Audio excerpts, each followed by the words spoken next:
Matter of fact, I got a blog on my channel where I'm in Venice Beach playing basketball. Smoked out. That's funny. It's on this channel. Y'all can go type in King Hussle Venice Beach. I don't know what it's called. California, some vlog or something.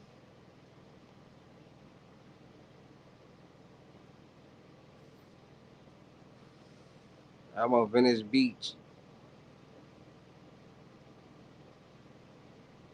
Hooper. My step pops think he Michael Jordan. He think he Michael Jordan. I think I'm LeBron James.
At 32.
Do I want to play Kansas or not? That's the debate that I'm having right now. Do I or do I not want to play Kansas?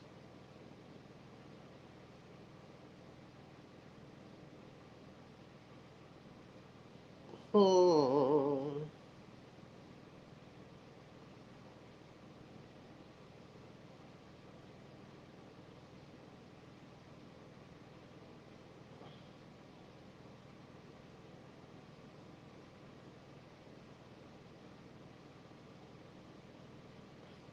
This to go to the national championship too. Let me see.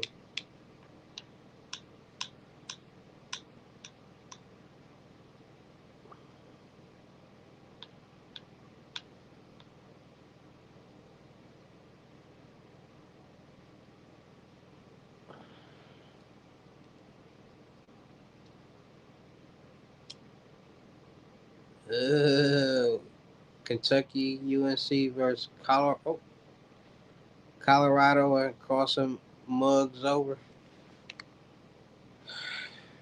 This guy just said crossing mugs over.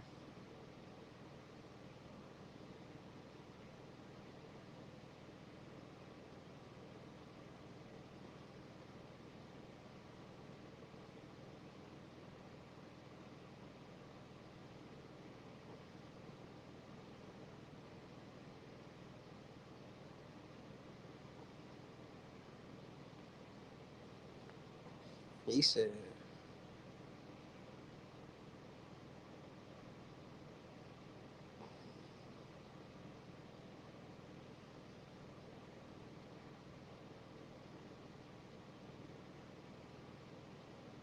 Crossing mugs over. I'm on Twitch right now. I'm live on Twitch right now. Make sure you go subscribe. I'm live on Twitch and 7 different YouTube channels. So make sure you go follow me on Twitch right now. It's right here.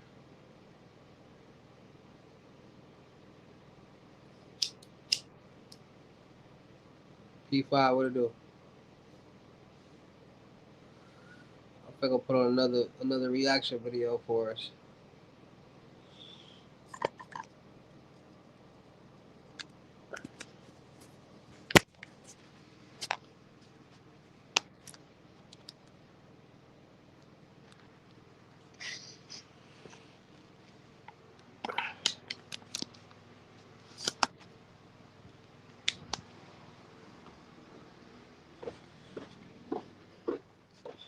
And I need to roll another blade.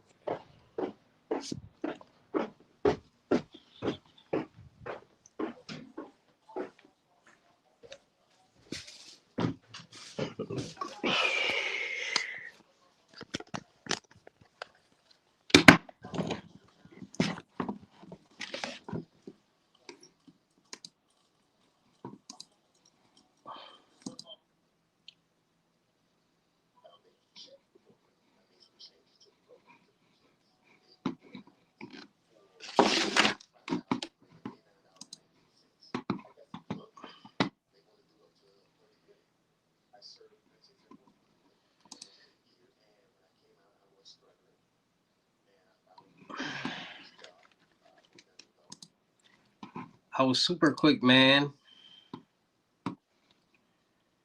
That shit.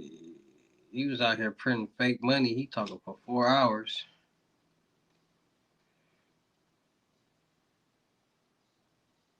Counterfeiting money on.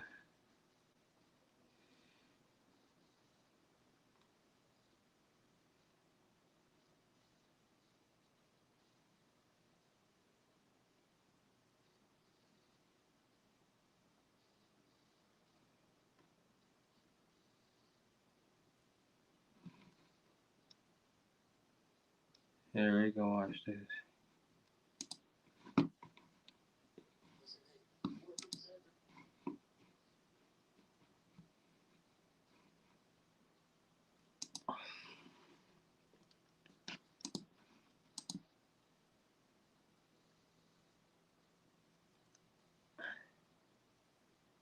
Like, share, comment, subscribe. I'm about to react to this credit card fraud.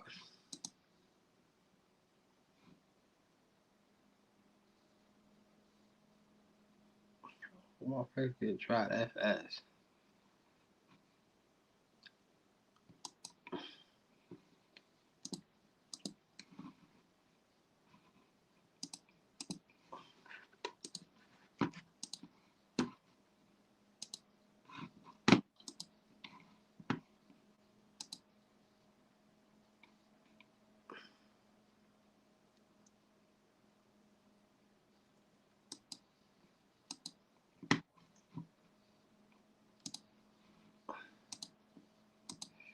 We're just gonna restart that while I rolled up this bleak.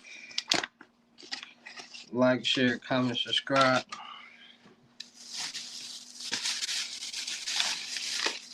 Make sure y'all follow my vendor platforms on Telegram and Potato at Millionaire Network for the month.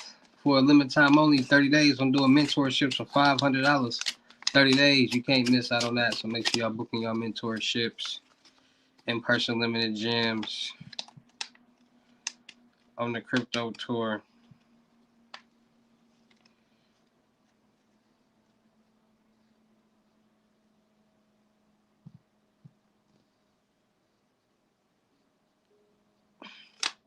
Got linkables for $100, physicals for $250. No.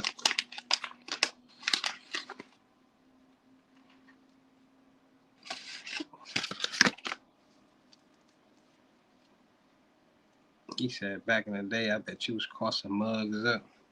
I'll be trying to see if I can find a game or something on YouTube.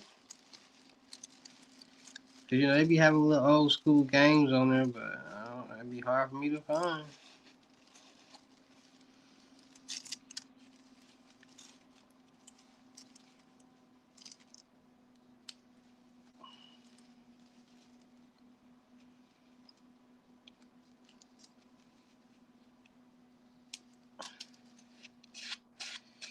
It'd be hard to find.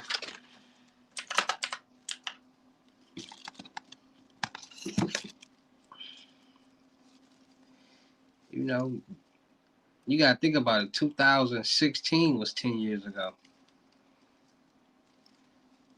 2016 was 10 years ago.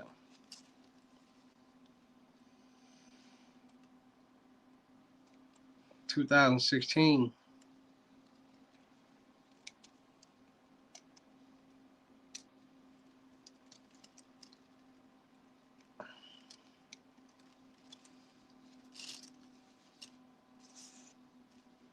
It was 10 years ago.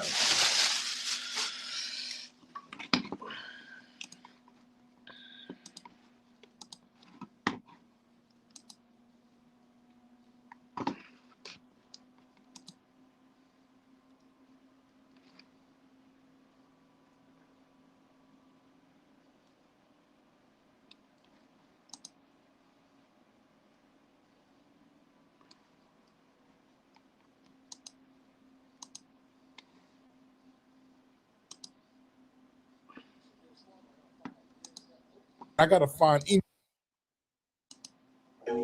I just built a budgeting app with Base 44. Nina just built an app. So we can all build apps now? I was a bad kid, man. I'm telling you, like, I used to cut up. Like, I was one of those folks that did not believe in, I was not a rule guy, right? I grew up in that family where they would hit you. Like, you can't hit people now. And the statute of limitations is up on my family from getting in trouble from hitting me. But they used to hit me, right? They had a problem with hitting me, right? They would go to like a tree and then just grab whatever they seen on the tree, whether it was a limb or something, switch, right? And they would hit me. But it got to a point where that I was so bad that even with other family members, stuff like that, they would do something, like my little cousins and all them. Everybody else would do something. But no matter what, if I was in the vicinity of it, it was me that influenced. It was me that. That's pretty much how that came out with that. So what? It just kind of escalated to it's better to ask for forgiveness than permission, kind of thing. Like you just start. Like it's crazy. That's it. Right. 100%. That's the way that I like to follow it. That whole concept of, man, if I ask, I always had this concept. It's weird, and I know a lot of people can't follow this, but I knew if I asked somebody something, it was always a 50-50 chance, right? It's either you could say yes or you could say no, right? And I don't like the word no. So if I just did it, that means it was already done, and I never had to ask. Right. But if you didn't like what I did, I always had the opportunity to say to you, well, I won't do it next time, right? But this time it was already done, you know what I mean? So, I mean, in high school and stuff, like good grades, did you? I'm going to school I'm not really going to class. Oh. I don't like, I'm not liking class, man. The guy who I'm was doing in the school. credit card fraud. I'm in the school, but I'm doing all this stuff that's football related, right? I'm going to the office. I'm going upstairs watching film. Even if I'm in class, I don't want to stay in class. So Were they just passing you? Because they giving me low GPAs, right? So that's what happened for me with school, is because I left that school with like a low GPA, like a 2.0, 2.2. right. But you got to have a 2.5 in order to play college ball. But my college offers ended up with me going to Mississippi State, down in Starkville.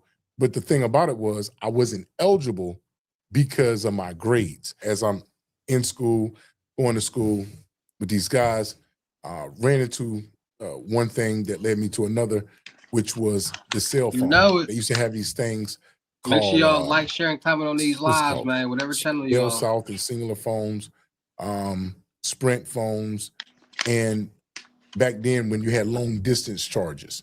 So your long distance charges on your cell phone, you could run your bill sky high, except for you could use your phone free after a certain time at night. Now, They don't even have any of that. Either. Nah, That's old no, school. old We were school. talking to somebody the other day about the phone cards. Yeah. Phone cards. I still don't even know what that is. Yeah.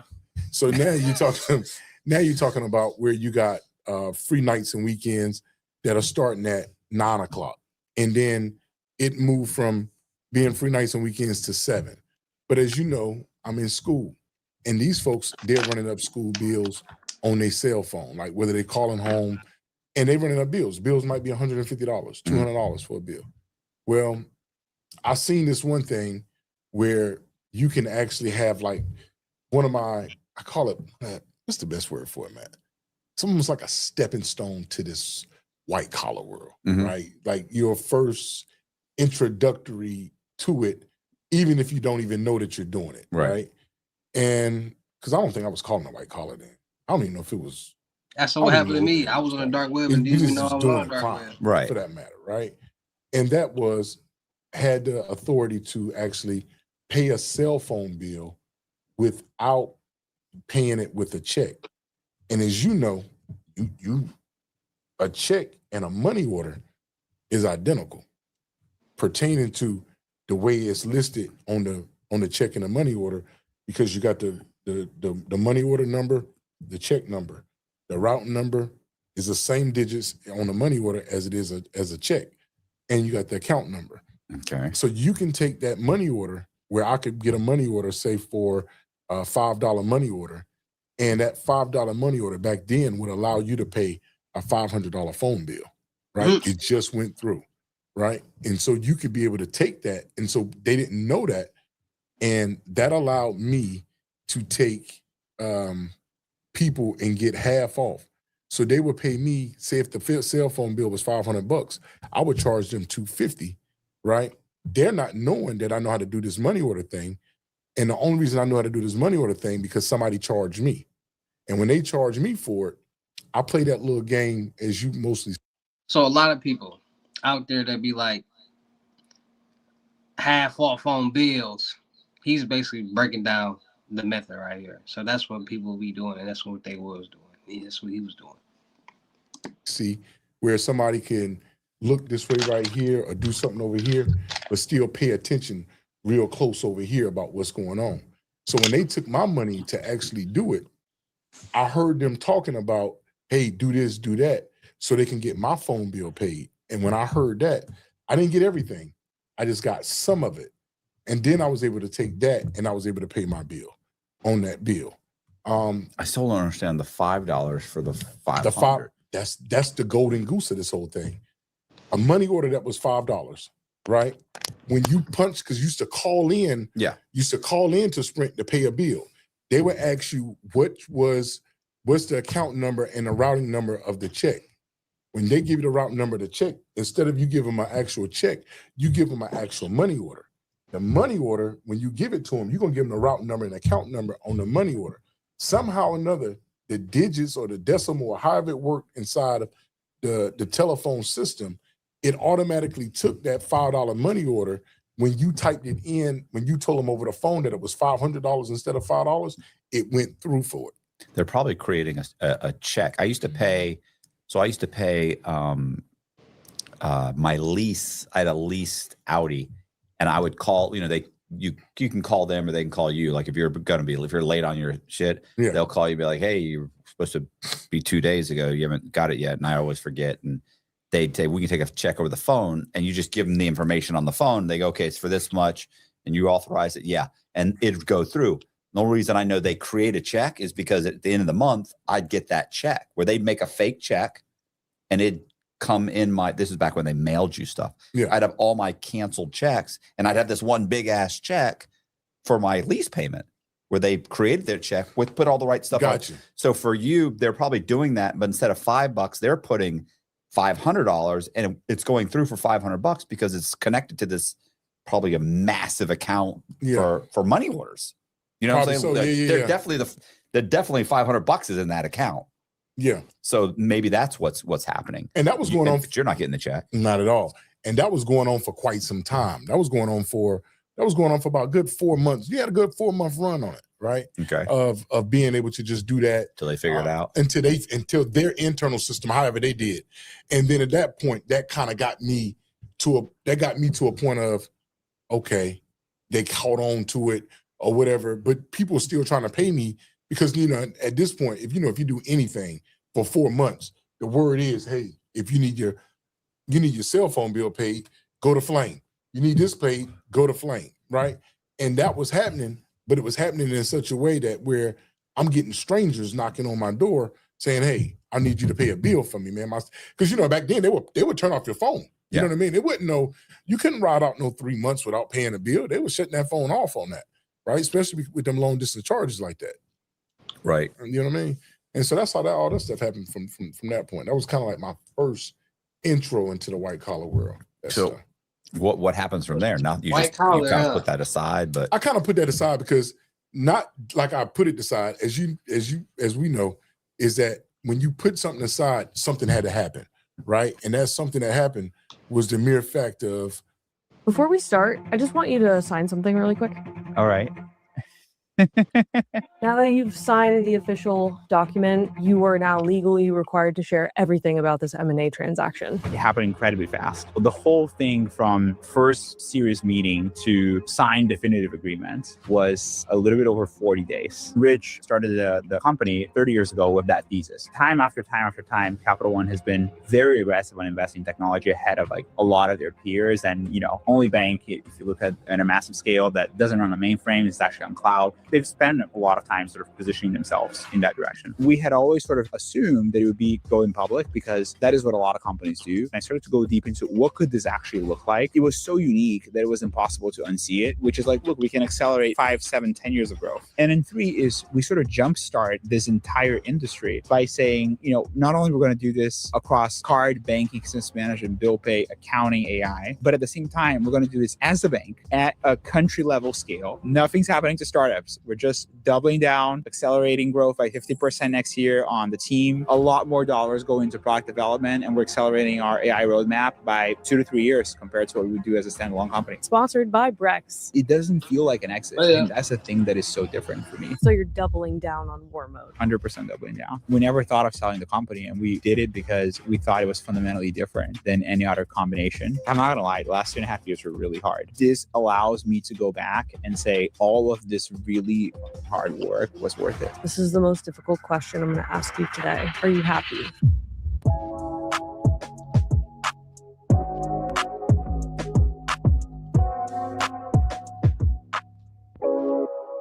Pedro, welcome to Sorcery. Thanks for having me.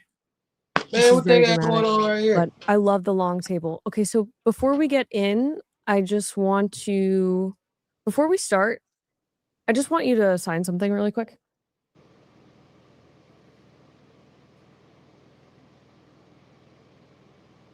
What is that? Don't worry about it. Just sign. That it wouldn't work no more, right? And I didn't want to get jammed up because as I was doing it, I was adding more people to what I was doing, and it was kind of backfiring where I I owed a couple people some money. You know what I mean? Hey, I might owe somebody out. I might owe somebody some money now for it, right? Whether it was $100 or $200 back then or something. Because as you know, all good things come to an end. That came to an end too. But then after that was pretty much over with. Still in the school thing, finishing up school. Ended up finishing school. Once I kind of finished up school, now I'm kind of stuck in this kind of period, right? It's kind of like this area of where you're finished school, but you got to go into the real world of work, but the real world of work ain't really paying no money out there. Talking to a friend, I'm talking to this girl, and she tells me she's working at a debt collection place, right? And I'm like, okay, cool. I mean, they hiring? She said, yeah, they hiring. So They're always hiring. They're hiring. Y'all niggas hiring? So I decided to get a job. I decided to get a job over there. But this debt collector is an unusual debt collector. This debt collector is collecting on American Express, right? It's collecting on American Express accounts. So they're the third party that is getting their debt from American Express. But when I look at something, as you know, at every level of life, is that the people that make the least always got the most information, right? And what I mean by that is that if you notice that if you go anywhere, that debt collector has a person name, address, phone number, date of birth. But within this, they got what you call bad debt. Why? Because they're over here with a debt collector. They just defaulted. But there's a thing in this, and that thing is, which I can see a little bit deeper, is that they got a $20,000 credit card in which I'm collecting on, right? Oh. They got $80,000 credit card, which they're collecting on. And all accounts with debt collectors does not necessarily mean that account is they got them in stages in debt collectors. They call them like 1, 2, and 3. 1 mean that account, you could have just been late on that account for 30 days, 31 days, and they sent it to a debt collector to collect on it. So that's fresh, that's hot. And that's if as soon as we get a hold of you, Matt, you're saying, damn it, I forgot about the bill. Let me pay the bill. I had something to come up. Then you got what you call a second series. A second series mean that this account has been around for probably about 90 days, right?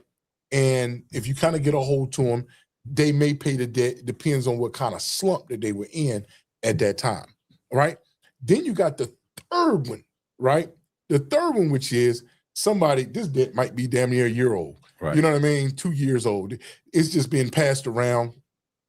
They don't even give a damn about this debt no more. They keep saying, well, whenever I get my damn refund check, I'm going to pay this debt. They never do, right? But when I seen it, I seen something deeper than the average bear when I seen the debt. I seen that when they had that first party on that debt, I seen that saying, hey, even though they got bad debt, right, that bad debt doesn't necessarily reflect them.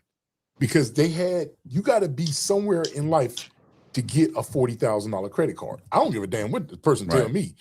At some point in time, for a bank to issue you a $40,000 credit card, at some point in time, you had to do something right at some gimmick. And I'm starting to see this. As I'm starting to see this part of it, I'm starting to get deeper into it. Like, nah, let's look at it. But then as I'm looking at it, I'm saying to myself, like, hold up.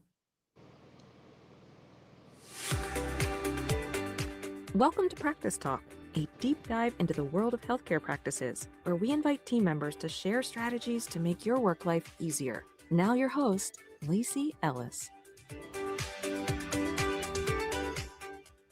Welcome to Practice Talk, brought to you by People in Practice, where we specialize in digital marketing, website development, SEO, and so much more. I'm really excited for today's discussion as we dig into the topic of innovating the ortho workflow with my guest, Kelly. Kelly has been nominated by Grin as an outstanding team member, and the Grin specialist that nominated her specifically said, and I quote, "She is just overall incredible." They got bad credit because of this. But at the debt collection place, they got these things where you can actually, if you can't find a debtor, they put you in a system where you can find a debtor. And they call that thing skip tracing, right? And skip tracing, they're going to use certain tools, right? They got companies out here like Accurate, TLO, LexisNexis. These things have more information on a person than an average credit report. A credit report is just going to have the account. Right. And the account is just going to be how long they had that account, who they had that account for, if it's a mortgage on there, credit card, any of these things that's going to be on there. But the opposite end of this is one or two addresses, right? Inquiries. Yeah, but it's not going to get too. It's not going to say, hey, what was your high school or what was your college roommate's name? What color was the vehicle you were driving in college, or so? Because that's how insane it gets with LexisNexis anyway. Yeah, with LexisNexis, and so those credit reporting agencies, right, are let me say the right word. Not credit reporting agencies, because they're two different ones. There's one that's credit reporting agencies like Equifax, Experian, and TransUnion. And then there's another set, which is called consumer reporting agencies, that actually that they got all of that. I think they got them now because they're on the internet now, like TrueFinder and all those kind of stuff, white pages. You can find them anywhere now. Yeah, so it's a massive database. It'll tell, like, if you and I lived at the same residence, they'll know you lived at the same residence, and maybe even what job you had, what kind of vehicle you were driving, because your credit report knows all that. And so it's all kind of tied in. That's how they can go, this is insane. Like, this person, they'll call you and you're like, I haven't talked to that guy in 5 years. Yeah, but 5 years ago you were his roommate. How do you know that? Yeah. You know what I'm saying? It's deep, right? And especially when you start talking about what color of the car that you had. Does this person have veterinary insurance? What was the tag number of the car that you had? Did this person have fishing license? Did this person have a ticket? And what county in such and such is there a ticket? It says all of this on these consumer reporting agencies. But me working at that debt collection agency, I seen all of this stuff, and I seen the way that they retrieved this information. So that got my head to wondering. My head was wondering because it was saying to myself that this person's got a $40,000 credit card, a $60,000 credit card. How did they get it? And then then I'm able to look at a credit report, not really understanding credit. I don't really understand credit. That's why credit is important. That's why I tell you about credit. That this person here has there's two identifiers. One identifier that I'm gonna talk about is when you start talking about somebody that has bad credit. Then there's another one where somebody has life credit. Those are two different ones. Bad credit is where I paid my Macy's bill, right? But I didn't pay my Citi card, right? I didn't pay my my light bill, but I did pay my Discover. That's bad credit. Life credit is saying, the hell with all of y'all. I ain't paying nobody nothing, right? And usually that comes from something that occurred in life, whether it was a divorce, whether it was a loss of job, whether it was a sickness. It was something that actually kind of strung out from that part, right? And so when I'm able to identify both of those masters that are on there, right, that kind of takes me to a different level of it, right? Because now I got to identify these two different ones and look at them saying, hey, which one is this one? Is this life credit, this bad credit? What's going on? If it was a life credit, I don't know what I'm doing, Matt, but I know that I got to do something because I could see potential in this, right? The potential is, how do I get rid of bad credit? Because all the stuff now that they're doing on the internet, as you've seen on social media with all this credit repair stuff, this stuff wasn't around then. Well, nobody talking about no credit repair, fixing credit repair, and all of these systems that they got, and everybody's trying. This is when you had to get it out the mud, like trying to figure it out, right? And that led me to figuring out, saying, hey, how do I fix credit? Right? There wasn't a lot of books on no credit. There wasn't what you call no YouTube channels to kind of show you where this was with this stuff. There wasn't Chat GPT to put your stuff in here, right? I got to figure this stuff out on my own. So one thing that I figured out was when I went back home to Atlanta, I remember I was riding down the street on Peachtree Street, and I looked over my left, bam, it hit me. And you said, what it hit? It hit me right then when I seen that damn Equifax that was sitting right there, right? I said, that's damn Equifax right there, right? That's the credit people right there. The whole credit people. But as you know, you can't get in no damn Equifax, man. You got everything's located right there. Right? And so I'm trying to figure all of this out, still trying to figure out how to do credit. But one of the things that triggered me was I'm like, man, I gotta figure out how to get in here. I'm thinking up my alley, who can I talk to about Equifax? Who can I talk to about this? And lo and behold, across the street, there's a bar that sits directly. If you been to Atlanta, Matt? Mm-hmm. Okay. I've driven by the Equicredit building. Yeah. Okay. Across the street from it, right, they have a little plaza. In that plaza, it sits at the time. Now, they had a bar over there. I decided to go to that bar. When I got to that bar changed my life. Because when I got into that bar, I remember I'm sitting in there, right? I just wanted something to eat, chill, nothing more. You want to find somebody that works at Equicredit. Who comes in? They got the little lanyard and the thing that comes in and says Equifax Services that came in there. I'm just talking to the guy I'm just talking to him. And then next thing you know, now I'm entering into happy hour time over there, right? Entering happy hour time, you start to meet some people over there, continue to talk to them, and they're starting to tell me about credit, a little bit more than I actually knew about credit. Now, I got in my mind is that I got to figure out, using the knowledge that they're giving me, I got to figure out how to get this stuff off the credit, right? That's when I started finding out about the government agencies, about FCRA, about the Fair Credit Reporting Act, about people that are actually governed to watch over credit, right? Understanding what are these laws, how these laws even makes, can these laws even be used? Right now it's easier for people. Then it was not easy. No, back then you get to take it off one credit report and then they put it on the other two, and then you get taken off that. And this one would show back up, but then after that, people started suing the shit out of them too, and they started changing the laws too. Changing the laws. Yeah, I do have a question that I feel like you've skated over. Okay, is why are you trying to take things off of people's credit? Like, are you thinking steal these identities and correct and fix the credit, or are you thinking come up with an agency? Yeah, like what you There's thinking? Currently places that are talking about do it, but they're not doing it well. And how can I do it better? Maybe start my own place. Like, well, why are you trying to do it? Because you work for a collection company. Yeah, that's not your job. I'm working for the collection agency, but I'm also learning that these files that they have at the collection agency, right? When I'm seeing somebody that got a $40,000 credit card, my mind triggers. I'm saying this person can get another $40,000 credit card if they got the negative things off their credit. I got to look at it before. What made them, because it shows you on your credit report in chronological order about your credit report. It says, hey, this date, this account was open. This date, this account was open. So as I'm looking at the credit report, it would show me the date that this $40,000 credit card was open. But then it'll also show me the accounts that they had before that date. So in my head, in my why head, right, is I'm thinking about being a landlord isn't easy. From listings to leases, rent collection to repairs, it's a lot to handle. That's why landlords like you created Avail. It has everything you need to manage your rentals like a pro.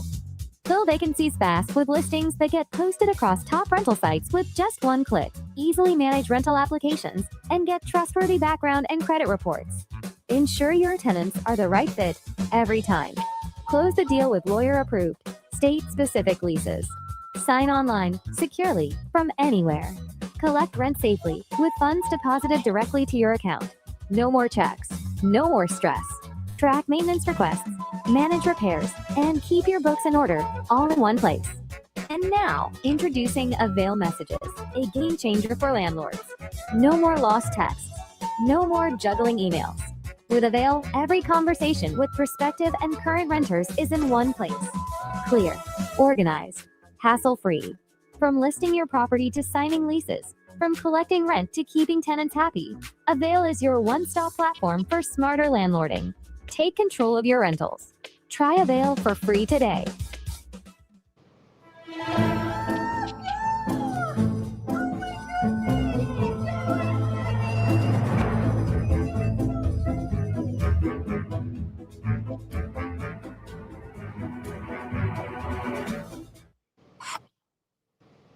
I can do something with this bad credit, right? I don't know what, but I believe that maybe I can get a credit card. And that was one of the first things that I did do, right? Is I did try to go get a credit card with somebody else's credit by stealing their actual identity. Right. There it is. By There it stealing is. their actual identity. All right, trying to tell you. I gotta say it, man. I Because mean, That's what I be you know trying to how tell it is. y'all. You do something, but y'all don't be listening. you gotta own up So to this it, is right? an example of what I be trying to tell Damn you. it, I stole somebody's identity, right? And that's just what it was. Stealing their identity, which led me to saying, hey, I got my first one out, right? What was the first one? The first one the first one I received was a $2,000 credit card. When I got a $2,000 credit card, I used that $2,000 credit card for something. I forgot what it was, but it was something low. It was something like $150, $200. As soon as I used that credit card, right? The moment that I used that credit card, they shut the credit card down.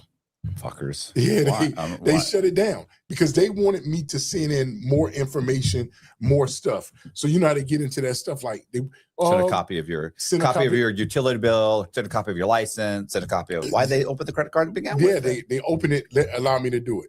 I did that for a couple times and they allowed me, and they did that. So I'm like, man, there's something going on. But then as they're doing this, they're also explaining to me about what's going on. Yeah. They're saying to me, hey, you did not get approved for this one because of your debt to credit is too high. And I'm like, what is that? What is that even doing? Right. So when I found out it's the debt to credit, I got to figure out in my head, I'm like, so what does that even mean? Right. And then somebody explains it to you. It's because you got so much outstanding debt left, even though that you make a certain amount of money, we don't like it because you're over a certain percentage mark. Right. We want your percentage mark to be under this in order for you to get that. So now I'm like, okay. To prove more income. Got to prove more income. Then it started hitting me. As I'm doing this stuff, I'm going over and over. And now I'm going to the bank and now I'm saying, hey, well, I want to get a $10,000 loan or a $5,000 loan. And I'm thinking about, man, if I'm doing this credit stuff, I just do it myself or whatever like that on me, my personal. They're telling me as I'm doing this stuff, I remember this day vividly. This is one of the days I always talk about that changed my life forever. And that was when I went to that bank that day and that lady said, she says, the underwriter is not in today. I said, so what's going on? She said that the underwriter is at a conference. I said, So the underwriter's at a conference? She said, yeah, they go to a national underwriters conference every year. I said, so what does an underwriter do? She said an underwriter person is a person that actually oversees the account to see if you're going to get approved or not. But I thought my entire life, I was under the assumption that the banker was the person that made the decision, right? I don't know this. Mm-hmm. I'm thinking it's the banker because I remember as a childhood that we used to always get dressed up and go see when my parents when go to see the banker. I had to put on some clean clothes and come inside and wash my face and put on a shirt and tie. Like it was a big thing to go to the bank, right? And now I'm finding out make sure you look good enough to get that money. It's not get no money to no bum. It's not making sense to me. Then they telling me saying, no, we sent your stuff over to a loan officer. I'm asking, what is a loan? This is the person that's assigned to the loan to gather the documents to making sure that they give them to the actual underwriter. I'm saying, They determine credit worthiness. Exactly. But when I'm doing this and I'm hearing all of this stuff, it keeps triggering me. That's why I said I got to go back to the why kid. You can't just tell me anything. I got to keep going back to that because as I'm digging deeper, I start to find out about conferences.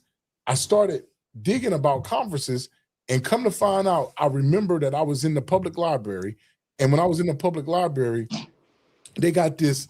It's like a newspaper, not a Wall Street Journal. It's like a Financial Times type of paper, right? And it was just talking about a lot of stuff that was going on. And one of it was they had an underwriters conference just out of the blue.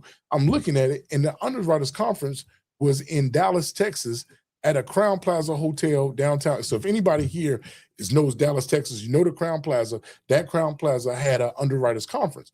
And so I went there. And that's what I talk about in the books all the time, like when I went to that conference. And then when I went there, in order to go to that conference, I don't know what the price was it? But I knew it was like $600, $700, $800. I knew it was a lot of money. Right.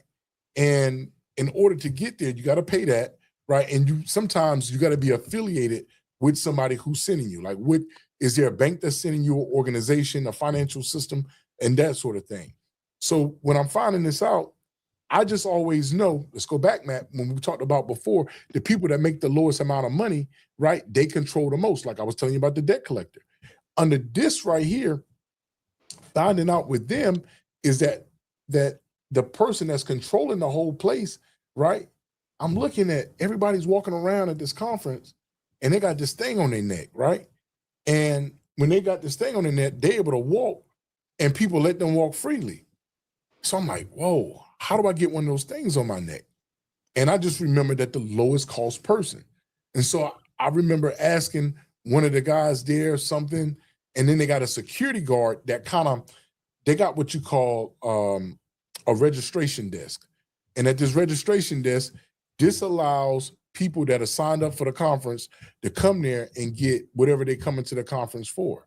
But behind the registration desk, they have the boxes of all the stuff that the registration people are used to give to other people when they come.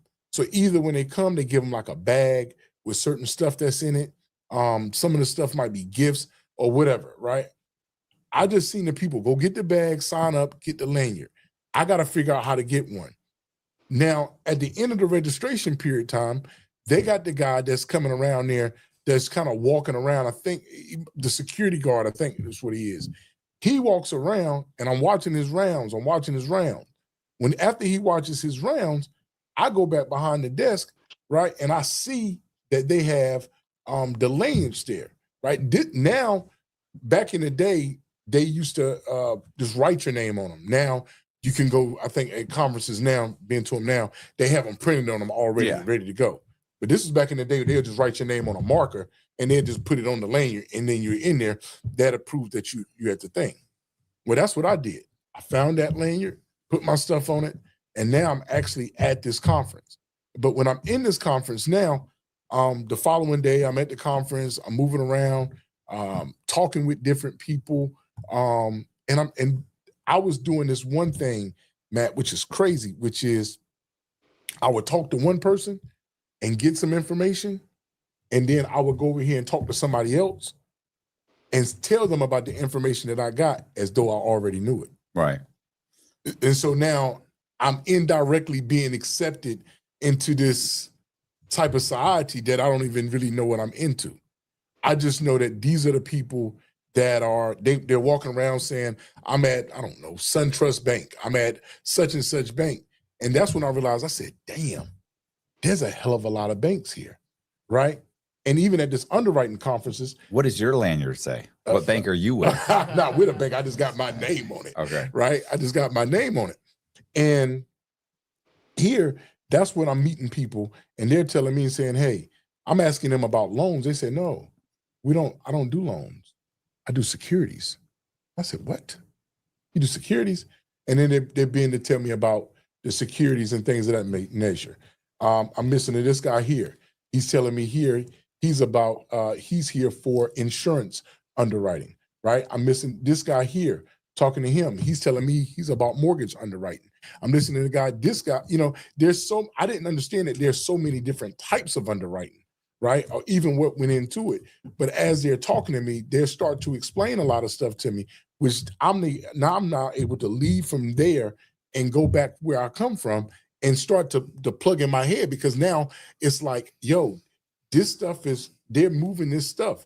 And they're talking about making sure you got paperwork, making sure you got this, because even at this conference, they have these other little rooms that they got stuff going in at, right?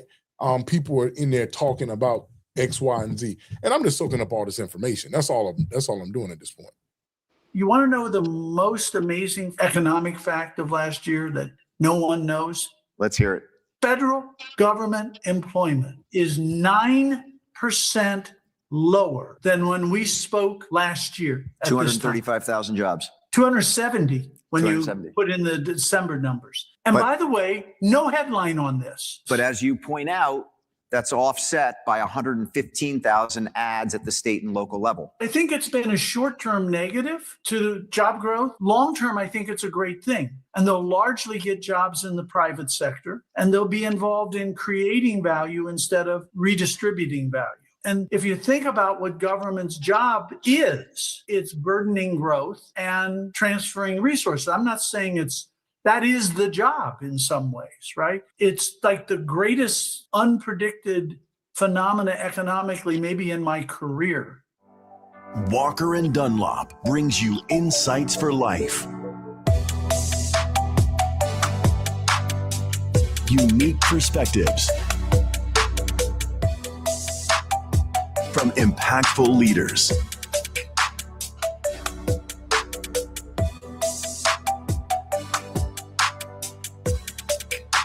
This is the Walker Webcast with Willie Walker. Chase, thank you for having me here. And I would say that my colleague, Mitch Resnick, who runs our asset management group, asked me to come do this and thought about the idea of having Peter do it. And this is a great opportunity for Peter and I to do our quarterly discussion.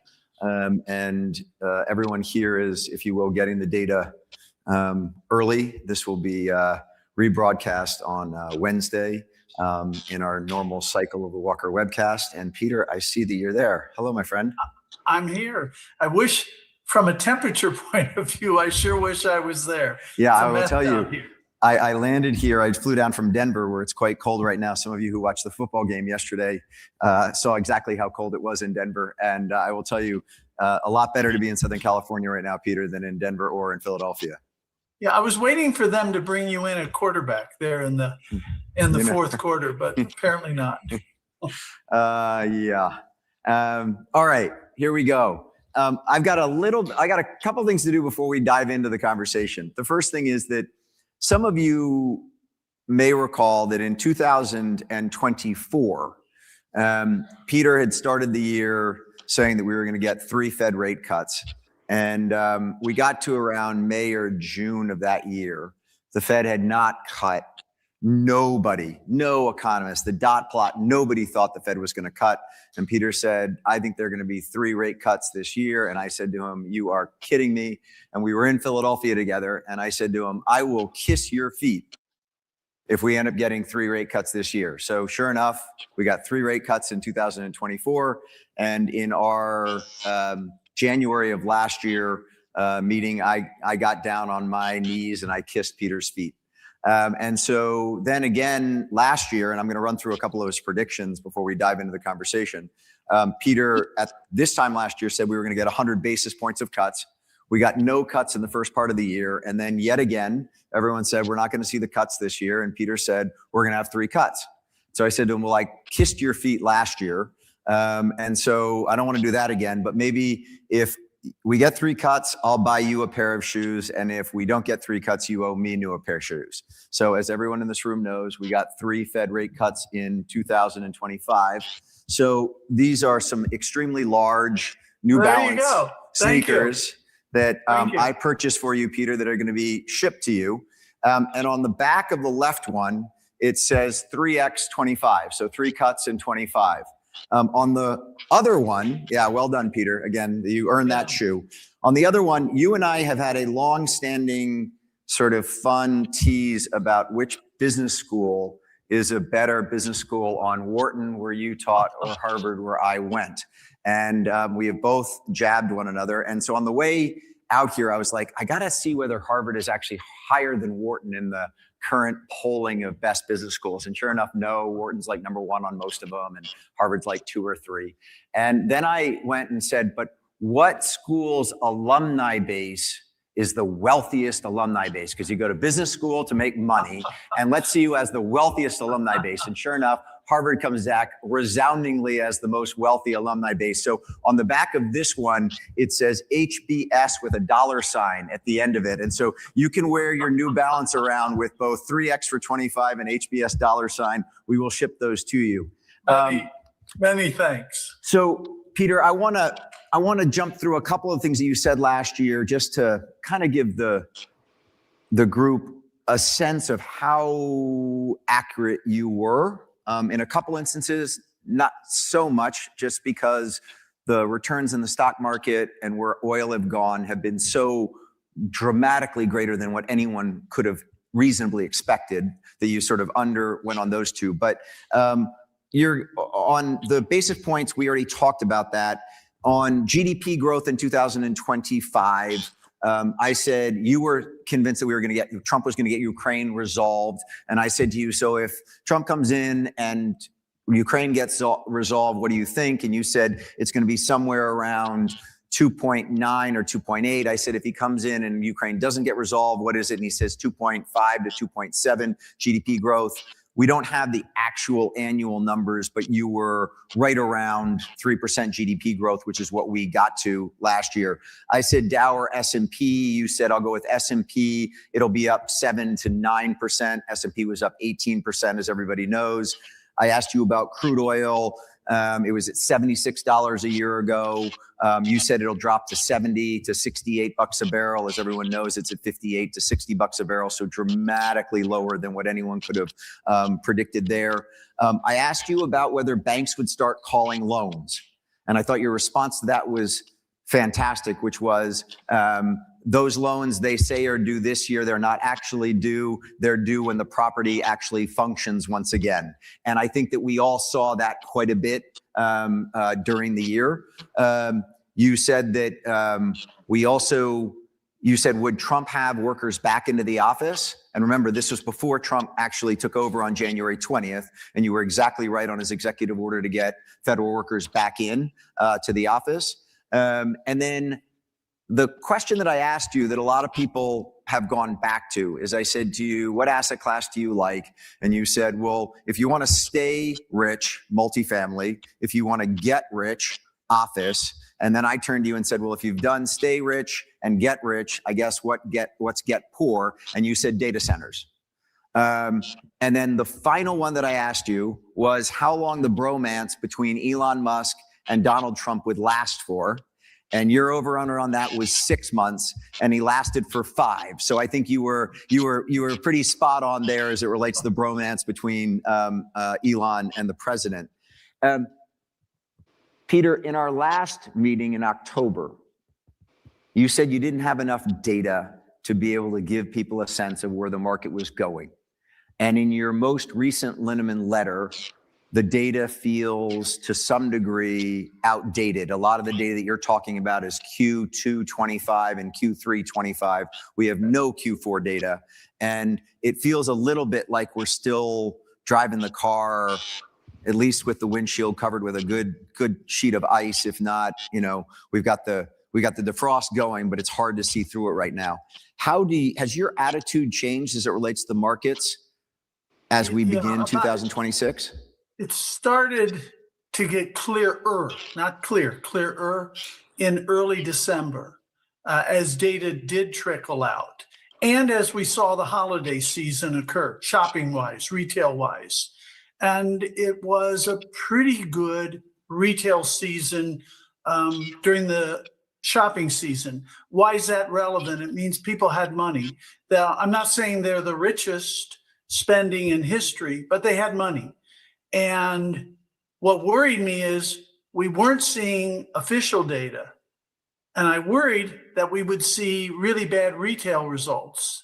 As I saw good retail results, it actually people are shopping because they feel relatively good. And that's what we saw. And that improved my attitude a lot. And then since then, we've had data come out, and the data has basically been pretty good, not stunning, pretty good.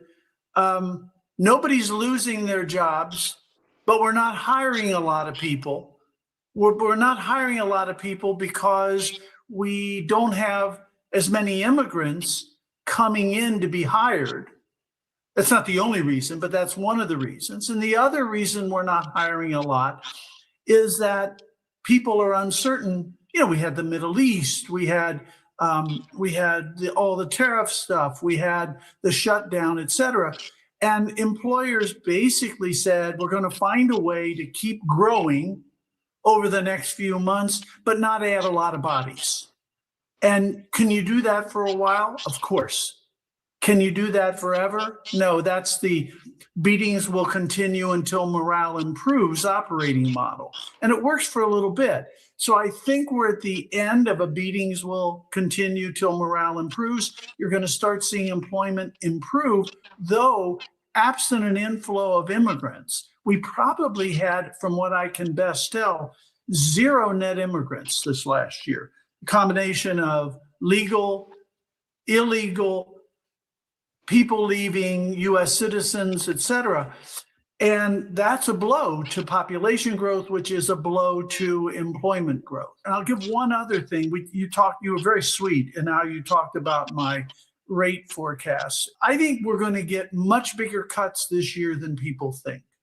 I believe that they should cut rates probably 50 basis points this year to make them neutral. And you're going to get a couple of Trump appointees this year. And they're not because Trump says so, but because he's going to pick people who believe we should cut interest rates more than 50 basis points. And so I would not be surprised at all if this year we get 75 to 100 basis points cuts, back end loaded once again in the year. That would be a big stimulus to manufacturing and auto and things like that. And you'll get a spurt of growth from that because we haven't had manufacturing grow for 3 years. Your sense would then be that on Wednesday we will get no cut. But wouldn't you think that the new Fed chair, and right now it's only men who are in consideration on the list, when the new Fed chair comes in, that he would want to move aggressively to start cutting? Yes, but it is a consensus body. By the way, you may remember about 2 years ago or a year and a half ago, I said it was not healthy to have no dissent. And we finally got some dissent, which is good that we finally got some dissent. I view dissent as healthy. But I don't think if a new chairman walks in and says, okay, let's do 75 basis points in a month. They're not going to do that. Yeah. Culturally, they're not going to do that. They're going to bleed out those raises over 6 months, 7 months, 8 months. So yes, a new chair will want to do that. No, they won't be able to do that. I think people are going to be surprised at how much the rates get cut this year. I think they're going to overcut this year in the sense of I really believe, look, the effective rate is 3.6, 3.7. Inflation net of shelter is 2.1% over the last 2 years, 2.1% a year over the last 2 years. For the 30 years prior to the pandemic, it was 2.2%. So for the last 2 years, we're exactly where we've been for the 30 years prior to the pandemic. And I only take the pandemic out because it jumbled everything, right? So we're back. If you say it's 2.2% absent shelter, which we've talked about as mismeasured, add 75 basis points, add 50 basis points real return, and you're up to the kind of 2.75 range to 3. They've got to cut sort of at least 50 basis points. And you can see somebody saying, while we're at it, let's do 75 to 100. You point out in this quarterly letter that rent growth per the CPI over the last 2 years has been up 3.3% in the CPI. And you make the statement, ask any owner of multifamily properties in the country whether they've been able to raise rents 3.3% over the last 2 years, and you'll find about 2 of them. Why is it that the data is so bad? Even on that one, the owner equivalent one, you and I've spent a bunch of time talking about that nobody pays owner equivalent rent. So the idea that they survey people of what they would rent their house out for is just it's a strange way of doing it and probably doesn't work anymore, but you can understand how that data is inaccurate. I don't get how their data feed on rent growth in America is so inaccurate. I can't disagree with you. I've tried to figure it out, and to be honest, I can't. I can't see, it's not a data lag. There was a time, if you go back 2 years ago, it was a data lag in that their data lags about 6 months versus reality. But as you know, over the last, 18 months, it doesn't matter if it lags 6 months or not. The answer has basically been the average is 0. I don't care if it's a 6-month lag or contemporaneous, it's been sort of 0. And I really, really can't figure it out. It obviously has to do with what they're sampling. Yes, I know there are apartments out in small towns and such. I own such an apartment and it's gone up sort of 1-2% over that time period. It's not just a bunch of those doing it. And for every one of those, you've got downtown, Austin or Phoenix or something really pulling it down. So I really don't understand how they get there. I think one of the things that's so hard for most people right now to try and reconcile, Peter, and your data this quarter shows it, is that the macro economy is roaring when you look at the stock market, when you look at where the 10-year is relative to where it was, when you look at 4.3% unemployment, while up from historic lows, it's still very healthy. All the markers would say to you that the macro look is very strong for the US right now. And yet commercial real estate in almost all asset classes, and we'll dive in a moment to the specific ones that actually are doing okay, but commercial real estate writ large is suffering. And you sit there and you sort of say, you've got office values down by 30% from pre-pandemic. You've got multifamily values down by 30% from pre-pandemic. You've got retail values on shopping centers down 20% since pre-pandemic. Hospitality around the same. And the question here is, when do the macro drivers kick in to the point where some of these asset classes can start to see rent growth, see value growth, and we start to get the next cycle in commercial real estate? It feels like we're sort of in no man's land right now. So there's the two parts to the value, right? There's the rent and occupancy, and there's the capital flows, right? The capital market side of how they value it. The rent and occupancy, everybody focuses on demand, which has been pretty good for multi. And even for apartment, even for office, it's picked up, right? Pretty good. What has been the problem is too much supply. And our friend Sam Zell always would say, supply's the problem, right? It's not so often demand's the problem, it's supply's the problem. And we get these spurts, and you've been around long enough, I've been around a lot longer. It takes those spurts of supply a while to burn off. As you know, the supply of pipeline of apartments is coming way down. I think it was Jones Lang LaSalle had a report I saw maybe in December that said for office, we have historically added about 50 million feet a year, new supply. In 2026, it's supposed to be 6 million. And in 2027, 3 million. So the norm is 50 million. In the next 2 years, it looks like 9 total. That will get healthy quicker than people think. Apartment markets, let's stay with them for a moment. Concessions are killing this, concessions are killing, right? If you had to say anything, concessions. What people forget is that 1 or 2 points of vacancy are huge if they're at the right point. And so if I've got let's just say 93% occupancy, it's a struggle because I got to get tenants to try to get to 95. I'm being overly mechanical. So I do concessions. And, some markets, better than anybody. Some markets are 1 month, some are 4 months. And okay, if you don't give concessions, you got to give rental cuts or gift cards or something. There are other ways to do it. But what happens when the supply pipeline gets real empty, new units stop coming on every day, and demand keeps growing? Well, you go from 93% occupied to 95, and everybody looks around and says, oh, I don't have to make those concessions. And in a matter of 6 months, you could see 2 months of concessions disappear, simply because I don't have to do it anymore. If you look at, you were talking about the JLL report on office. If you look at multifamily and the oversupply that we saw come into the market in 2023 into 4 and into 5, everyone was looking at the 2025 new supply and looking at absorption rates and saying, supply is starting to tail off, and demand as you went into 24 into 25 was going straight up. And then all of a sudden we got to the back half of 25 and demand dipped with supply. The two, I mean, we've got a graph in our quarterly deck right now that just, it's amazing because you see demand going up and supply is starting to come down, and then all of a sudden demand just starts to curve and come right back down at the back half of 2025.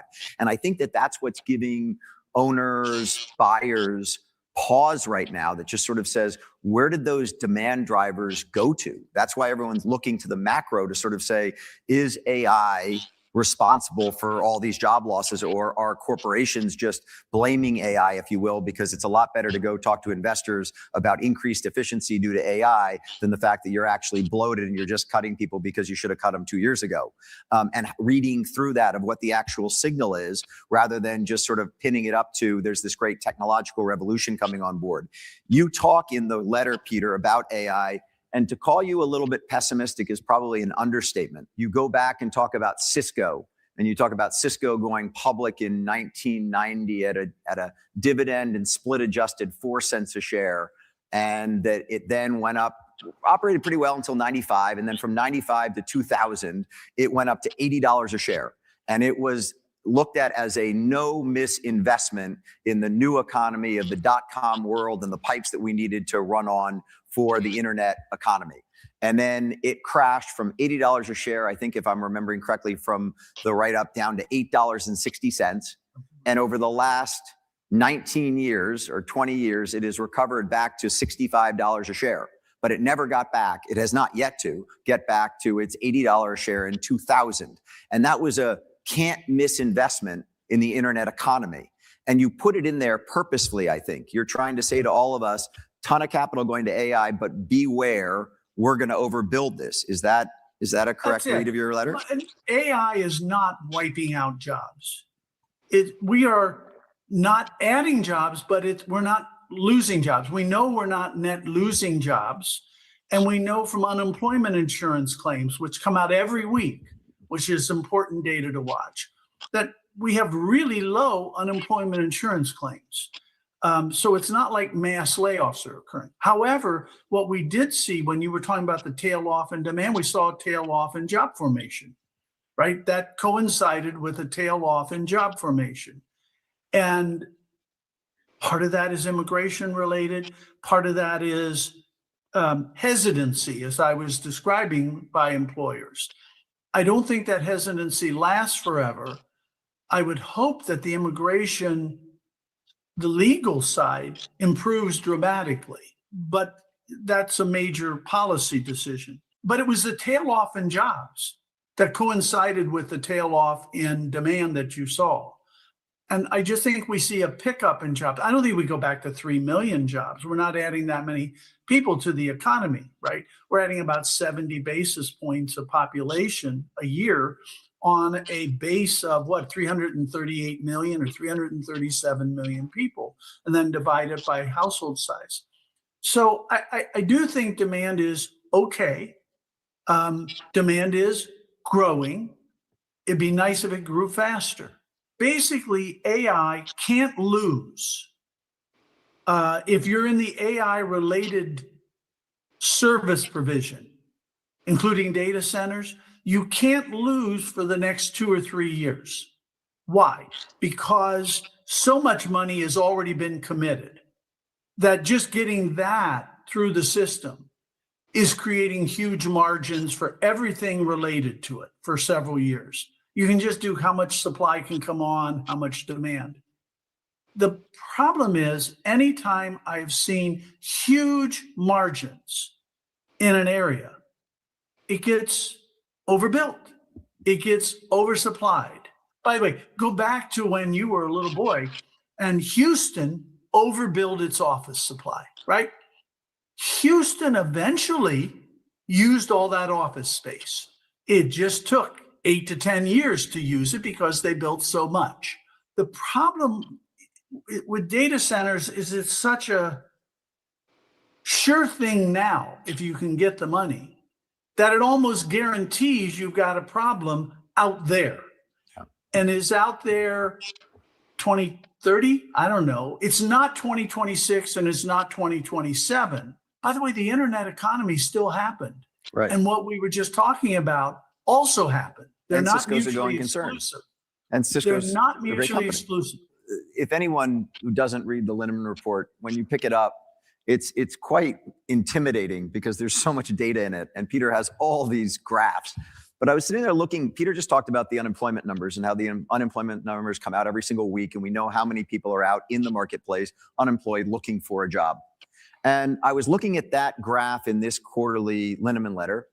And I went back and looked at the time it took for somebody who was actively pursuing a job to find a new job.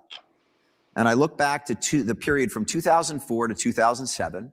And during that period of time, the average job seeker took 10 weeks to find a job. 10 weeks. So then I looked at 2023 to 2025.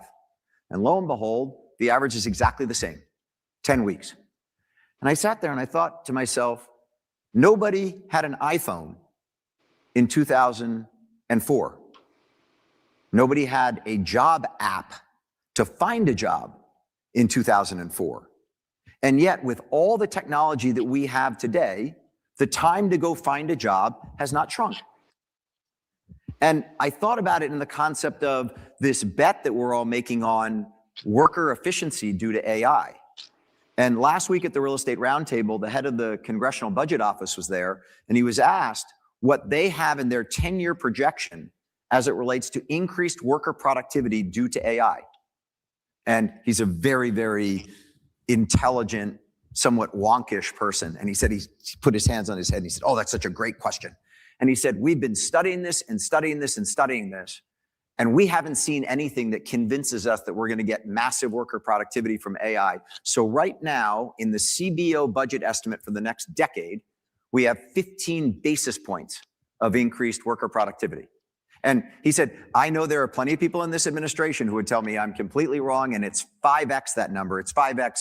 It's a factor of 5 of increased productivity we'll find. But he said, so far at the CBO, we haven't seen anything that tells us we ought to increase that from 15 basis points. So Peter, in the letter, you talk about 1.5% worker productivity, and you're basically saying a lot of people are saying that goes up to 2 to 3 to 4, but you're sort of anchored at 1.5, and you're in kind of the, as they say, you're in the show me state mode right now as it relates to the impact of AI? Yeah, and the only reason I am is that 1.5% is a long-term average, long-term average. And it was created by electricity. It was created by modern sewage. It was created by, just go through all the breakthroughs. Internet, electricity, for God's sake, airplanes. You can do all these breakthroughs, and you know what we got over time from all that? 1.5% a year, more or less. And I think the party you were describing, I would disagree in that it might boost total productivity a little bit. I just think a lot of the 1.5% is going to come from AI, which is wonderful, because if it didn't, we would have much lower productivity growth. In other words, we always have to find new drivers of productivity growth. It was the internet, it was electricity, it was, on and on. But you always got to find a new one, because once you've got it, it stops being a big driver. So I think AI will be a large driver, but not change the total growth very much. Now, to your really clever question on the hiring. Look, I think it's not surprising when you think how human beings really go. I lose my job. Some people have cooling off periods. That average is in there, but that's not the mass. You know what most of it is? Oh, give me a couple of weeks to sort this out. You know, I just need a few weeks to figure this out. And I find that to be interesting because, I mean, we're talking about big numbers here. You know this better than I do. This isn't someone leaving Blackstone who has a garden period for 6 months. And it's also not someone who has, quite honestly, the financial wherewithal probably typically to be able to take a long time off. I find it to be interesting that it's the exact same 10 weeks with all the technological innovation that we've had on apps and the opportunity to go find and match someone up with a job. Okay, so let me do you tie your shoes a lot faster than you did in 2004? There's a certain... I've gotten so old, I don't tie my shoes anymore. I know. I just wear slip-on shoes now. I don't like tying shoes anymore. You notice I didn't ask if I do. No, there are certain things where they just have their own life. And I think finding a job some people have a job lined up and they're on the job in 2 weeks. I got it. The only other one that I'll throw out there quickly, and then I do want to move beyond this, which is just this. Everyone thought that dating apps were going to take the dating market, which was wildly inefficient because you had to be at the right bar at the right time to meet the right person who matched up with what you were. And all of a sudden we had all these apps out there that said you can identify exactly the right person and you can meet them online, and it makes this inefficient market wildly more efficient. And yet marriage rates in America have gone down 25% from 2000 to 2025. So here we've had perfect matching through technology, and yet the marriage rate has gone down dramatically. And I know that there are other drivers to that, of people buying homes later, people wanting to, have less children, et cetera, et cetera. So there are demographic trends to that. But you would just think that technology is making these things more efficient. And in those two categories, finding a job and finding a partner, it hasn't done it. Okay, let me do the marriage one. Now, just as I say this, we'll be coming up on our 53rd year of marriage. So what I'm about to say doesn't apply to me. What makes you assume it's not having an efficiency effect? Oh, well, look, so keeping people who shouldn't be together not coming together. On the flight down here, my assistant McCrae said exactly that, and I said, McCrae, I'm not going there with you. So I got it. We're good. That's why I understand that part of it. I have 53 years, and with one woman, by the way, with one woman. That's all great. So let's shift gears for a moment, because I think that, you continue to say that we have a housing shortage in America, and you've said that we're 4 million homes underbuilt. I don't think that there is a home builder or a multifamily owner in the country who would tell you right now that we got a shortage. So of single family, of single family or multifamily. We've got oversupply in both. The single family home builders right now, you read any research report you want. If there was all this demand out there, Peter, of we're undersupplied by 4 million homes, every single one of the home builders would be building more homes at the entry level, middle level, and high level, but they're not. Not one of them is. And you look at multifamily, which is the alternative to it, and we've just talked through the oversupply in multifamily. So how can you stay on the theme that says that we're 4 million homes short in America? By the way, as you know, I'm not the only one who says that. Right? I know you're not the only one who says that, but I also have a lot of clients, one of whom I spoke to right before this, who just sort of said, I don't get it. We may have an affordability problem in America, but we don't have a supply problem. Okay, but think about what you just said.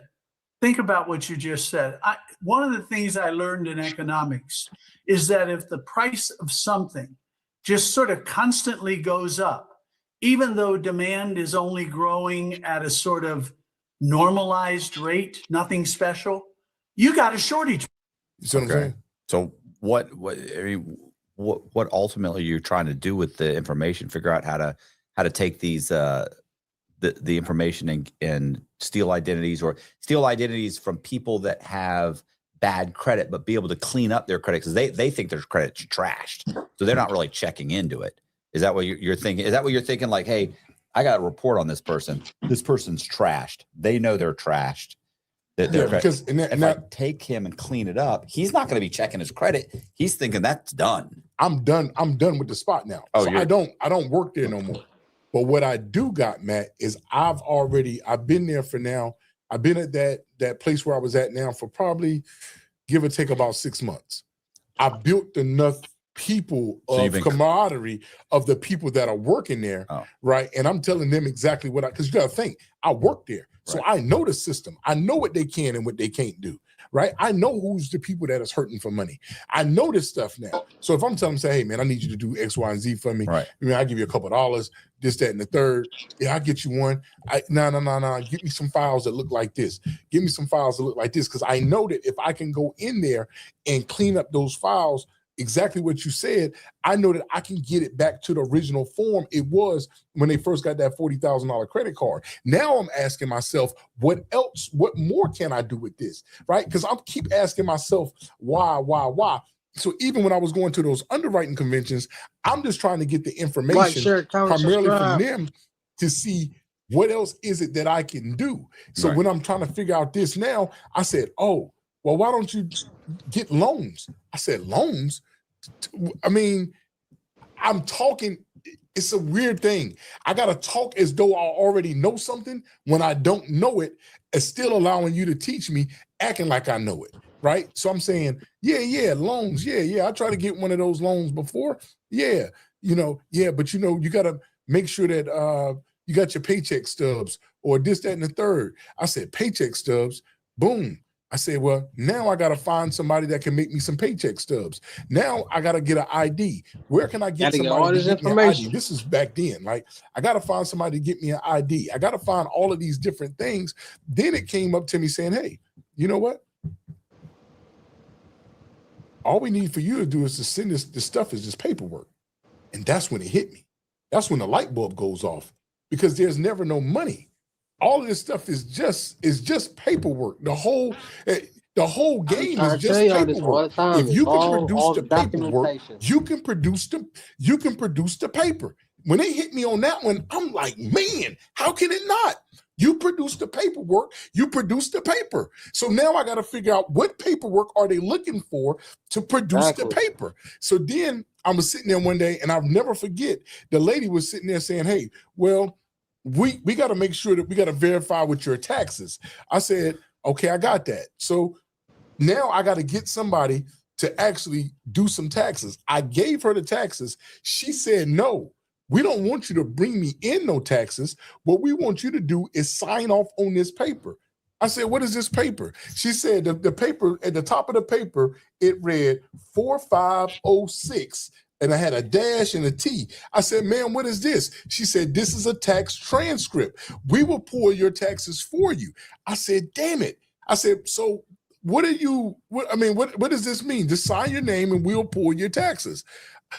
They're going to go to the IRS. They going directly to the IRS. And that's what triggered me, because I said, whoa, if they go into the IRS, there's no way that you can beat it. Right? There's no way that you can beat if they go to the IRS. Yeah, but if you've stolen the correct person's information, they're going to get his, and he may be making $300,000 a year. He may be making $300,000 a year, Matt. Or maybe what you can do is you can file taxes in a person name already that's never had taxes before and put it in the system anyway. Right? And that's what I was saying about creating the paperwork for a person. Because when I realized that, I said, well, they need a W-2 form. I got to find somebody that can make me a W-2. They said, well, Flame, you got $100? I said, yeah, I can make you a W-2. I said, hard to make W-2. Oh, you can make me a W-2? I said, yeah. I said, wow. Then I started realizing that as you keep getting this paperwork and you keep going up in the genre, right? Now I got to do the opposite end. And that is when you start to figure out everything and walk inside banking institutions, right? Because now you got to get a loan. That's why I said that unique qualification of you're sitting in front of somebody like this. Matt, look, I'm looking dead at you in your eye, right? But while I'm looking at you dead in your eyes, around you, I can see that picture on the wall right there. That picture is you and your daughter at a soccer event. Behind you is your graduation when you graduated college. Over here is that, and I'm looking over here, all while still looking straight. And this is the stuff that got that rush into me, because now I'm actually entering to a world where I am. See, when I'm doing the paperwork, that's identity theft too. It is.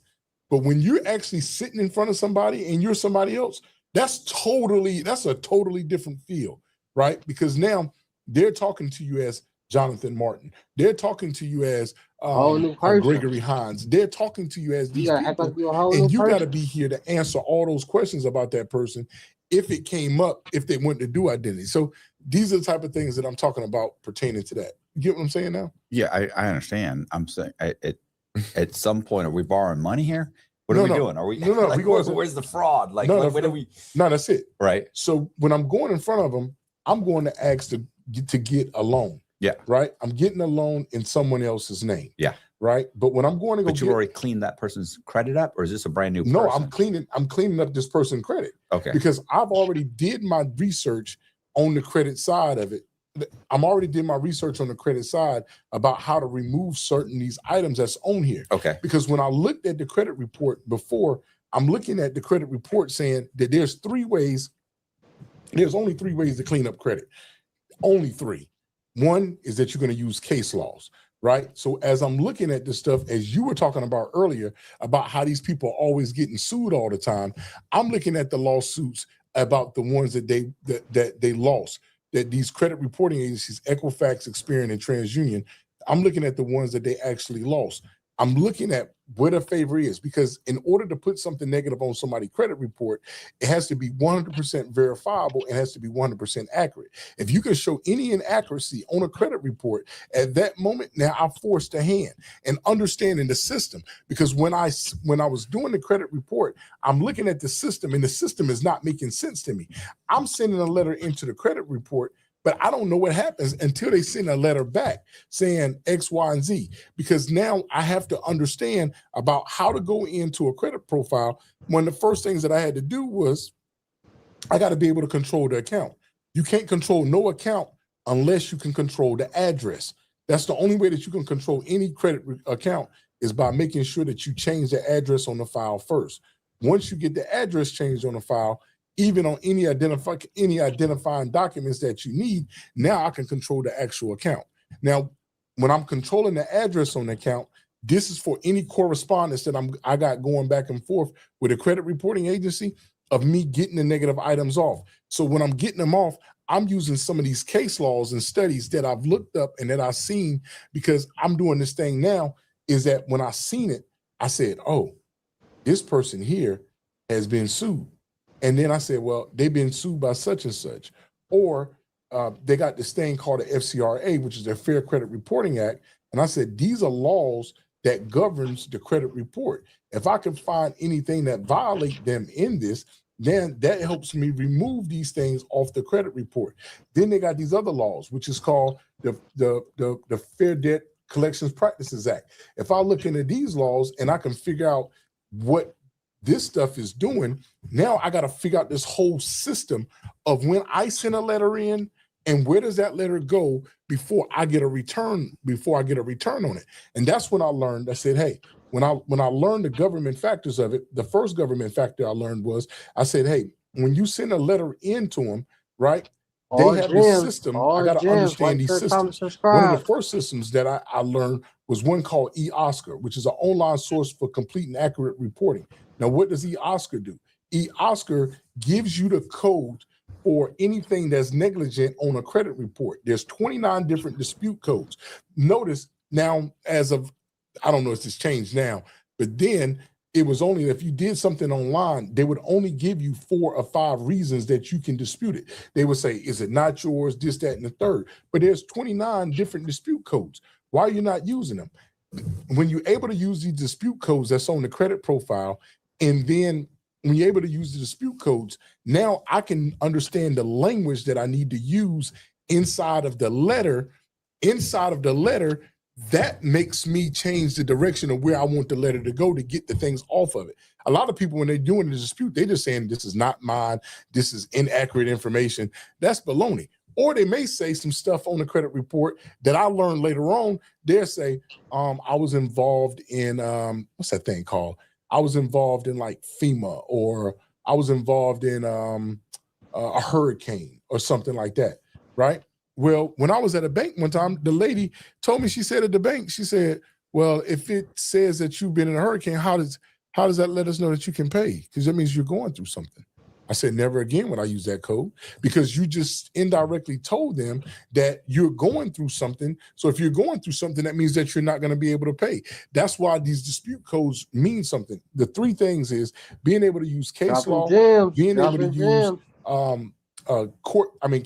cases, and then you're able to use UCC. So between you using actual law, factual disputing, and factual disputing, right, which means that you're sharing something that actually occurred, and you're being able to provide evidence. Being able to provide evidence, but the evidence that I'm providing at this time was all fraudulent evidence to say that I did something, because you got two different communicators. You got your credit reporting agency over here, and you got the actual debt that you owe. So your credit reporting agency could be Equifax, but the person that you may owe may be somebody like American Express, maybe somebody like a Discover, maybe somebody like a Capital One. Those are called your data furnishers. Those data furnishers are the people that give the information over to the credit reporting agencies to get the information. Now, when I'm able to use this information, now that's allowing me to get the negative things off the credit report and go inside the bank to actually get these actual loans that I'm looking to get these loans for.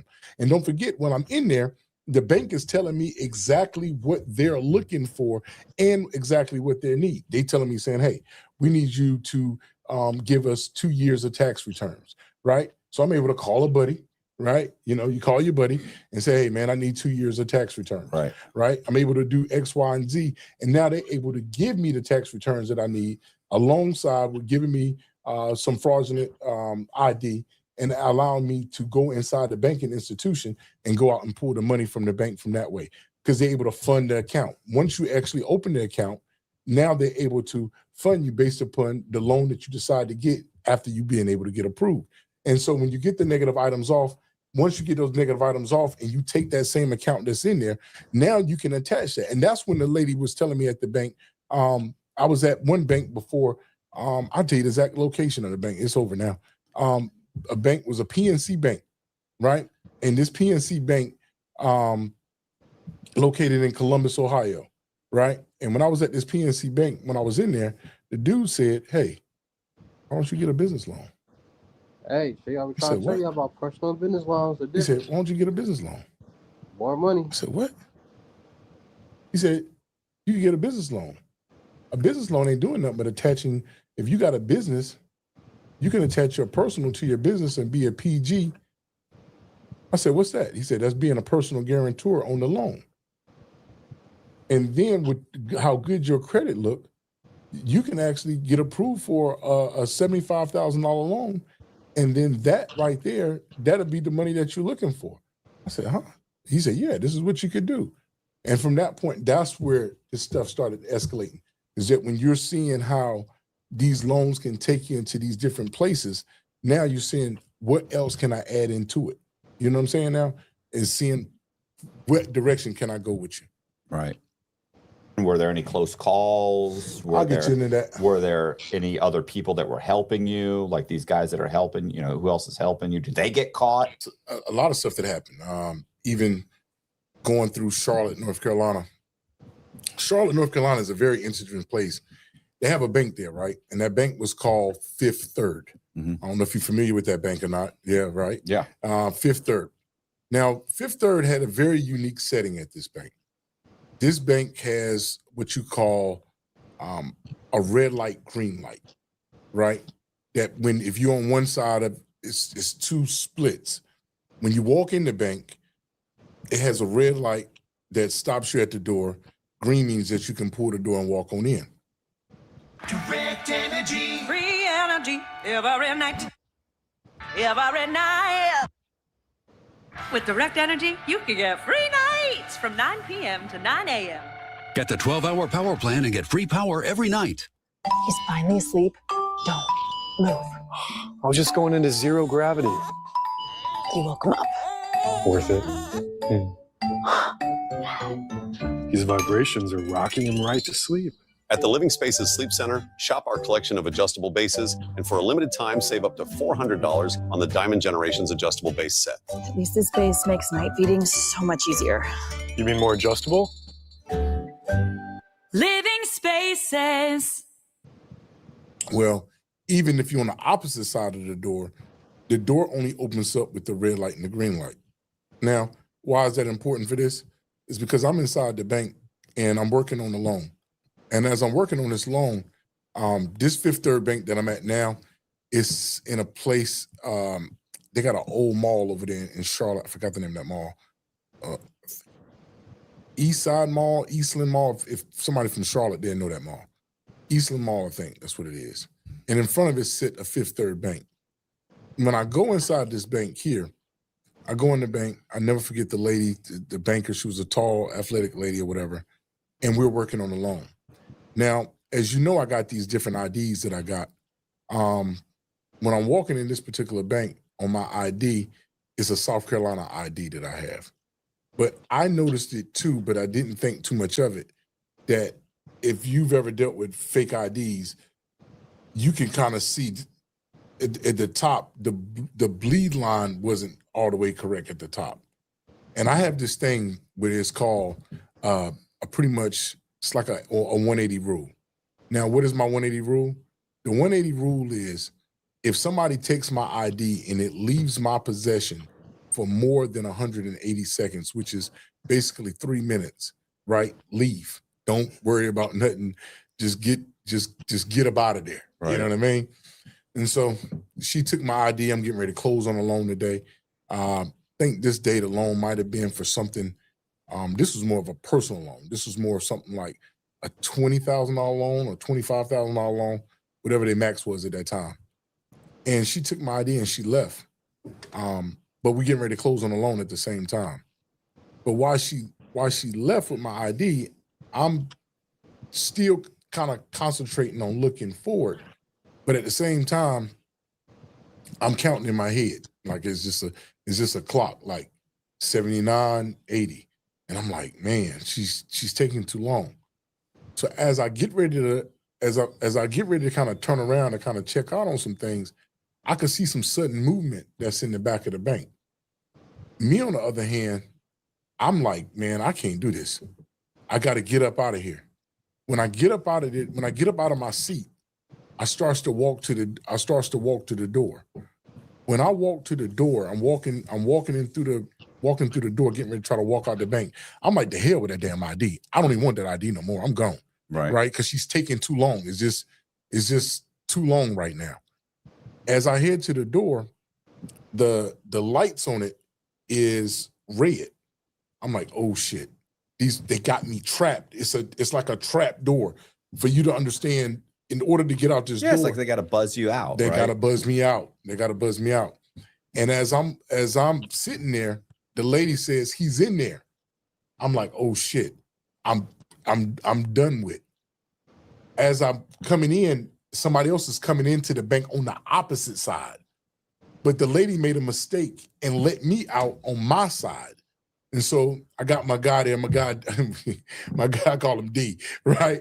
My guy D, he's in the passenger side. I mean, he's in the parking side of the car, but it's facing this way, like he backed into the spot. Mm-hmm. I had to get in this car and we got away. Like it was the craziest thing, because when we turned that corner, soon as we turned that corner, the cops came from this side, right? They came from this side and we barely missed them on that end on that one. You could have been on one of those body cam videos they play on YouTube. Oh yeah, where they're questioning the person. They're saying, I don't know. Yeah, for sure. And that's my ID.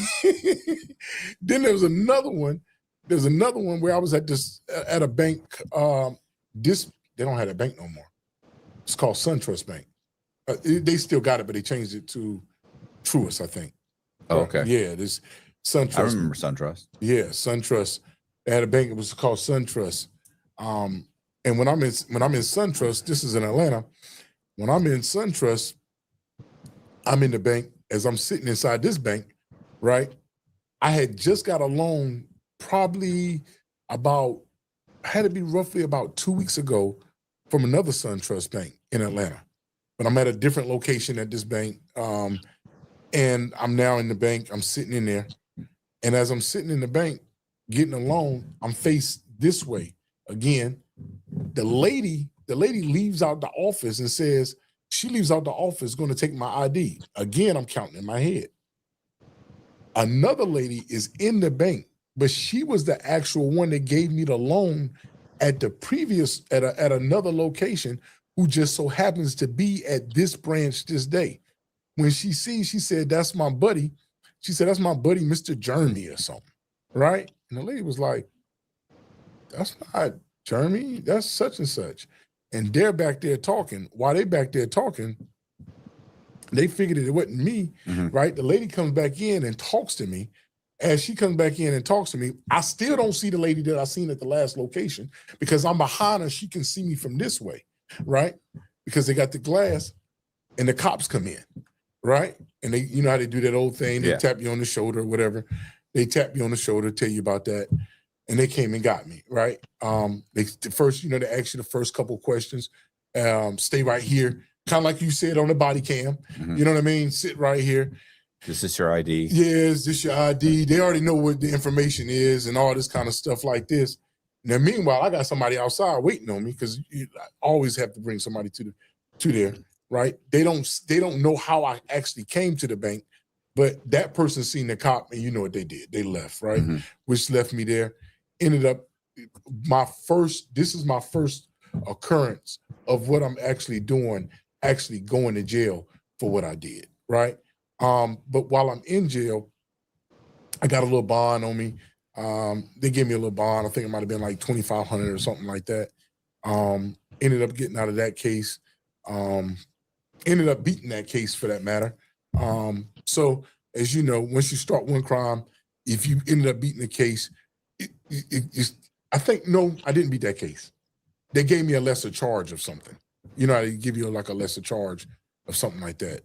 How much was the loan you were applying for? That one might have been for it was a short one. Oh, that was like a 15 or something. Oh, okay, that was okay. I was gonna say that was another personal. That was another personal loan. That was another personal. What year was this? This had to be 2010. Okay, 2010. Because when I was doing personal loans, which is just one of the if you already got perfect credit, you got the ID and everything. Like I was doing mortgages. Like I always talk about the mortgages because those were big loans. But I was also usually what I do is I'd borrow let's say 5 mortgages in somebody's name, and then of course you're out. Like that's like the most you could really kind of borrow. Yeah. And then I'd go ahead and I'd run up their credit cards, and then I'd go apply for multiple personal loans. And the max personal loan at that time was $15,000. It was double.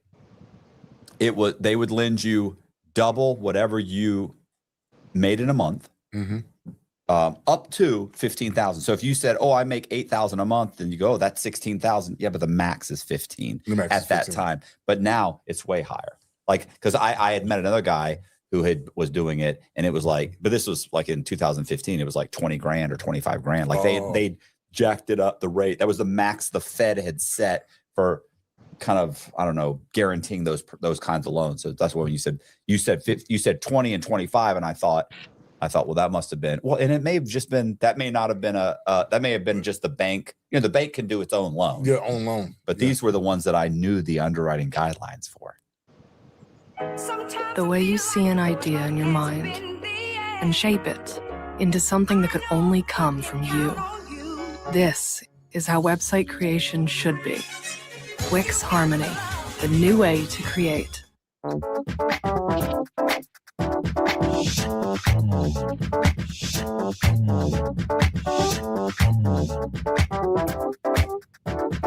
You see what I'm saying? Like I knew I'd show up with, if I had over like a 700 credit score or 650 or 700 credit score, and I had a pay stub. Yeah. And they would give me double. And I never really went to 15. I always went to like 14 and change. I'd have like $7,200 and they go, "Oh, we can go 14, 400. And that's kind of like when I kind of start learning that. And this was like one of those big things too, is learning the difference between the bank and a credit union. Right. And learning that, saying, hey, this bank may only give you a certain amount, but this credit union may give you something totally different. Yeah, well, every bank's different. Yeah, every bank's different. Sometimes you go in going lines, yeah, for sure. And you want to almost say to the bank, well, fucking Wachovia, they'll do this. It's like, why would you know that? Yeah. Like, because I got 6 other identities. I just heard thought you guys would match it. Yeah, for sure. So you got arrested. Do they question you, or you just say? Well, they questioned me, but the thing about it was, at that time, the only ID that I actually had in my possession was the ID from there. I had more IDs, but the IDs that I had were actually inside of the car. Remember what I told you when the police he left. So that kind of implicated me, got me up out of that situation. Well, that's good because one sort of thing. It's like the cops know these things. Like when they show up, if you sat there and said, "Yeah, man, listen, I want to talk to my lawyer." If you sat there, they'd be like, "Oh, okay." They'd already be like, "Well, listen, whoever these guys, somebody's in the car. Yeah, there's a car around, so they're gonna kind of probably drive around, stop somebody, and be like, hey." And he was one after it was over. He kind of told me, he was like, "Hey, when I seen that cop roll up, I rolled out." Yeah, he said, "You know, that's a smart thing to do."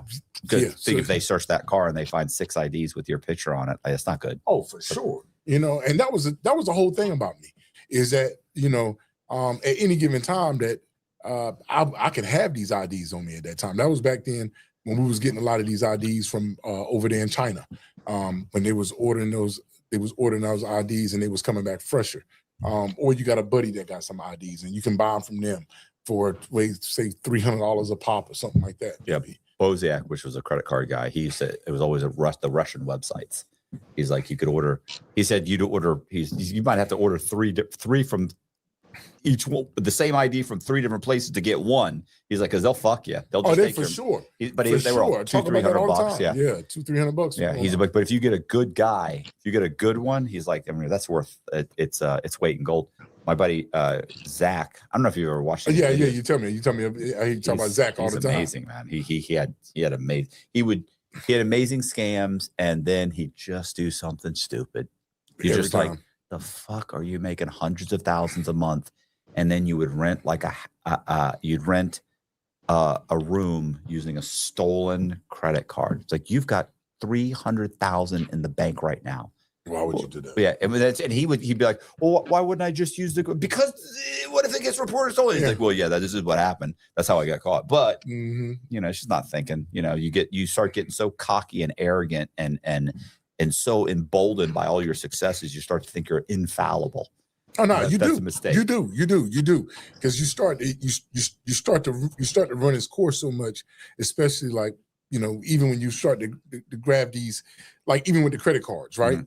I'm getting the credit cards and I'm trying to figure out how the fuck I use somebody's credit card. Well, I get the credit card in their name. I got it. It's running. I got 10,000. Well, we know the rule. It's a street rule, right? Whatever you get, somebody pay for half. Well, I'm only getting half off the credit cards if I do it that way. But then that's when I got more creative in the why game, is that when I started saying to myself, saying, why would that happen? Why would this happen? And I would go in and I'll say the words saying, hey, you know what?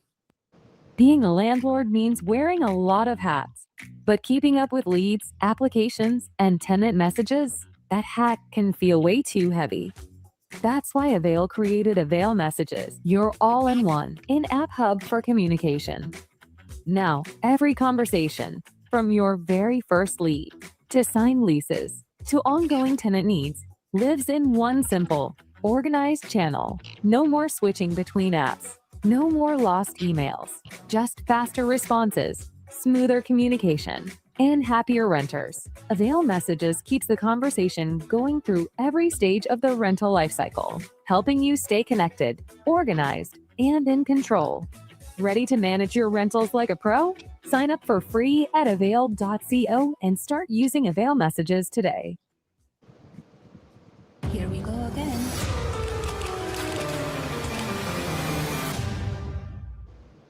If I take a credit card, I got to insert it somewhere for it to come off. In order for that to occur, I mean, this wasn't even an insert at the time. That was a swipe, right? You swipe the card and you use it. But then it got interesting to me because I'm saying, well, why don't I just create my own bank, right? Meaning that I would take another credit profile, take that credit profile, attach it to a business, take that business and get a merchant account on it. When I take that merchant account on it, right, now I can take that merchant account. This was back then. Now, when you got the big processor, the big processor that sits up there, it kind of sits probably about the size of this right here, right? And you can actually take credit cards from that way. So now I can make one purchase on a credit card for, if the credit card was 10,000, I can make that purchase for 3,000. I can make that purchase for 3,000 again and 2,500 and max that credit card out and get every dime off of that credit card, which is going to the actual purchase of that account. Because don't forget, the credit card that I actually got, I actually made that credit card because the actual owner of the credit card don't even know it exists because I create that whole account on that. So right? you don't have to worry about a chargeback. I don't have to worry about a chargeback. They're not going to know about this credit card usually from the moment that I get it. Because usually the first thing that you got to do on credit cards anyway is you had to make smaller purchases first, making sure building up your reputation with the actual bank to let them know that this is cool. Right. And then I will go in and make those bigger purchases. With those bigger purchases, now that actual bank knows that saying, hey, this person is cool. I don't have to worry about none of this stuff coming back on me for 60 to 90 days. And when you get a credit card, you can usually get about 2 or 3 of them at the same time. Are you initially making the payments on the cards just so they're in good standing for a few months? Yeah, well, on the loans, I would. On the credit cards, I wouldn't. Okay. On the loans, I would always make about 2 or 3 payments on every loan. Right. And the way that I would do the loans on the payment was I would do this thing where they would call it what's it called? Automation, taking your payment automatically. Yeah. Okay. The automated payment system, right? The automated payment system, where if I got a loan for say $10,000, right, and say the payments was $250 a month. When I took that money out of that account, I would leave everything in there. I would take everything but $800, so they can continue to get that $250 that they needed, which would still kind of buy me time on this credit line. Because anytime that you got one credit profile, that one credit profile can actually increase you to get you 3 to 4 different lines on that credit profile at the beginning of it. And then once something goes negative, which usually doesn't show up for anywhere for about 90 days, right? Then that actual credit profile goes to shits at that point. Colby, you know what a chargeback is? It charged back to I know there's a chargeback scam, something to do with the credit cards. Yeah. Well, it's basically, it's like if you're a merchant, so he's opening a merchant account. So he's going and saying, swiping the card and saying, hey, this person bought $800 worth of merchandise. And then the problem is that if it was a real if it was somebody who knew that this was happening and could discover, like, let's say he's not mailing these payments, these bills are not being mailed to the real person's address. You already changed their address. So it's going to another address that he's in control of. If it went to the real person, then they would call and say, hey, that's not my credit card. I didn't buy that stuff. And 100%. Then the credit card company would go to the merchant and they'd say, that wasn't us, that was fraud, give us and they'd send him the $800 back, and then he'd be charged back. That's a chargeback, and then they shut the account down. But because these people don't know that they even have a $10,000 credit card, they never complain. So by the time, if they ever figured it out, because they initially had bad credit, so they're not checking to see if they have bad. They already know my credit's trashed. I got a foreclosure, 2 repos, and 6 bad credit cards. Yeah. So they're not even checking their credit ever. Like, they're thinking that's done. I won't be able to. Not right now anyway, because they're going through something. Right, for years. So they're not. That's the least of their problem. Something else is going on. And that's what I'm doing is I'm creating these trade lines for them, utilizing their stuff on that end. And even when you start to kind of dig into it, you will see that saying, hey, even with the merchant account, being able to take the money and put the money into that actual business account. Mm-hmm. See, that was the main thing, is being able to take that money off of that card, because the credit cards, that's the thing I hated the worst. I didn't like credit cards. Like you hear a lot of people say, man, I like credit cards. I do credit cards. I didn't like them because they had authority to stop the money because before you can even get the money, they could give you a $10,000 credit card, but the moment that you leave, they can turn that card off completely or reduce that limit down. So what do you like, the personal loans? No, I'm saying credit cards itself. No, I know, but I'm saying, what do you like? Oh, I love loans. I love loans, business loans. Because once the check goes through, it's done. Yeah, once they put that money in that account and you retrieve that money out of the account, it's a wrap. They can't do nothing for it. It's a gone deal. They got to bargain and negotiate with you. Well, if you don't pay, they can ruin your credit. But what do you give a shit? I don't give a shit. It's not my credit. I don't give a damn about that credit. That's the least of my concern. You know what I mean? That's a good for the hook. You know what I mean? I wouldn't give a damn about that. But when it comes to it is, and then we got into the business side of things. Free energy every night. With Direct Energy, you can get free nights every night from 9 p.m. to 9 a.m. Free? Like the best things in life? Free! Did someone say free? Like your mind after you meditate? Free nights! So you're telling me I can power my midnight karaoke sessions for free? Every night! Free. Free! Get the 12-hour power plan and save with free power every night from 9 p.m. to 9 a.m. Experience luxury redefined at Lexus Clear Lake. Immerse yourself in unparalleled craftsmanship and innovative technology that defines every Lexus vehicle. Stop by Lexus Clear Lake today, either in person or online at lexusclearlake.com. The business side is where things change completely, is because they will give you business loans, but the business, the way that I did this business side was a little different. I love regular names. Regular names I would adore, right? And when I say a regular names are like David Allen, right?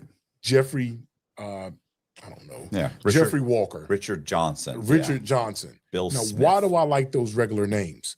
Because a regular name means that over here at the Secretary of State, right? They have businesses. You go to the Secretary of State, they can have businesses. They will allow you to check under a name to see if there's a business in that name. You can be able to take a business that you see in that name, and now you got an actual business, and you can actually go down to a Secretary of State, and they would actually, at the time, you could just walk in, right? And they would give you any documentation that's already submitted, saying, "Hey, I need to get Georgia." This is pretty much anywhere. Well, I know sunbiz.com or sunbiz.gov. That's the Florida Secretary of State. You can go online, put in a name, and it'll tell you, oh, there's 4,500 corporations with that name, or the business name, maybe just variations, right? Express Tax Services, Express, Food Services, Express. What you just put in Express, but you can, you narrow it down. But if you put in, let's say, like for the owner of the company, you can punch in the name and it'll say, hey, there's what, if you, depending how specific it is, like if it's a general kind of a generic name, there might be 400 businesses with that name. John Smith, there might be 400 businesses registered under John Smith, and you've got a credit card as John Smith. No, but listen, you can take. No, not a credit card. I meant, do you have an ID as John Smith? Yeah, you get an ID. The ID is the simple thing, you right? Get an ID in my name. Yeah, you get the ID, but you can take John Smith, right? So as a John Smith, I could go to the Secretary of State and say, hey, I got a business. This is my business. Because if you notice something at the Secretary of State that you would never see at the Secretary of State is a date of birth. They do not have date of births and social security numbers there, right? But what you can do is you can actually get a business from them, and then being able to take that business, right, create the financials on that business and go pull a loan out on a business from underneath a person, right? Because now it's a legitimate business that they can actually see, right? From a banking standpoint, they can see that business. They can see that name because that name is under that business. It says John Smith. But the real John Smith was born in 1942 or 1958. But this John Smith that the ID is that you got is born in 1985. The reason that you got an 85 because it matches up to the person that is walking in there trying to get the information on that actual business. When you're able to get that number on the actual business, now you can take this information and go get these documents. These documents are your financial documents, which means they may ask for a balance sheet, profit and loss statements. This ain't nothing but paperwork. People can create paperwork. Once they create that paperwork, they take that paperwork along with that actual business, and then they actually able to get that bank account. Don't forget, everything works off of a bank account, right? They take that bank account, and now they can fund that bank account based upon that information of that actual business. On that so part. they never ask for your personal taxes? No, if they ask you for your personal taxes, you can produce that to the bank, but they're not asking you that when you're going inside of the Secretary of State to get information. That's what and you're having to go in because on Sunbiz in Florida, you could just all that information is public records. You could actually print it off the website. No. Now you can. Now you can. I'm talking about back then. It was the online accessibility to pretty much the world right now is online. Right. But back then you couldn't do that. Right. Everything I'm talking about is prior to 2011, 10. That sort of thing. Right. So I was gonna say I did the same thing. I rented a guy's house named Michael Shanahan. All I knew his name was Michael Shanahan. That's what was on the lease. Yeah. I knew this was in Georgia. Went down to I think it was Fulton County, and went downtown to public records. Nothing was online at that time. Went down to public records, got a copy of his title, looked and saw he had 3 mortgages on the house. And I saw that the mortgages were like Michael S. Shanahan. I don't know what the S stands for. Exactly. So I don't know his date of birth. I don't know his social security number. So I get a social security number issued to him, I think. And then I make up the name like Michael, like Sean Shanahan.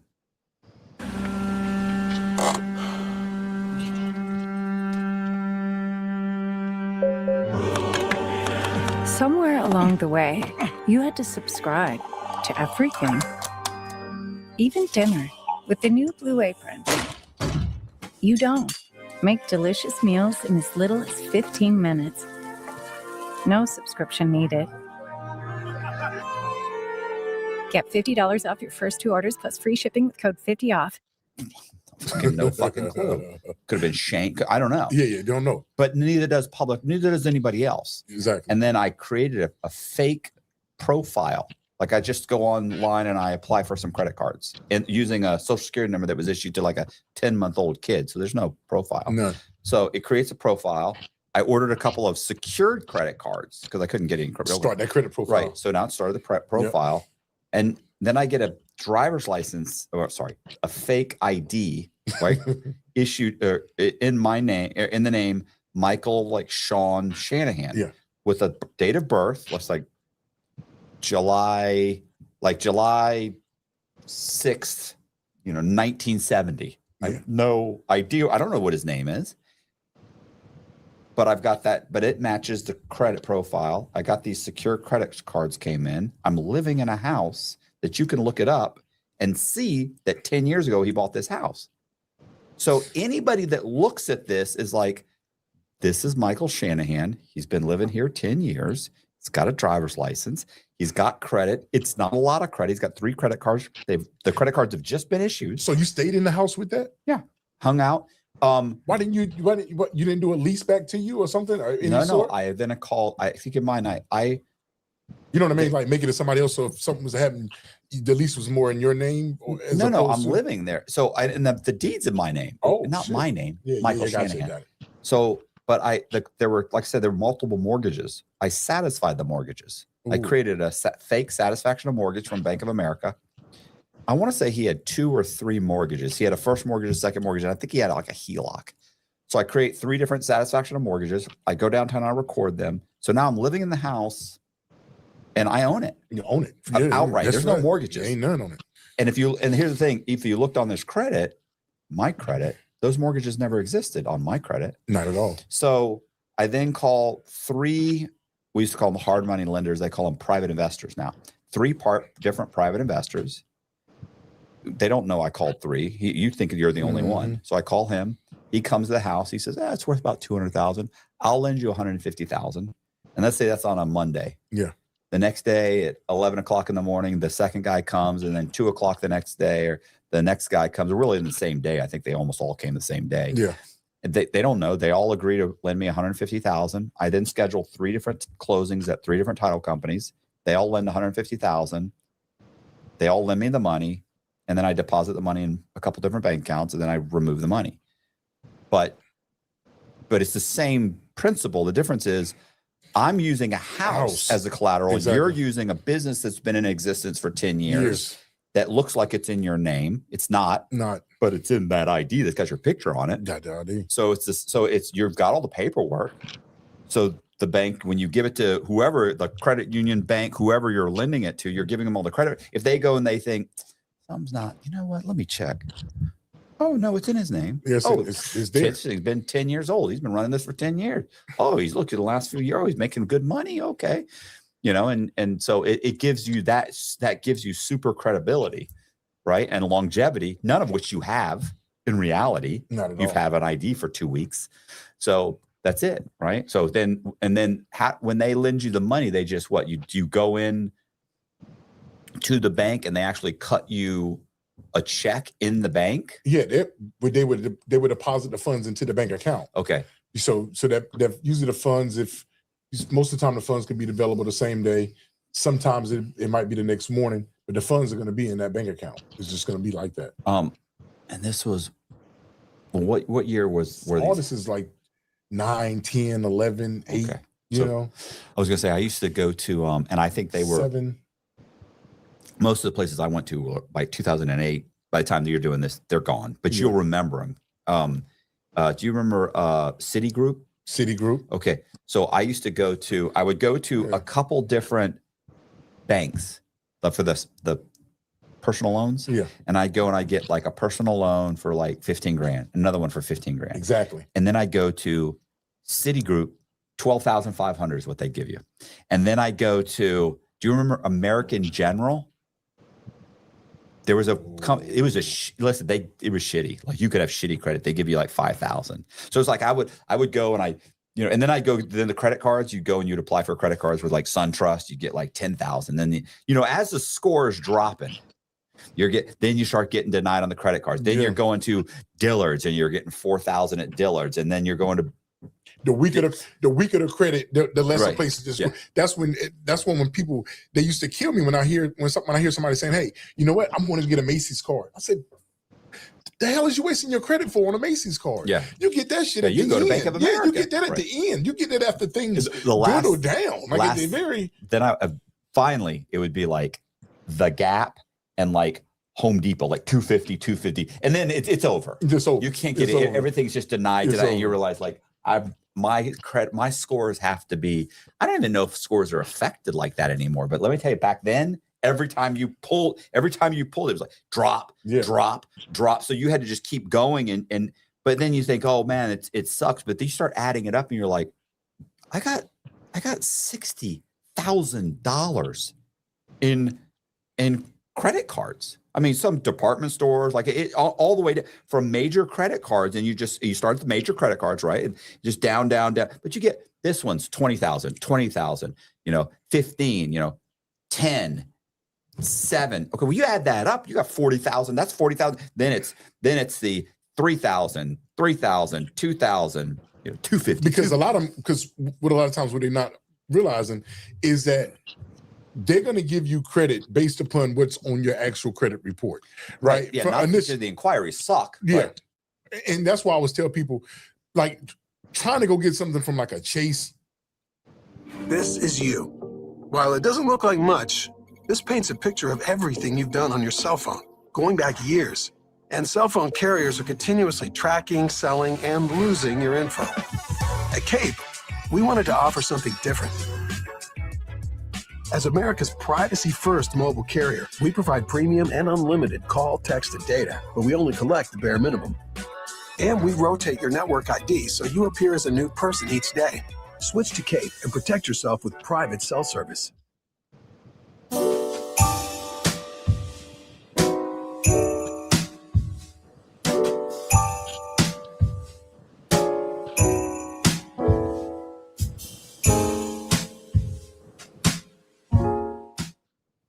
When you don't have nothing big on your credit profile, it's really slim to none, right? Yeah. But that's why I like to always tell them, saying, hey, listen, go to a credit union first.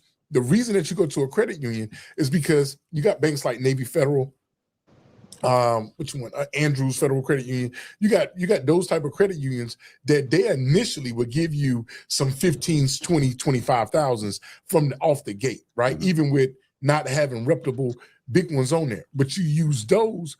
And you get into those credit unions by joining. You get into not those, but you get into a lot of credit unions by joining ACC, American Consumer Council. Right? I always tell people, man, join American Consumer Council because that'll open the doors. Because credit unions won't let you get in unless you live, work, or worship in that particular area. That's what most of them like say. Do you live in this area? Do you work here? Do you worship here? Right?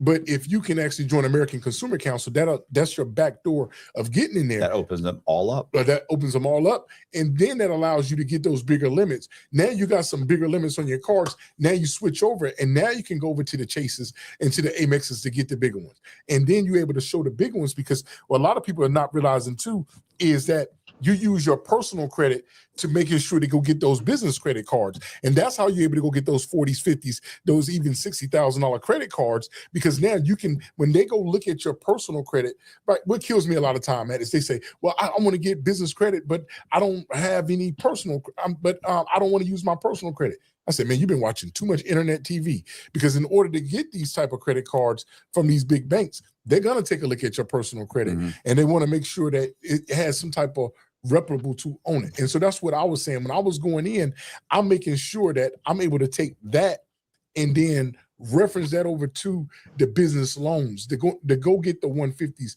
the 200s, because now you can take a personal credit. For example, here's a great example. Coming out of Richmond, Virginia. When I'm in Richmond, Virginia, there was a bank there at the time called BB&T, right? That's still around. Okay. Yeah, that BB&T that I went to in Richmond, the lady, she allowed me to get $200,000 from the bank.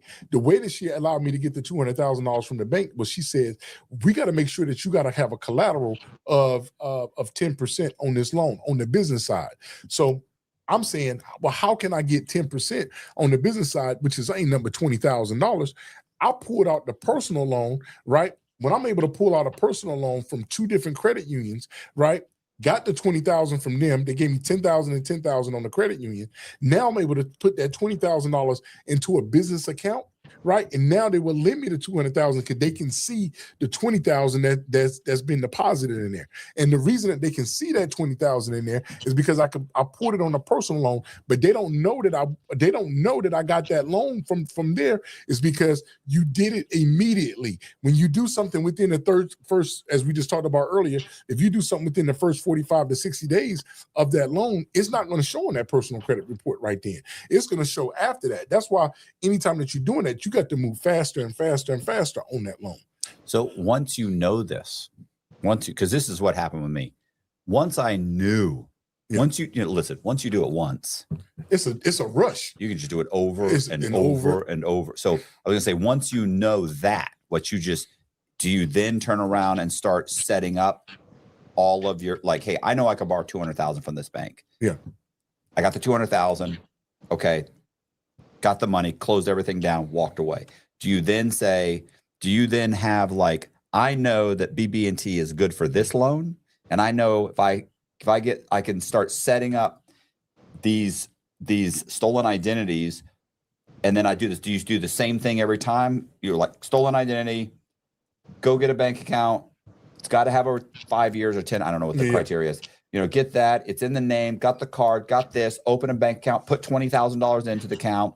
And then now it's been over 45 days, whatever. I now go into BB&T and I apply for the loan. Because why do I do that? Because I just did it. Just did it over here. Right. Does that become something you keep doing until eventually they shut it down? Because that's what they do. Yeah. But 6 months later, they're like, nobody's getting a loan. None. But then you learn so much that you're saying, well, Wells Fargo would do it, right? So you're thinking to yourself, Wells Fargo is good, as golden goose at Wells Fargo is good.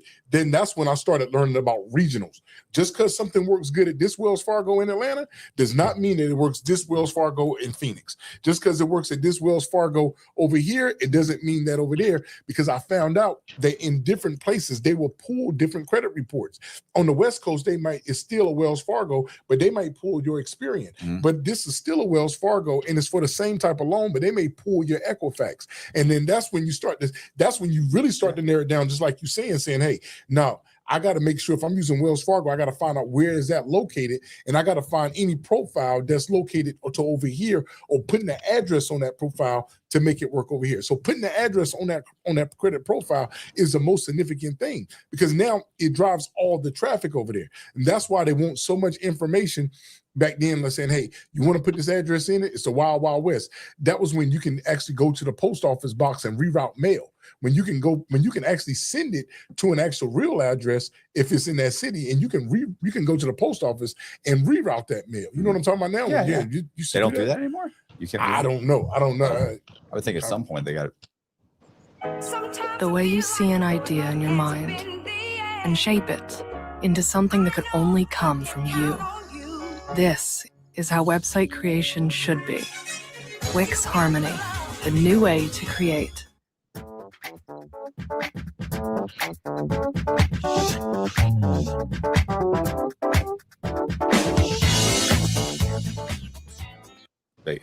If you move, they got to be able to still do it. But I don't know what the criteria is of how they doing it. You know what I mean? Because now it's a lot of.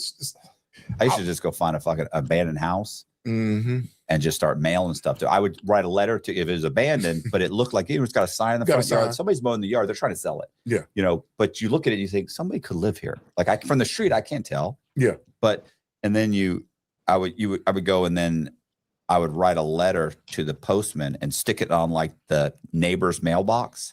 And so it'd say postman, and he'd grab it and he'd open it, and I'd say, hey, I just moved in this house. Even if it was if nobody would live there.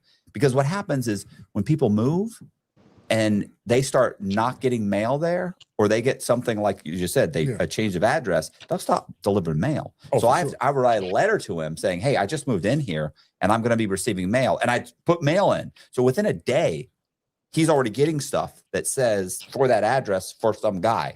So they immediately start delivering it again. But even if it's that junk mail, you're just getting him on the right path just to start passing mail back to that address. And you're going to get junk mail, because by the time once I've done that, I'm immediately applying for credit cards. So you're going to start getting junk mail too. For sure. Then you get on all the lists, and he's like, oh, somebody definitely lives here, or they bought the place. Somebody's here.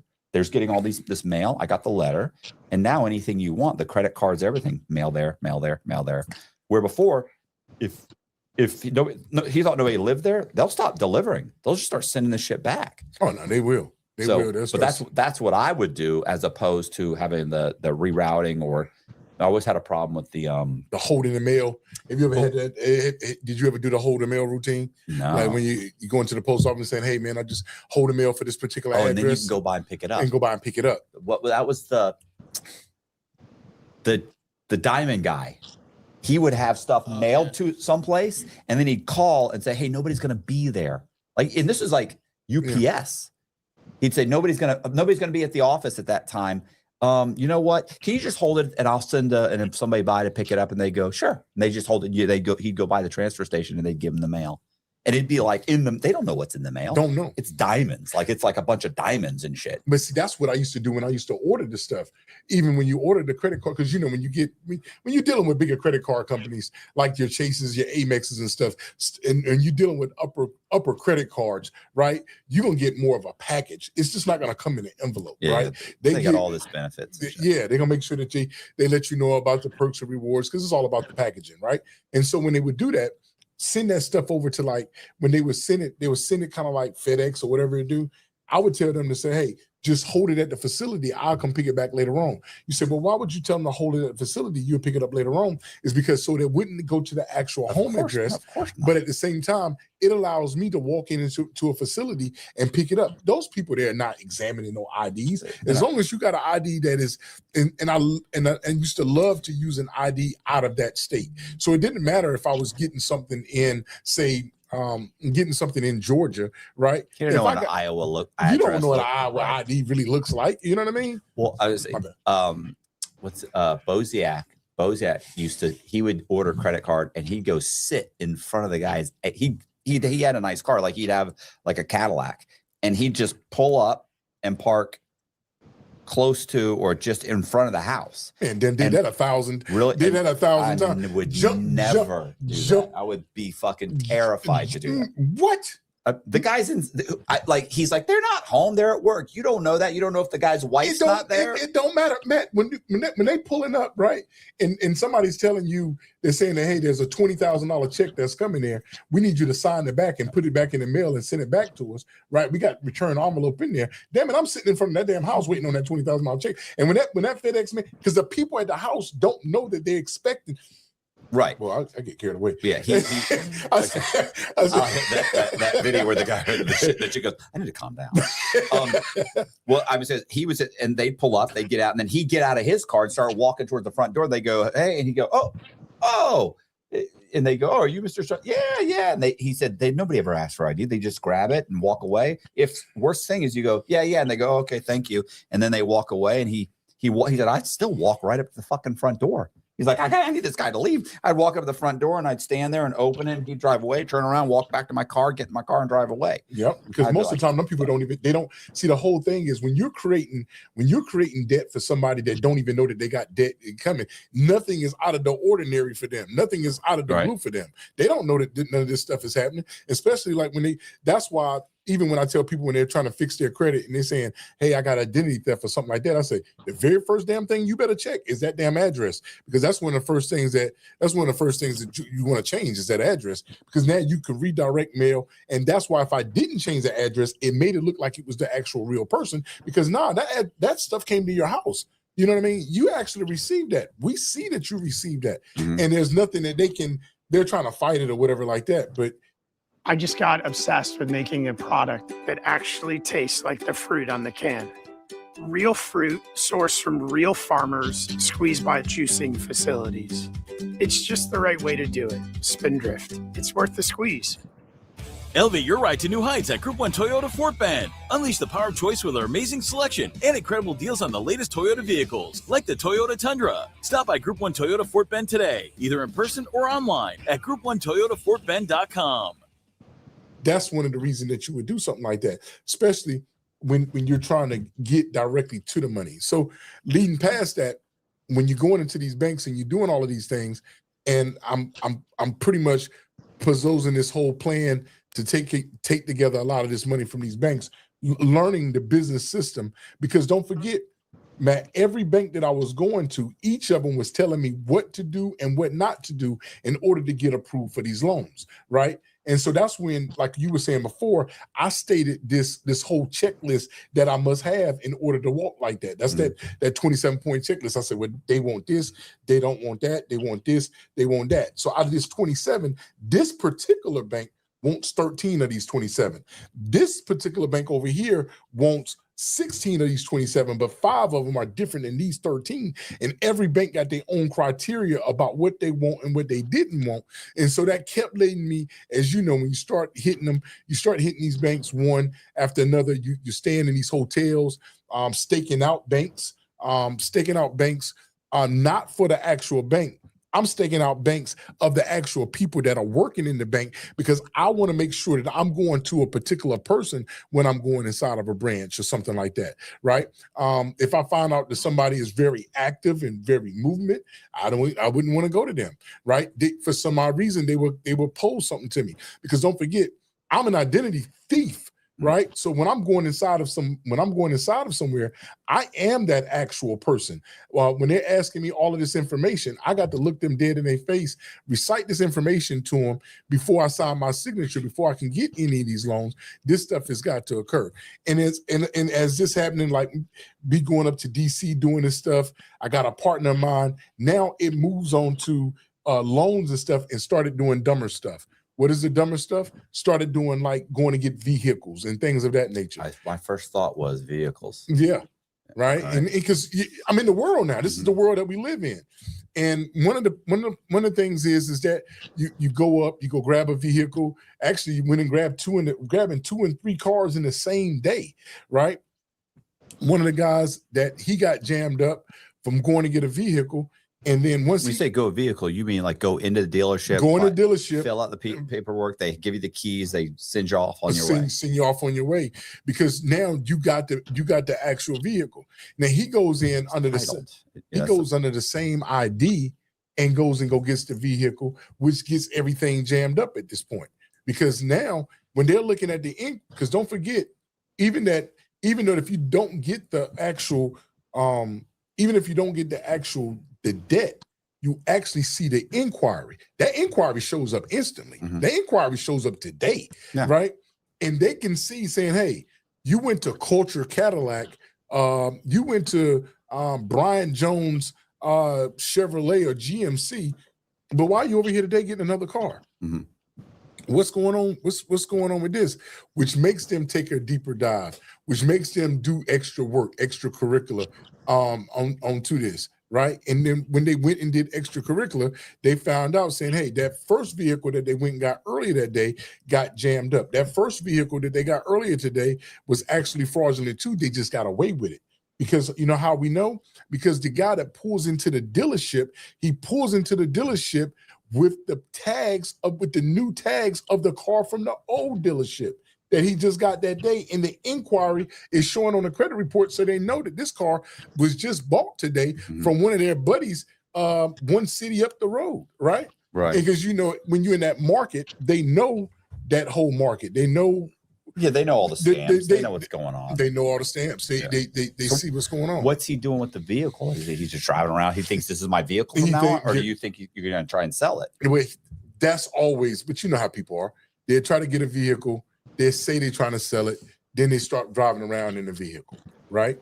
And that's what usually kind of gets them jammed up when they start trying to drive around in the vehicle, acting like it's their own vehicle. When they're trying to when the whole thing is not to purchase a vehicle, but to purchase a vehicle for a buyer. Yeah. Sometimes they would just purchase a random vehicle and then they try to get the vehicle off, which doesn't make any sense. Well, and you don't have a real driver's license. Like if you get pulled over in this vehicle with that ID might be okay for the finance guy or the bank. Exactly. But that cop's going to be like, oh, I'll be right back. You're done. It's over. You might as well start making your phone calls now. Hey, baby, they're probably going to bring me to the Hillsborough County lockup.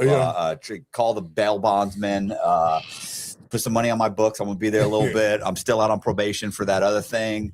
I mean, you're done because he's going to. We got about 2 minutes before the other police cars start showing up. No, and that's exactly how it happens, right? I have a question for you. Talk to me. Well, a question. I'm going to tell you. Do you remember Mighty Mouse? Yeah. This is the cars. Yeah. You're like this. I'll go through it quick. Okay. Ready to refresh your space for less?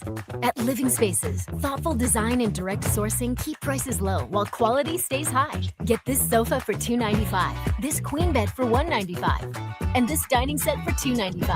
Updating every room is within reach. Plus, enjoy fast, free shipping as soon as next day. So your new favorites arrive without the wait. Your next piece is waiting only at Living Spaces. Living Spaces.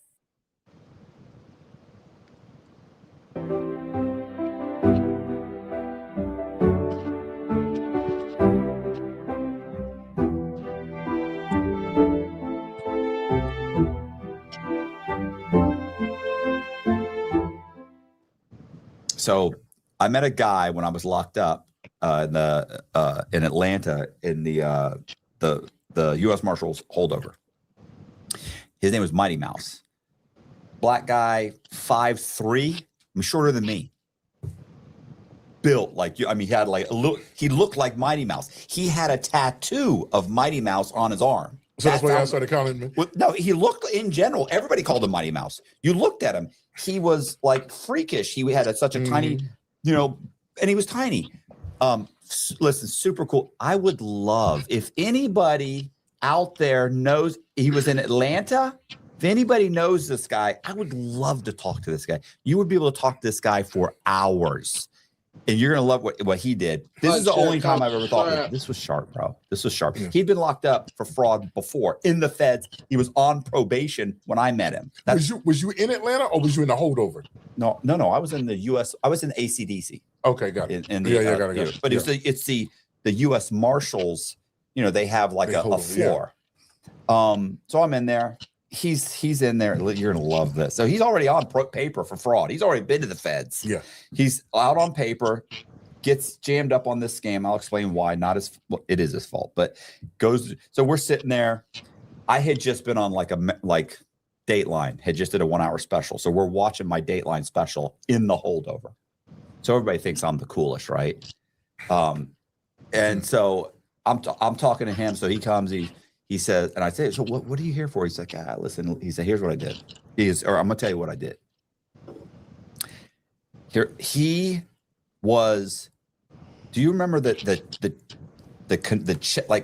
pre-approval checks they used to mail out for your cars? Cars, yeah.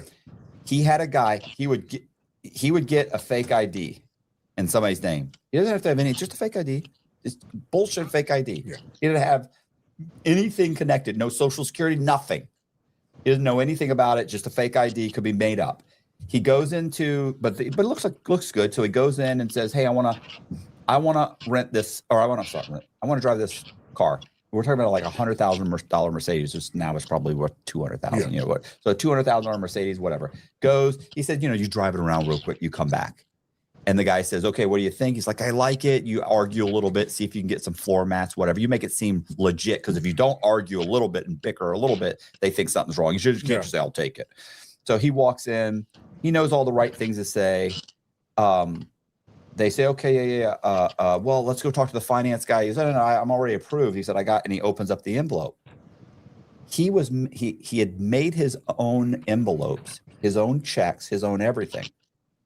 He goes in the finance guy. He gives them the whole packet. The guy opens it up. He gets them all the time. You sure you don't want us to do the fight? No, I'm already pre-approved. I already talked to him. Okay. So he picks up the phone. This is how simple this worked. The finance guy picks up the phone, calls the phone number. On the phone number, he's got Mighty Mouse, his girlfriend, sitting in his house, his $1.5 or $2 million house, and this is 20 years ago, in like Buckhead or something. Yeah. So she answers the phone and says, well, listen, Southern Exchange Bank, how may I help you? And they're like, or whatever she says exactly what they say whenever you call these things. And they go, okay, yeah, I've got so-and-so here. I need to, okay, all right, hold on. I need what make and model of the vehicle? Okay. What's the VIN number? Okay. And so she starts saying asks all the questions. How much is the vehicle? Everything included. He tells her. She says, okay. What she asks? So she asks a series of questions. Can you put my person on the phone? Yes. Last 4 digits of your social security. 42012. Mm-hmm. Okay. Hang up the phone. Yes. No. Okay. Your interest rate? No. I'm good with that. Okay. Yeah. No, that's fine. How much? Yeah. Can you do 60 months? Can you do? Oh yeah. Okay. Hey. All right. Here. Hold on. Boom. Talks to the guy and says, give me a minute. Puts him on hold. Comes back a little bit and says, okay, here's your authorization code.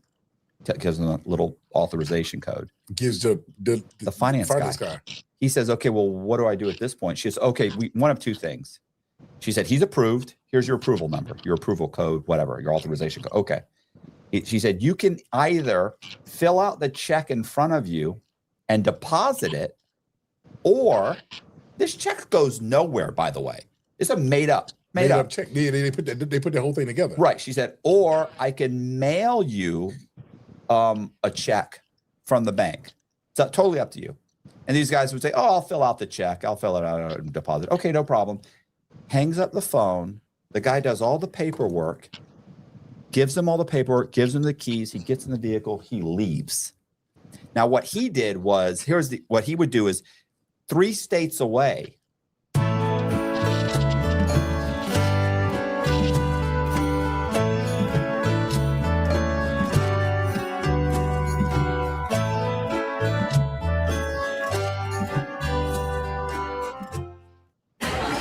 Here he comes.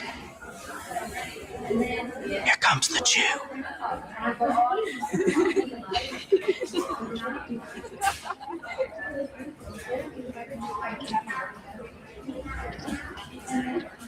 The exact same vehicle. He would have somebody go on the lot and get the VIN number.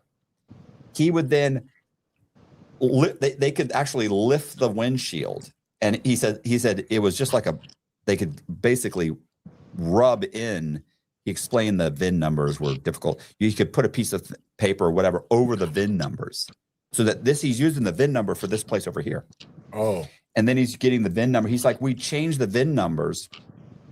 They'd make like they take the order sheet and everything, and somehow or another they would take the registration.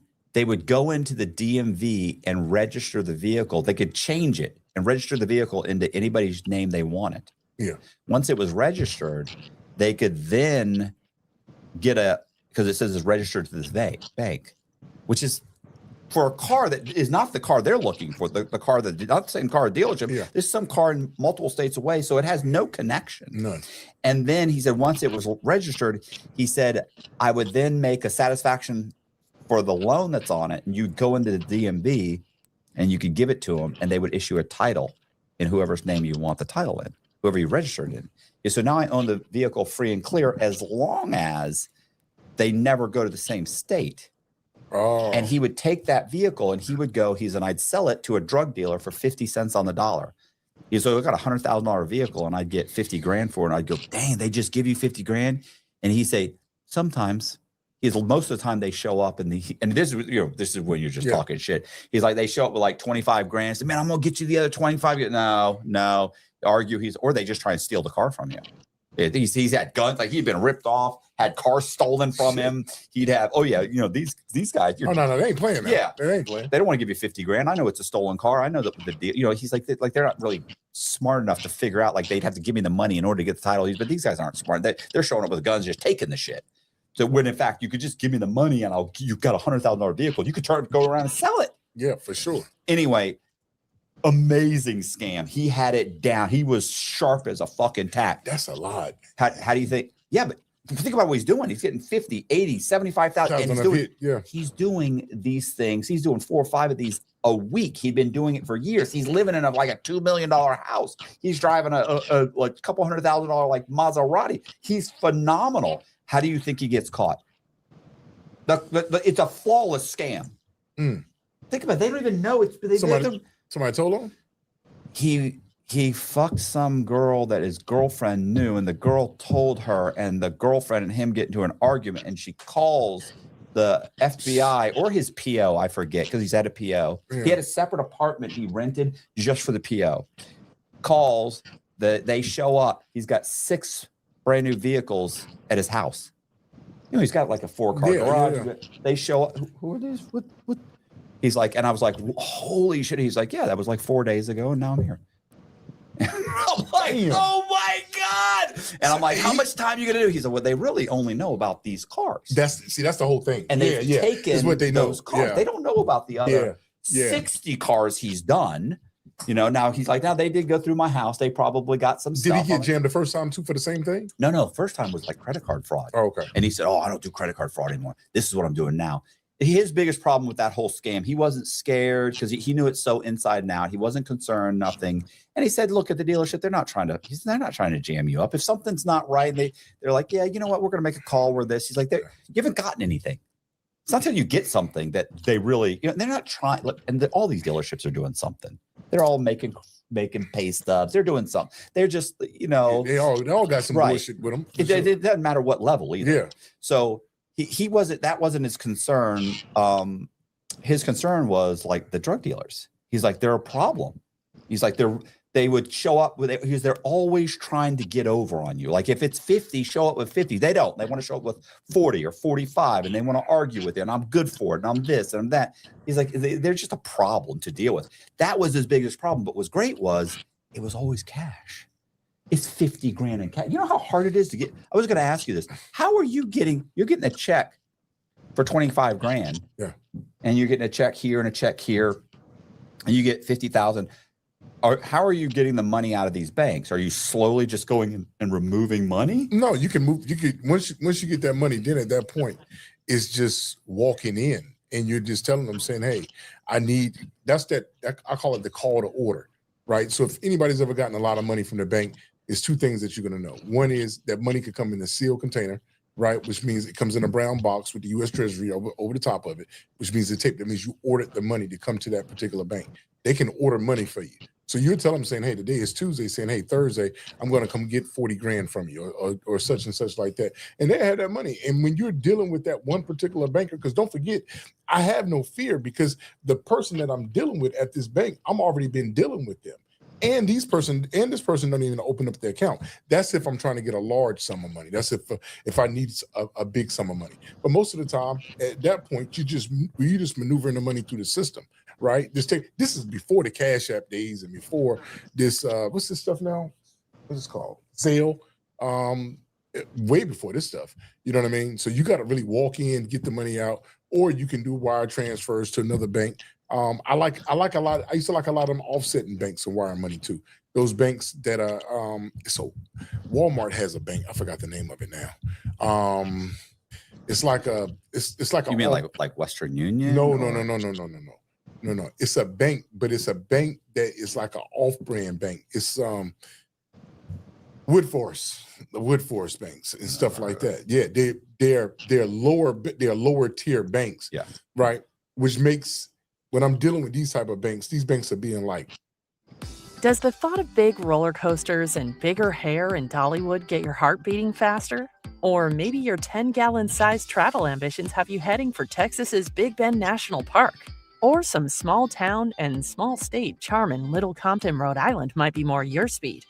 For adventures of all sizes, choose Allianz Travel Insurance to protect you, your trip, and your peace of mind. Walmarts and things of that nature. They're used to dealing with cash. Used to dealing with cash makes it a lot easier. I used to go in and I would just get like 6,000, 7, but I've got 12 bank accounts. Yeah. So I'm getting 6,000, 5,000, 7,000. Because the only time I ever went in and asked for 29 grand one time to cash a $29,000 check, they gave me such a fucking, I got the money. It just took forever. And I was sitting there and the guy took my ID for a hell of a lot longer than 180 seconds.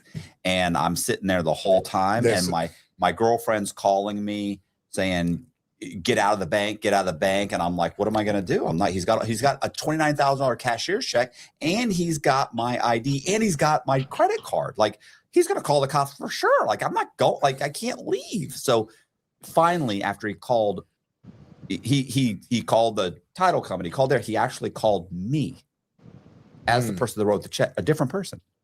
So I had to answer the phone in the bank as someone else and verify that I wrote the check and hang up the phone. He comes out. Yeah. He comes out with the chick that I think I talked to and he counts out the money and he gives me the money, 29 grand. And I'm stuffing it in my pocket. I'm like trying to get it. And as I'm walking out, he said, I was Scott Cugno. He said, Mr. Cugno, he said, I'd like to say something. I said, yeah, what's up? And he goes, I feel very apprehensive about this transaction. And I go, well, what is it exactly? And he goes, I can't put my finger on it. And I go, it'll come to you. And I just turn around, I bolt out the fucking, I got in the car and I just drove off and I was just like, oh my God. But it took 30 minutes to get at least 30 minutes, but it felt like 3 hours. Oh, I know that feeling. When you're sitting anytime that you're sitting somewhere and you're waiting for something, that's why I told you that 180, that time span is when you're sitting there and that's why anytime they took my ID and they left with my ID. But you got to be cool. Oh no, you're the coolest looking person around. But that thing is hitting hard. This guy told the Secret Service he wasn't nervous. He's like, he asked for a fucking Diet Coke. Like he sat there. He's on the phone. He's making calls. They were like, he's like, he didn't leave. Like typically when they leave, if it's fraud, the guy will try and bolt. Or the guy's like, can I get my stuff back? They panic, right? I just sat there the whole time. And the only reason I was even on the phone is because my girlfriend just kept calling. The chick I was dating, she's like, what's going on now? But she's panicking in the parking lot. And I'm thinking to myself, like, it's a mistake. I shouldn't have left the keys with her. Yeah, I should have taken the keys. She's gonna leave any minute now. But he was like, I was totally cool, but I wasn't. I was terrified. I mean, my heart was just like a jackrabbit. But I have that ability to be Just that just what's up? Boom. Just well, we're gonna talk to a manager, somebody. Let's get up, let's escalate. I need the money. That's me all day. I'm sitting there doing that. I'm ready to argue. Hold up. Yeah, like what's going on? Well, we're thinking about calling the police. Well, let's get them here if that's what we need to do so I can get my money. Yeah. That's it. You know what I mean? But yeah, you call their because they do have all my shit. Like I'm thinking to myself, they're either getting me here or they're getting me at the house. Like if I can't, I need to get the money. I need you to believe this, so I can't bolt. The guy, the fraudster's got to be like, oh, just give me my stuff, and he leaves. Now they're calling the police for sure. No, for sure. They're calling the police. You know what I mean? But there's been times that it happened to me though. Right. Like I was sharing with you earlier about some of those times is something happens and it's just not right. And this is like because me on one hand is I'm looking at it, I'm in a state, maybe I'm in Kentucky, right? Maybe I'm in Lexington, Kentucky, right? And I'm there. But when this stuff is happening, I gotta go. But I'm not really caring. I'm not from the area, right? For one. Although it's my face on the ID, it is my face on the ID. Yeah. But that name, that other stuff is no identifying factor to me unless something else happens and they can add a 1+1 to that and move forward from that way. But if this doesn't have my stuff on it, and you know, what I'm always talking about too is this is 15 years ago. You know what I mean? Yeah. So there's no CSI. They're not they're not scanning the ID. It's just some person who looked at the ID. And they got some still shot photos of you from 35 feet away on a black and white camera. Yeah. A shitty 320. What is it? 320p. What is it? Probably like 320 or 480 are the two. Yeah, low 320 or 4. Like that thing's so grainy. They're not going to get you from that. No, not at all. So, you know but now I don't know about now. Yeah, they got. I don't feel good now. Now it's probably 6K, and they can tell if you had a pimple. You know what scares me now? Blast. What scares me now is it's not the people. It's the fact that cell phones are on everything and people always are filming, right? Mm-hmm. And so when you start to see stuff like that, it's like you don't even have to worry about. You're 10 minutes late for work, but you were 20 minutes late yesterday. It's a good day for a good deal at Outback Steakhouse. Get down under favourites like the Aussie 3-course starting at $14.99 with savoury soup or fresh salad, your choice of select entrees like the juicy Bloomin' Burger and New York-style cheesecake for dessert. It's a deal so delicious you'll only be 5 minutes late tomorrow, maybe 4. Try the Aussie 3-course starting at $14.99. Any reason is a good reason to celebrate at Outback Steakhouse. No rules, just right. A Ring camera or a camera here in the bank or anything of that nature. You got to worry about Susie, who's Miss Susie, who's just filming. You know what I mean? It's taking all the fun out of fraud. Really, to be honest, it really has. You know what I said about fraud when it was retired from fraud. When the dope boys came over to the fraud game. Yeah. When the dope boys came over to the fraud game, I'm like, man, listen, stay over there with your dope, man. Keep over there with the dope, man. We over here with fraud. We over here with fraud. And when they switched the lanes, it's like, oh, you remember the drop, the tax fraud? Yeah. I remember I met a guy in prison, and what was it? I said something. I don't know what we were doing. We were talking to something. He was talking to me something. And, we're in line for fucking the chow line. I'm sitting there. Yeah. Says something, and he goes, I said, I don't know. I've talked to him once. I felt comfortable enough to ask, right? I go, what are you in here for? I said, was it like drugs or something? And he goes, drugs.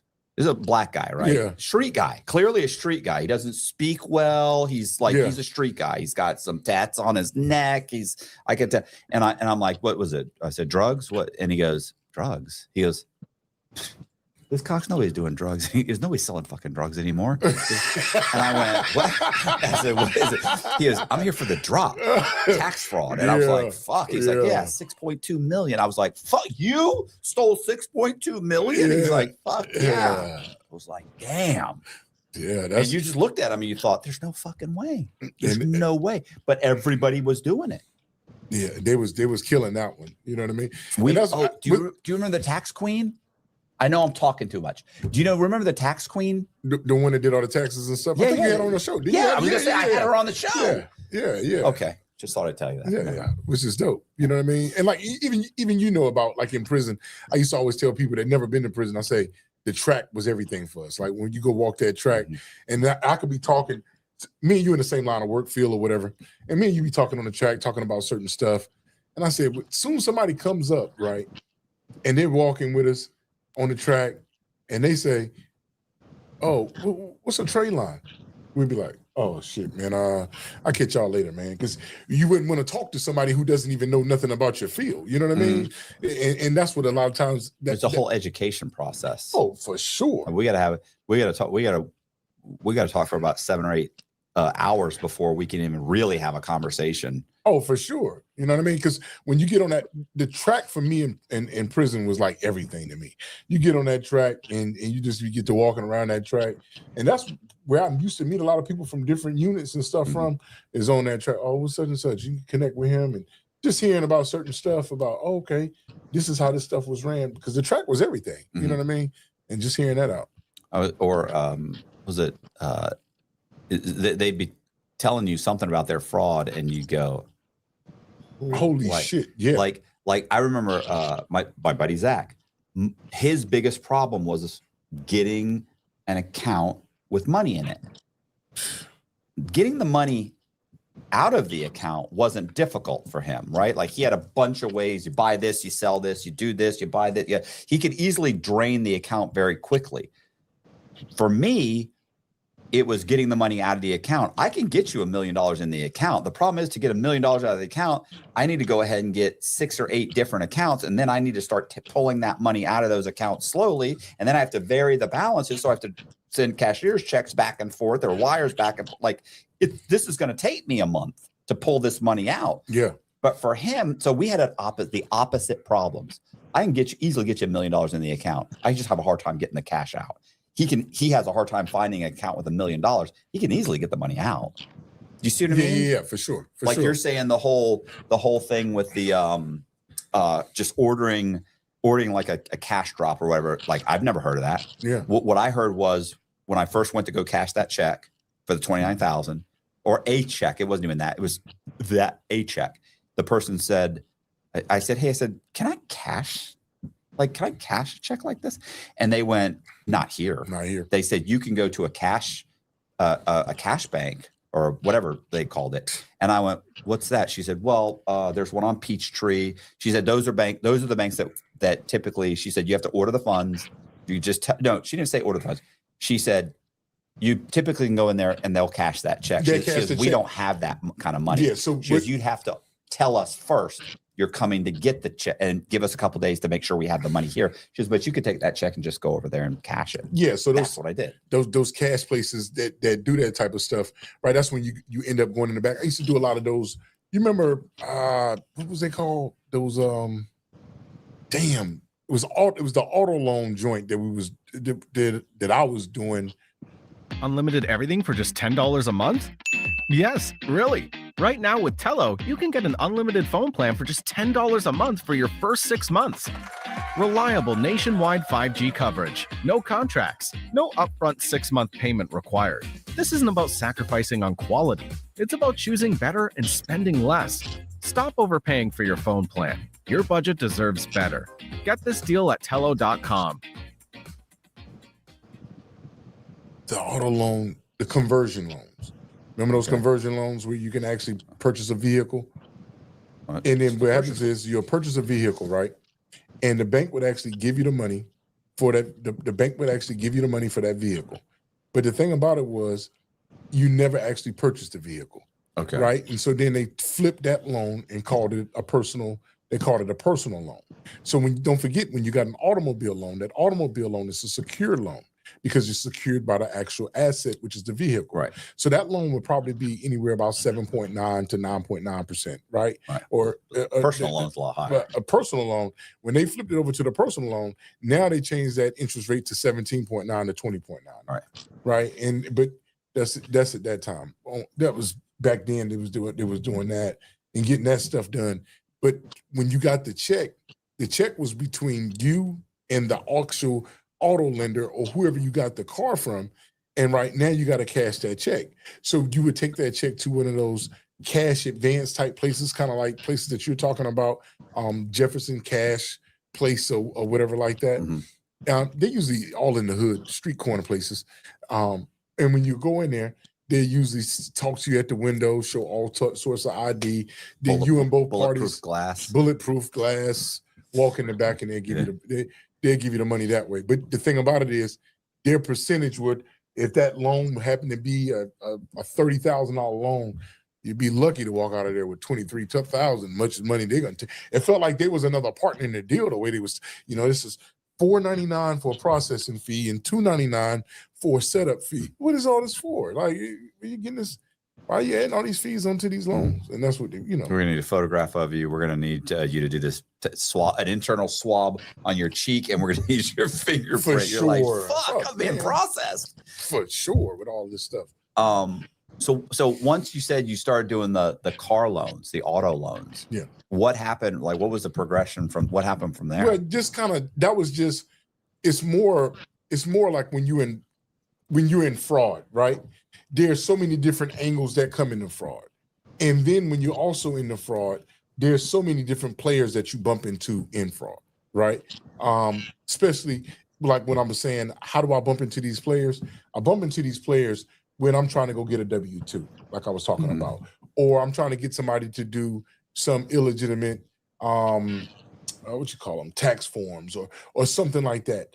That right now, that creates an area where other fraudsters live at. Hey, did you know about this?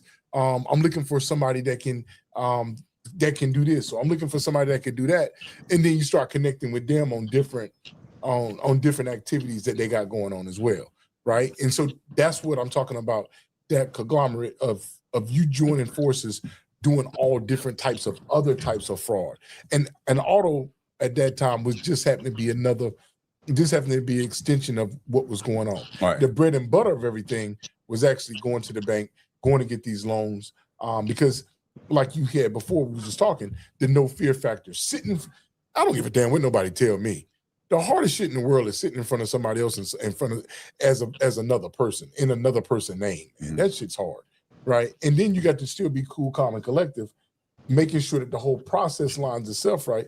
And as you go back, you start to say, hey, now this bank is for that. This bank is for that person.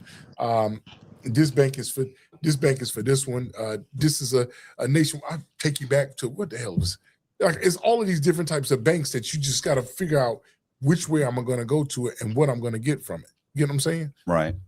So how long does this go on until you get grabbed? Oh, this is interesting here. So this is going on after that automobile stuff. That's why that pretty much kind of was the more of the turning curve to how things went south. Because as you know, once something goes left under that demeanor, right, people are trying to get out of their situation, which creates other situations, right? And they got jammed up on the automobile snug. And they say, I know something, right? But I don't know none of this is going on, and I'm still talking to the other party, right? Well, of course. I'm still talking. I don't know. That's part of it. Yeah, I don't know. Just you know what's going on. You're no good to this guy. Yeah. So you're gonna stop answering the phone. You're gonna go, what? Fake ID? What? I would never. What are you talking about? Yeah, and what's crazy is that when all this stuff is going down, it's like everything is coming in. But now I'm getting into a point now, Matt, where I'm moving still the way that I'm moving, and I'm all in different fields, right? I'm still in different fields and doing different stuff, still trying to make other things happen, such as, hey, being able to incorporate other people into what I got going on, right? Hey, I need you to do such and such. I need you to do such and such. But then when I went to Cleveland, no, I was in Phoenix, right? Never forget this day, ever. It's just like a wild day. I'm in Phoenix, right? And I got a, as they say, I got a big score, right? I got a big score, right? I said, I got to go do this. I got to do this thing. But I need to bring somebody else in on it to kind of help me about. I called my partner. Up. I said, hey, it's in the middle of the night. It's like, it might be like 11 o'clock. Mm-hmm. No, it might be like 10 o'clock at night, Phoenix time. But I know it was 1 o'clock East Coast time, right? So it's like 1 a.m. East Coast 10. And I call my partner up. I say, yo, I need to get with you, do X, Y, and Z. He hits me back and says, I said, man, it's late. I ain't mean to wake you. He said, it ain't too late. He said, I'm in Vegas. I said, oh, you in Vegas? I said, yeah. He said, I need you to get to, we need to connect in Phoenix. And I tell him, I say, hey, I got the big score. This is the one that's going to take us out the game. This, that, and the third.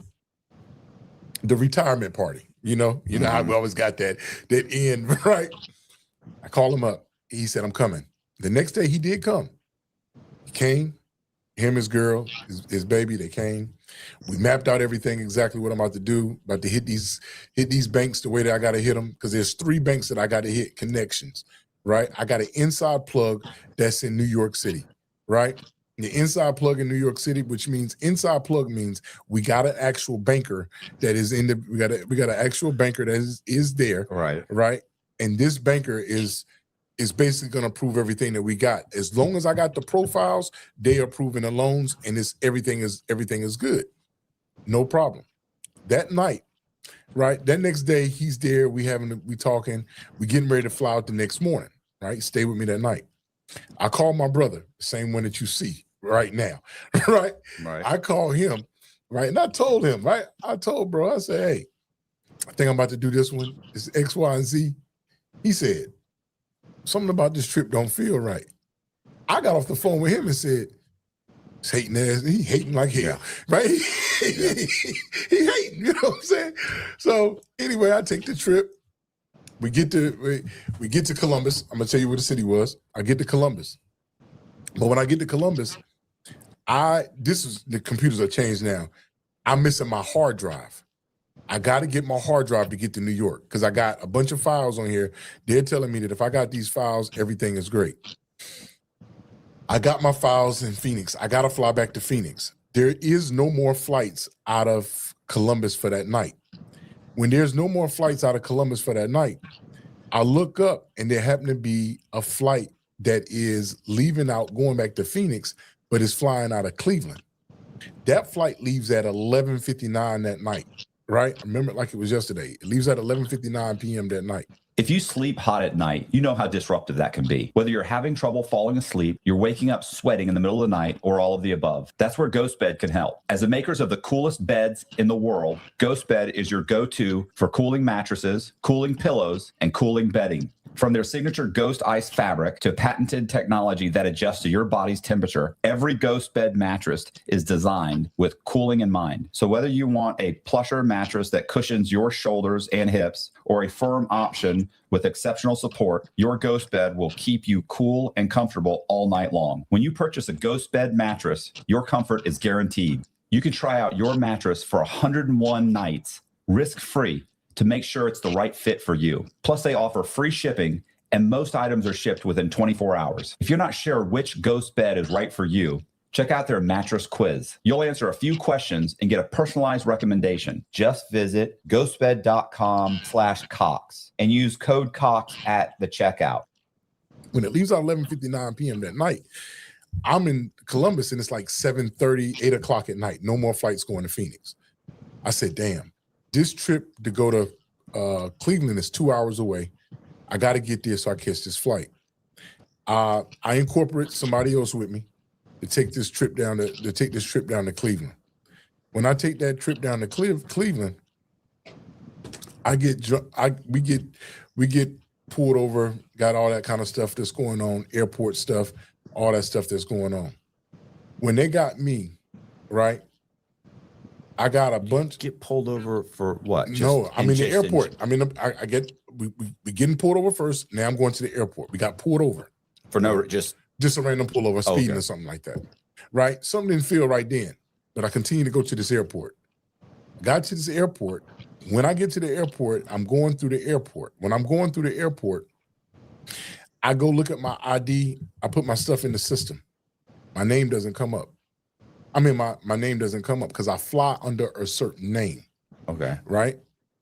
I'm like, I call my people that booked my ticket. I say, hey, my name ain't pulling up. They said we booked it under your real name.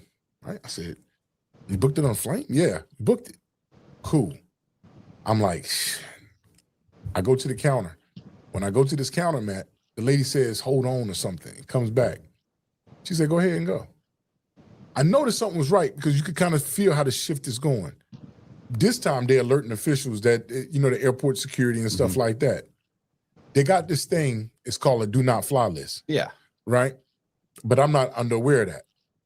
They still let me go. When I go through that little TSA thing, they ask me to step to the right. When I step to the right, they put me into that room. When they put me into the room, don't forget I got somebody with me. I got a companion with me. And they put me into that room. I'm like, what they got me here for? 3 minutes go by, 5 minutes go by, 10 minutes go by, I'm in this room. Then they bring somebody else into the room, my companion. She's sitting in the room. I'm like, what is this in here for? Like, I'm just trying to get patted down and go. She's like, I don't know. The next knock at the next door, the next time that door rung, was that we got a warrant from you from the United States of America. You know what I mean? And I'm like, oh, this is it. They have already completed their task. They just couldn't serve me because on my address, on everything I got, it says you can look this up, Matt. This is crazy. My address always says 151 North 6th Street, Columbus, Ohio. Now, what is 151 North 6th Street? You know what that is? No. That's a shelter. That's a shelter. Oh. Is that the federal building? Nah, that's a shelter. Okay. So that's where they came in.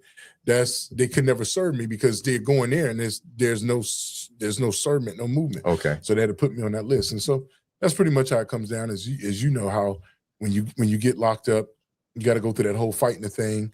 When I got locked up with probably, I don't know.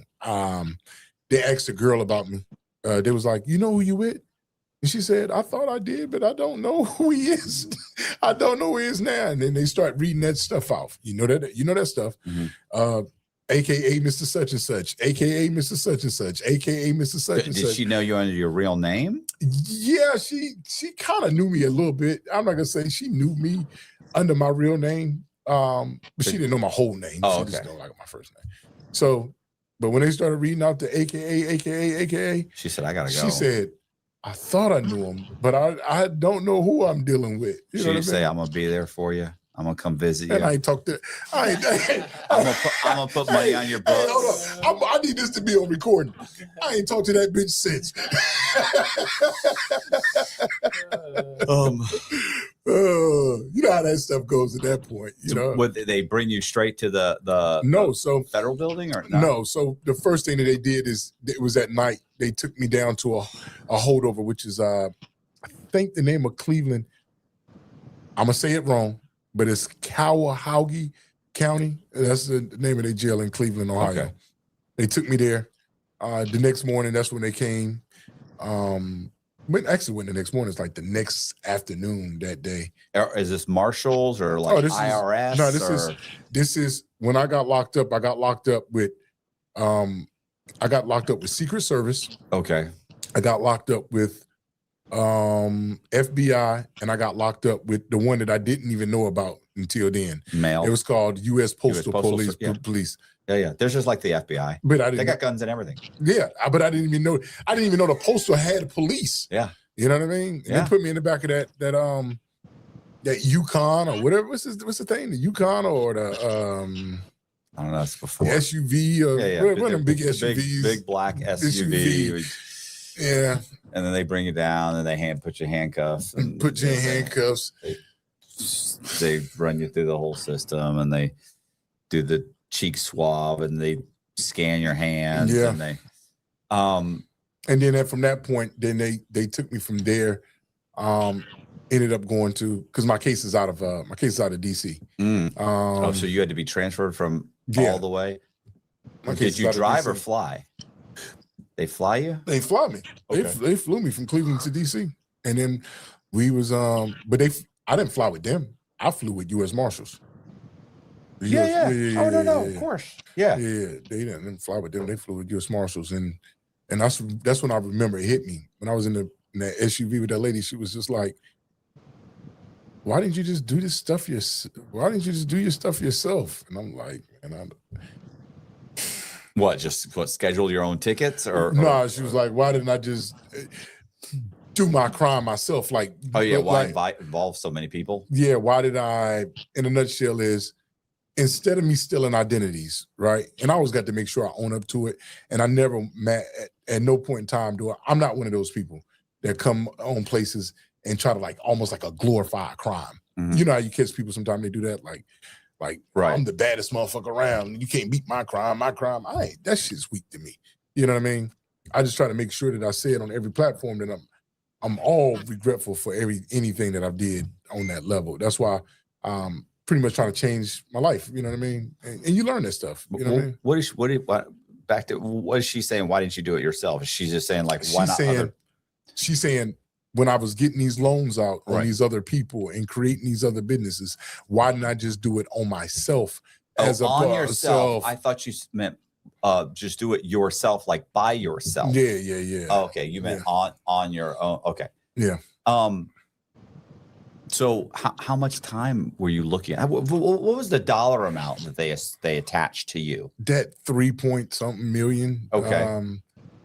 And then what was it? Was it just was it like bank fraud, conspiracy to commit bank fraud, wire line, all of it, right? I'm gonna give you the charges. The slew. Bank fraud, wire fraud, money laundering, identity theft. Was it aggravated identity theft? Aggravated identity theft. 2 extra years. Yeah, you know how it go. Trying to get something to run consecutive and concurrent with them, and it don't work. You know what I mean?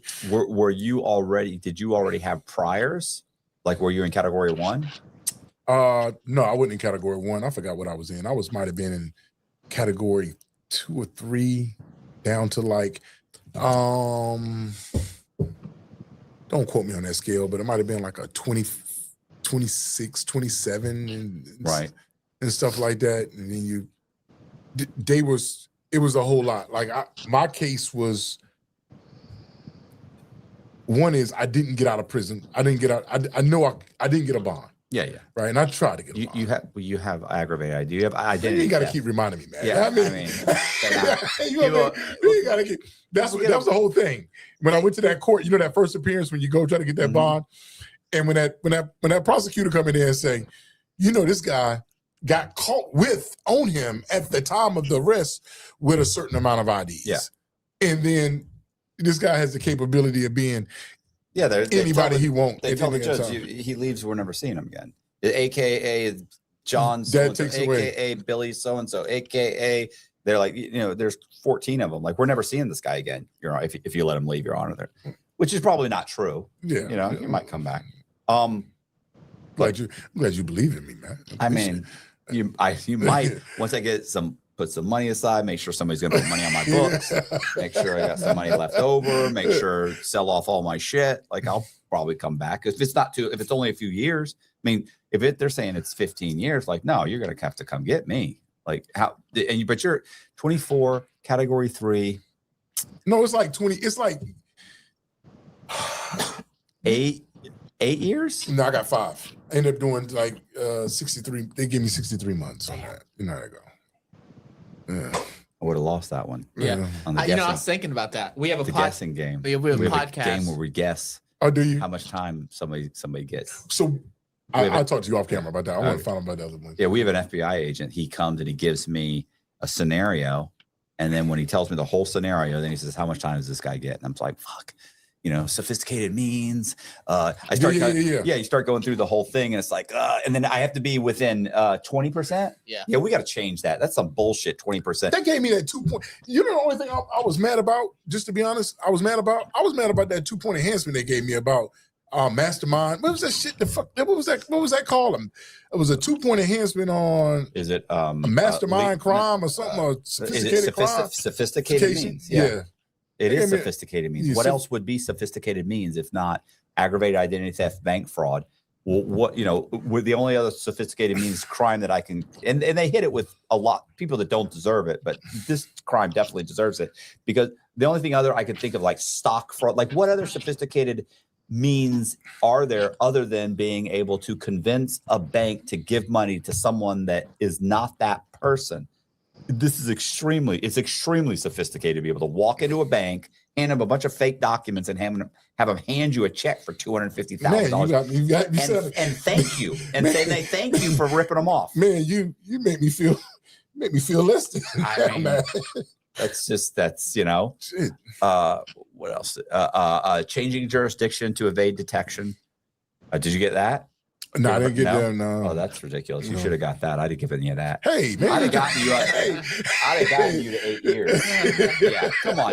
You obviously changed it. You're flying in. You're doing stuff here and here. It's changing jurisdiction. I got changing jurisdiction. Sophisticated means, more than, well, it depends. I don't know how many victims they actually caught, like they may have only, that's the great thing about these crimes. If you're smart, you break them down and you change all over the place. By the time they catch you, they're like, oh, we got you on these 12. You're like, 12? Yeah. Thank God. No, 12. It's tough. 12. Yeah.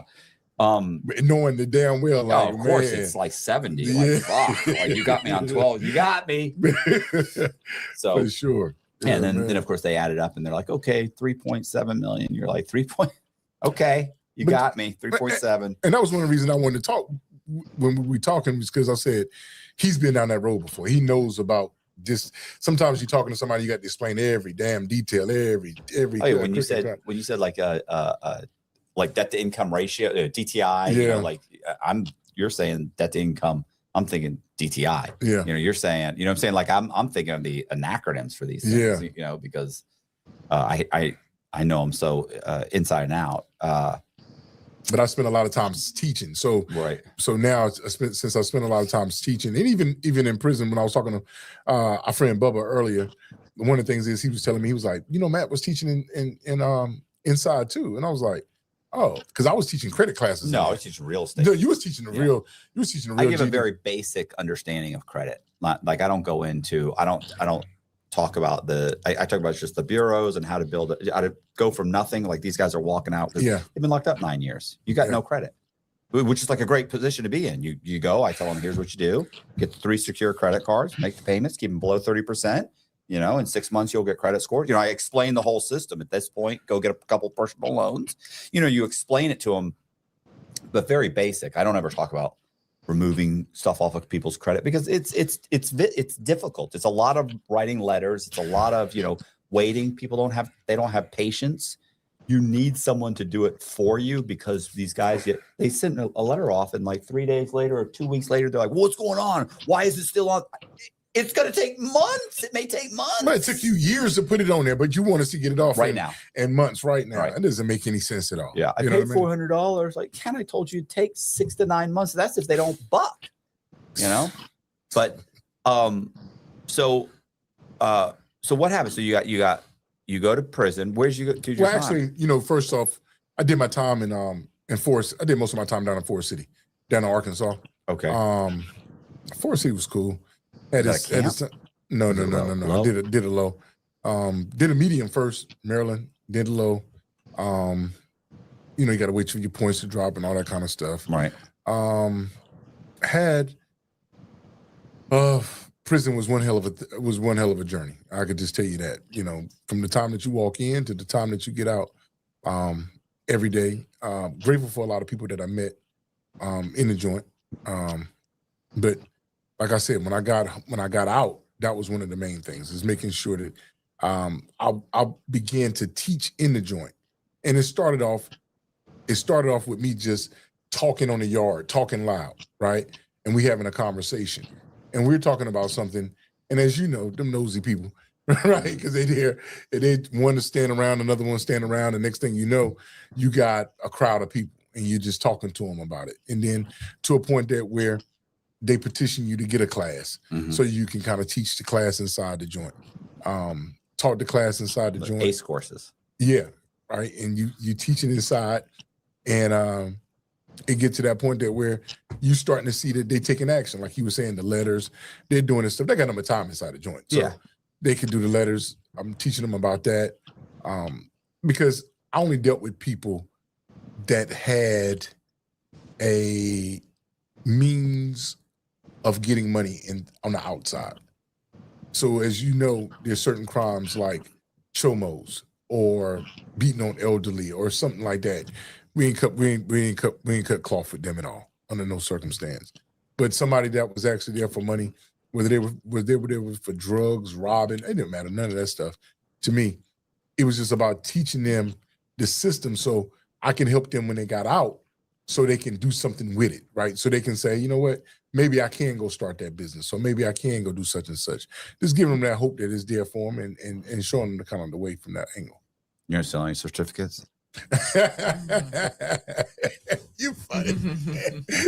Did he do time? Did he do? No, he didn't. No, I sold certificates. You're talking about changing people's lives. Selling certificates, guys. I was at the Medium for 3 years. Mm-hmm. So I was at the Medium. I liked the Medium because nobody would tell on you at the Medium. And in the low, you couldn't do this. They tell on you immediately. At the Medium, 40 guys would show up at the real estate class. And I go, listen, man, who wants to be here? You have the first class. I realized very quickly, you guys don't want to be here. You're trying to get your points low enough so you can go to a low. No, yeah. Or get trying to get these certificates so they can get up out of there. Or get transferred or get some more halfway house. Like, who really wants to be here? And, they sit there and, I mean, if you don't want to be here, raise your hand if you don't want to be here. And I'd be like, listen, bro, let me explain something. If you don't want to be here, you just want a certificate. Right. But you're going to be talking and disruptive. Like if you just want a certificate, you don't have to stay. You give me 2 coffees and 2 creamers. You was killing them. You was killing them, man. That's cheap. Yeah, you was. That's like $10. That's nothing. But then I thought you was about to come back with I need 2 books, 2 flat books. No. 3 flat books or something. Sometimes I do 2 coffees and a creamer or whatever. Like I wouldn't charge much at the Medium because so many people didn't want to be there. They're like, I'm just biding my time so I can get out and sell drugs again. Like they don't care. They're not even pretending to think that they're going to change their lives. So literally you'd have 10, 15 guys. Like first, it was always the first day that they don't believe you. By the second day or later the next day, they walk up, hey Cox, like, what's up? What was you saying about the things? Because I'm just trying to get my points. They're gonna pull you off to the side. Yeah. They're gonna pull you off to the side. No problem, bro. Just bring me 2 coffees and a creamer, or I think I charge more at the low. But 2 coffees and a creamer. Give me your name and everything. I'll mark you in every day. I'll do your test. You won't even know it. You can come by the last day if you want to get the certificate, but don't even worry about it. It'll be in the computer. And they go, okay, cool, man. They come back within a week. They go to commissary, give me the shit. I write them down. I had a little list. And I just do their information. I do the whole sign them in, everything. And then at the end, and listen, I never bought coffee or creamer. I had so much coffee and creamer. And then when I went to the low. You was like me with peanut butters. Yeah. You said, that's all I used to eat. Yeah. I said, man, bring me jams of peanut butter, flat books. But they're not paying. But I'm just going to say, they're not paying you. Mm-mm. They're not paying you to do these classes. It's really just passing the time. So, and 2, I don't want you guys here. You don't want to be here. You're disruptive. I don't need you here. So, and honestly, my classes by the time I taught it a few months, there were people standing up in the classes. So it's like, okay, I got 6 or 7 extra guys who want to stand in the back of the class. So you guys don't want to be just leave. I'll get you your shit. You don't need to show up here. For sure. So, and then these guys can sit down. So the class still looked full. So they have no idea. Not that the staff's paying attention because they're clueless. Then in the low, I did that in the low once or twice. I got called out. I got called in by the guy running the place. He sat me down. He's like, listen, are you selling certificates? I was like, what? Yeah. I would never. Are you? How would that even work? I don't understand. You mean for money? I don't. And he was like, all right, listen, Cox, come on now. Just not saying it's not happening, but don't be fucking announcing. I would never. Okay, you would never. My mistake. In general, don't make an announcement so that people would figure it out. And then, but I taught the real estate class. I like teaching them real. It was great, and everybody gets to know you, and you know everybody. And then you're the main guy. On the compound, everybody knows you, man. Yeah, it's cool. Everybody knows you. I taught GED too. That was cool. But you was the dog then. If you taught GED, you was a man. Everybody knew GED, man. Everybody liked me. Well, no, there were several of us. There was almost 2,000 people in the low. There's 1,600 in the medium, but it's 1,800 to 2,000 people in the low at Coleman. So you went to the medium and the low there? Yeah, I was at the medium for 3 years, and then I went to the low. Did you ever go to the camp? No, never went to the camp. I never went to the camp. It's not that I didn't have the points. I know you look at me and you think Tough guy. I was like, you think tough guy? Is that what you're thinking? Yeah. Man, You think? Yeah. Cox is lucky his points were low enough to go to the camp. I could tell. He was stabbing. He was working shit up now. But yeah, I didn't go to the camp because at that time the Coleman's camp, because Coleman has 2 pins, a medium, a low, and a camp. Everything's male. I didn't know Coleman had 2 pins. 2 pins, pin 1 and 2 pin 2. So one's a dropout. I don't think they don't like you to say that, but one's a dropout pin, right? Like if you try to drop out of the gang or whatever, you've got maybe. Oh, so soft. I mean, not soft, but I don't know about soft, but not. They're not as serious as these guys. Maybe it could just be like you just checked in, like you. Yeah, you know? like Because everybody that I've talked to has been to the second one. They're like, oh, they're still fucking they're still checking paperwork. They're still trying to be hard. It's like, bro, come on, man. You dropped out of a gang, or you ran up a debt, or you're here. Yeah. So they're still trying to do it. They're all pretending. So there's 2 pins, a medium, and a low, and the camp was a woman's camp at the time. So I can't go to the camp. It's not a camp. It's a male camp now. Yeah. After COVID, they made it male. So the closest camp I could go to was in Miami, and my mom. They said that one was sweet too. Yeah, but my mom was an hour away from where I was. So if I went to the Miami camp, it's 4 hours away, and she was in a wheelchair. This is before she passed away. I got you. So I'll never see her again. Yeah. And I was seeing her every 2 weeks, and she's hanging on for me to get out. So what I did was I kept My going. condolences to you too. Huh? My condolences to you. Oh, to your yeah. mom. Yeah, it was a good situation when she passed away. So as good as it could have been, for the situation. So, so I would check into RDAP, and I stayed in the RDAP unit, and then for like 7 months after about 7 months, I drop out. So that it keeps the management variable on you. And then 3 months later, when they were going to pull the management variable and ship me again, I jumped back into RDAP. Oh, okay, got you. Right. RDAP kept you. The RDAP kept you there. The last few years, when my points got so low that they were like, "We have to move you." Like we have to. I'm like, no. Because I'm trying to stay in the low. So yeah, so I kept jumping in. Literally, that's like almost 2 years that kept me in jumping in and out. Mm-hmm. Yeah.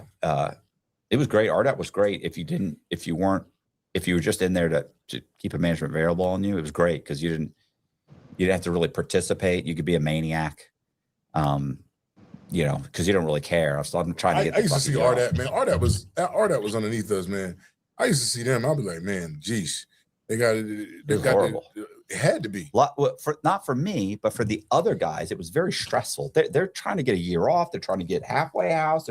They're terrified. They're scared all the time. But I wasn't scared all the time. I don't want the fucking year. Mm-hmm. I want as much halfway house as I could get because I had no money. So I want to get. These guys are getting the halfway house. Like I'm trying to go home. I'm trying to get an ankle monitor. I want an ankle monitor. I want to stay here. And I could save money here. I got nowhere to go. Mm-hmm. I want to stay in there. In the halfway house. I was pissed that I was being told I had a year halfway house and I never got the year. I had like 9 or 10 months, and then at the last minute they pulled it because they were full, and that was in the middle of the second chance or First Step Act, and so it just fucked up the halfway house for me. So what'd you get? You ended up getting 9 months? Almost 8 months, 7.5 months. 7.5 months halfway. Yeah, I stayed in there every single day. Did you stayed in there for the 7.5 months? Absolutely. This is because they don't charge. Like now they don't charge you to stay. Yeah. Well, they did then. They took 20% of my pay, and everybody hated that. But here's the problem: where was I going to go that I could live for 25% of my pay? They fed me 3 times a day. I had a bed. I worked 70 hours a week. I was never there. I left in the morning. I got back at like 8 or 9 o'clock at night. I stayed at a gym. I worked at a gym 6 days a week. Mm-hmm. I spent Sunday there just doing bullshit, laundry, whatever. So you was gone for most of the day anyway. So I'm most of the day. And the guy at the gym I worked at, a friend of mine owned the gym, so he's running interference. So if I have to leave for 3 hours, he got you. He's got me. Yeah. You got something good. You got something good. And after a month or two in the halfway, they know this guy's no fucking problem. Like you don't have to check. Yeah, you know instantly. Yeah, you know what I mean. You go to a halfway house, you'll see what's going on. Yeah, you know the trouble. For sure.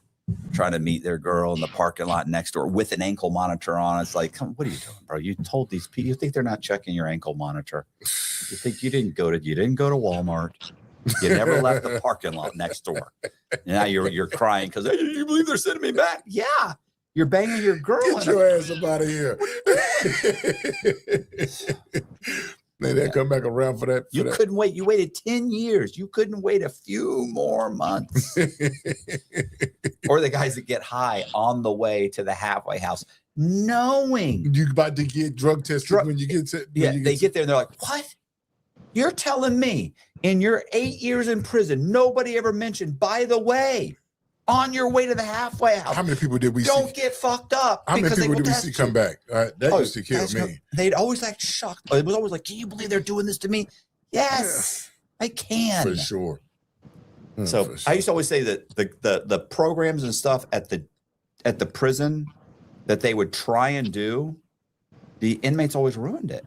Like every time they tried to do something for the inmates, they ruined it. The inmates ruined it every time. Not that the guards aren't assholes and douchebags and the administration. Sometimes a lot of them cause it too, especially when the guards sometimes guards ain't fucking with folks. They just want to kind of do their 8 and get off. Those are the guards I like. Yeah, they're just trying to do their 8 and trying to get on about their way. Yeah, they don't care. Yeah, and then the other one's just like, bro, I get it.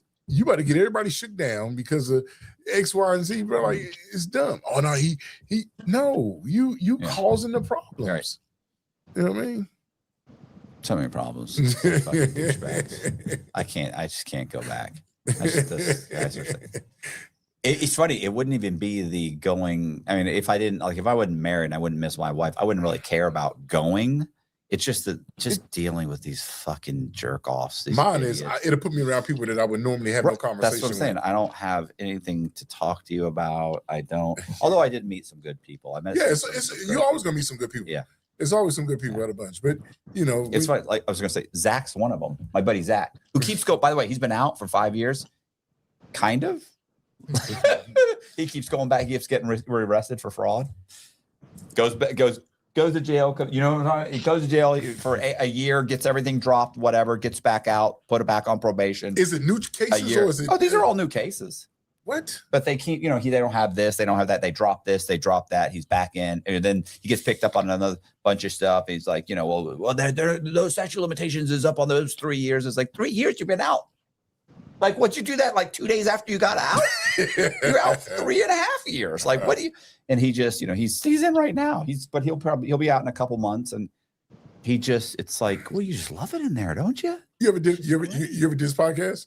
Huh? You ever did a podcast with Zach? Yes. Yeah. He's hilarious. He's like a favorite. Like people in the comments are like, "Where's Zach? Where's Zach?" They love him. They love him. We got him his own. We started his own YouTube channel for him. Love it. And got it monetized within like a month, which 30 days. Which is like not heard of. Mm-hmm. Because to try to get him to do this and just do the right thing, and he just.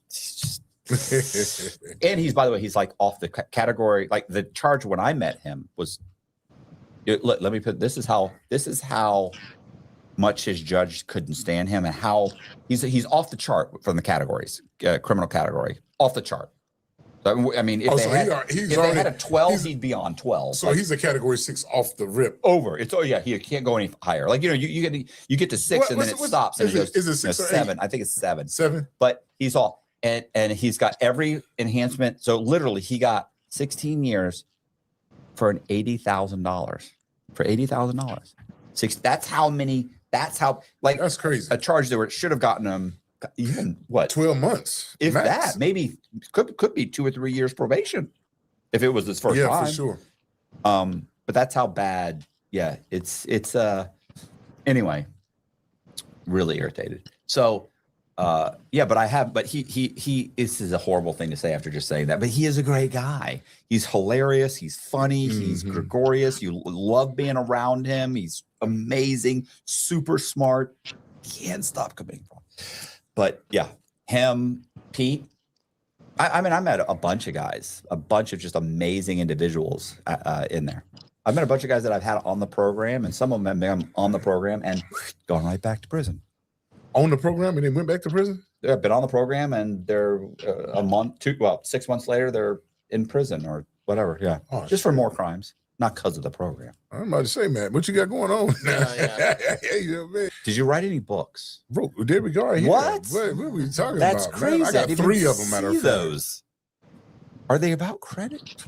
Oh, man, come on, man. What you talking about, man? We got the personal. I got 3. The other one's over there somewhere. I got the personal credit. I got a business credit, and I got the credit card. So we wrote 3 different books. Did you open like a credit consulting, or you fix people's credit, or what? Yeah. What we're doing now is actually consulting. People can go to meetflame.com or either go to Flame Cards, get their cards. Actually, so they can setting them up. It's a 3-step process. Like I told you, every single thing that we did to go in the bank, I just teach them. It just makes it easy. Right. 27-point check process. First is fixing your personal credit. After your personal credit, do all your business stuff, and then we'll get you to your credit cards. And like he was just saying, like how you started your crew off. He was like, hey, get these 3 secured cards, right? And it's always more than one way to skin a cat. I'm not that person that talk down or say something this and the third. I just want to put a person in position to not get credit, to just get credit. Okay. I'm trying to put you in a position to get credit, to use it to help you either start a business. Leverage. Yeah, leverage all day long, right? Not just get it. I'm against you getting credit to buy a house. I'm with you getting credit to get a transitional home, right? I just got to see you monetize off of your credit, right? In some way. I didn't say that was bad to go get credit to buy a home. Right. I just said you're just not for me. I like to deal with people who want large amounts of money, $150,000 or more, and I take them through that 27-point checklist to being able to get it. And everything that we talked about today, my trials, my tribulations have all gone up to putting these things in books. As you know, when you sit in the inside, you say, what am I going to do when I get out? Mm-hmm. I said that, hey, I'm going to write these books. And I came home and I actually did that. Hey, you guys, I appreciate you watching. Do me a favor, hit the subscribe button, hit the bell so you get notified of videos just like this. Also, if you're interested in Flame's credit course, the books, using him as a consultant to help repair your credit, get some stuff taken off your credit, and rebuild your credit, we're going to leave the links for those programs and the books and the Amazon books. All of those links will be in the description box. Go in the description box, click the link. It'll shoot you right there. Also, if you are interested in being a guest, we're going to leave our website address. You can go to the website. You can go to Be a Guest page, fill out a very quick survey, and leave a 3 to 5 minute video, and we will get in contact with you. Thank you very much. I appreciate it. See ya. I learned how to pick pockets in Miami. I wouldn't steal from black people. Just white people. Went to the pimp ball. The pimp ball? I'm not finna suck on no dick for nothing. You're killing me. I started stealing at a very early age. How? Going to work with my mama, going in these rich white folks' houses. I'm stealing out of each compartment. Wherever was an open spot for me, I'm stealing out of there. What is she doing? She was a housekeeper, because during that time, that was like the 60s. Yeah. You know what I'm saying? So you working $7, $8 a day, and you're not getting everything that you want. So I got a couple of friends that, you know, their parents was doing pretty good. You know what I'm saying? Mm-hmm. So they had shit. You know what I'm saying? So I'm realizing, damn, you ain't, you know what I'm saying? You really ain't got shit. But my mama considered something, it wasn't shit to me. You know what I'm saying? So we supposed to be happy with the hand-me-downs. You know? How old were you at this point? I'm probably 7, 8, going on 8 years old. When I started stealing, going with my mom, then I go with my grandmama, still out of those houses. I'm stealing everything. I only change I leave is the pennies. I never steal the pennies. Okay. Are these people noticing anything? Are they saying anything to your mom? Like, hey, we had $60 in the ashtray, and you know what? That's funny, because I'm realizing how I was doing it because I never took every fucking thing. Okay. So what you call that's early onset fucking peeling. That's what you call peeling. You don't take all the money for a person to see that they missing money. You know what I'm saying? Like I say, I leave the pennies, but they rich people, they got money. So why would they want to? They worried about that little shit. You know what I'm saying? So I'm still in underwear.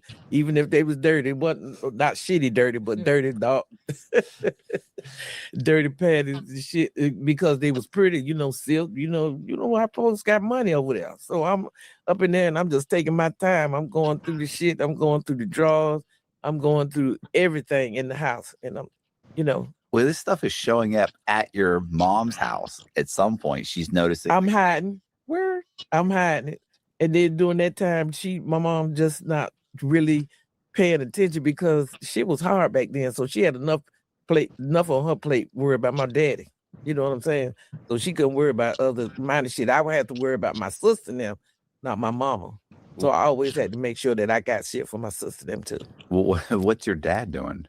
My dad is working. And then my dad, after he's working, he coming home. If he come home late, then we know he get ready to come home and fight my mama. Okay, what does he do for a living? So he's at the time my dad was doing. He was worked as a service for dry cleaning. Okay, and then he started driving the trucks later on. And you're saying if he came home late, what does he do? Go by the bar? He been and went by the bar, got drunk, and then he'll come home. And if he drinking, he coming home and gonna fight. So it's gonna be we gonna run out the house. He gonna beat my mama up or some shit, So I had to deal with all that shit mentally, growing up as a kid, and that shit traumatized me. But it made me a strong woman, as I grew older. How long does this go on? Did they stay together the whole time? Or? My mom and daddy stayed together to death they parted. To death they parted. My mom and dad stayed together. So I don't know how she did it, but him unintentionally, through him, the trauma that I got, I think what it was the best for me because he made me the strongest woman that I am. Unintentionally. Right. You know what I'm saying? Yeah. Traumatizing me like that just made me a stronger woman. That's all. So at what point do you stay in the house? Do you go to high school? I'm in school. I go to school.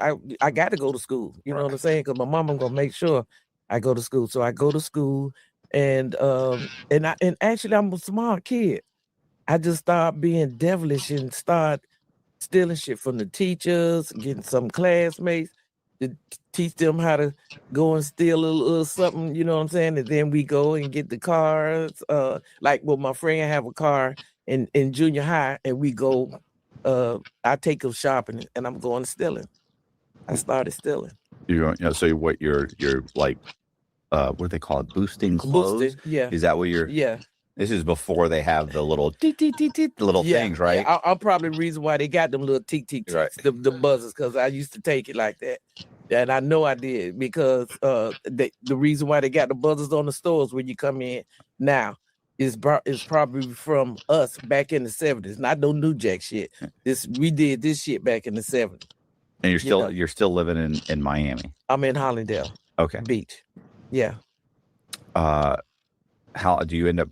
Do you ever get in trouble? Do you ever get caught? Like, do you go to jail? When I was young, I went to jail. I started when I was 14 years old. I went to jail. My friend and I, we put a mom wigs on, right? So we looking like grown because I always looked older, and then I was always mature for my age, big girl. You know what I'm saying? So she got caught in Zares, and she when they got her, she called me and she told them she got some too, so that made them get me, right?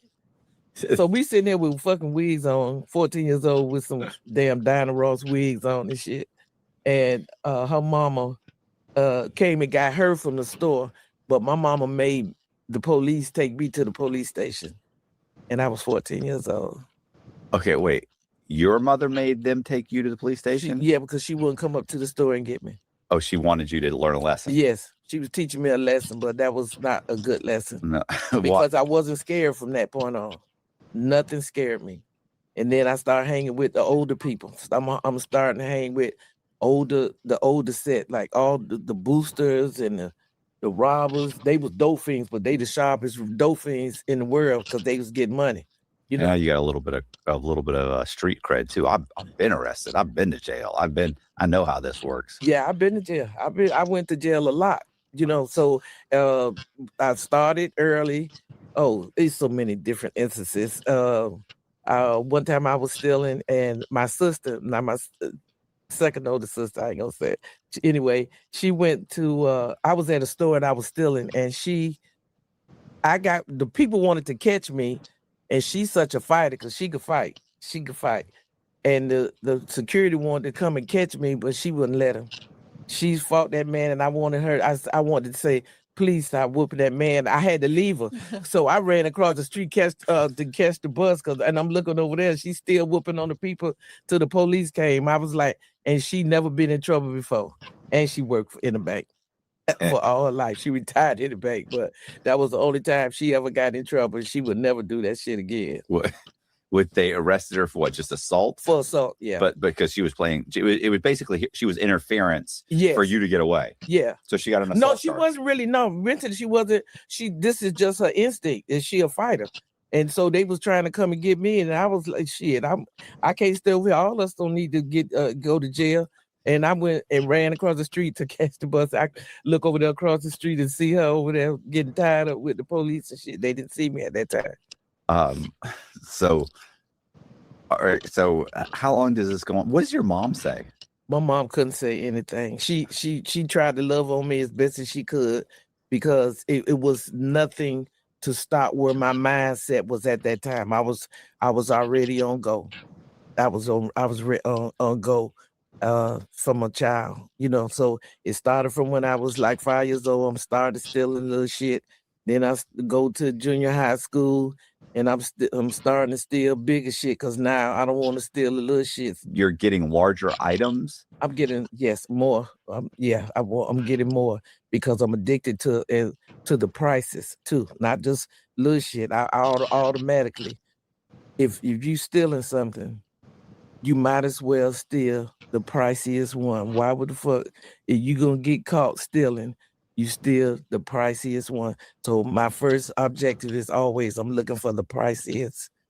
So once you grab some, do you come back and get cash for it? Like, do you come back like I started getting customers. I sell shit to people. I have customer people that are buying these things. Some stuff I would give away. I was like a Robin Hood in my because like my friends and we got some pictures in high school, junior high. And all us got on chokers, and they remember. She said, "Girl, you remember you gave me that choker? I remember I stole all those chokers that you put on your neck." But you know, the stuff that they will remind me. And all of my friends are straight squares. All of my friends, I mean, like they are straight squares. And to today, we are still friends. You know, even some of them police officers, correction officers, all that shit, and they still fuck with me.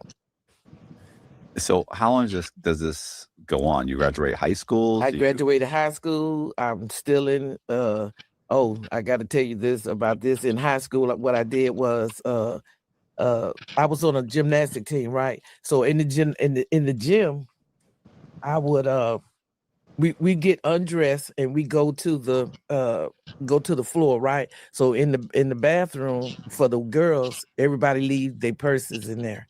It's only a couple of us black people on the gymnastic team. Anyway, I used to be an athletic. I was an athletic. And so just came to my mind, I'm finna take this here. I went in there and cleaned the fucking locker room out. So what happened was I got some shit that was sentimental value. So after I go in the locker room, clean it out, get everything. After a few days, a week passed, but the people missing their shit, right? Mm-hmm. So the parents are pressing the administration about the shit that's missing, and then they end up telling one of my classmates, pressure her because they remember who opened this door, because once you get upstairs for the gym and the gymnastic team, the doors is supposed to be closed locked. So they remember seeing one of the girls and the one of my classmates, and she the one told, because I'm the one opened the door, but I could take all the shit and give it to them to go. and it was some watches, and it was a sentimental value. They was pressing charges, and once they found out that that was me, my mama said because she drive the bus for the school, which I didn't ride on her bus, and she said when they pull up, that the superintendent, a principal, came out and told her, well, Miss Wells, she's done it again. So they kicked me out all the schools in Dade County for that year. And then I had to go to Brunswick, Georgia. Well, what happened to the sentimental watch? I had to give it back. I didn't know you mentioned you gave it back. I had to give it back. They was pressing charges. You didn't stay with it wasn't me? No, I didn't stay with it. Wasn't me because the girl done told on me, right? Right. You know what I'm saying? So thank God it wasn't no cameras back then. But yeah, she didn't tell. She told on me that's me because she didn't want to get in trouble. You know, so they told on me, and I had. You didn't say, was she a white girl? No, she was a black girl. I was gonna say you could have said, oh, she's just saying that because I'm like this racism. No. No. Blame it on. No, they had me dead to right because I had so much stuff. You know what I mean? Like, so it wasn't even like it was just two people. I mean, I went through everybody's shit. Okay.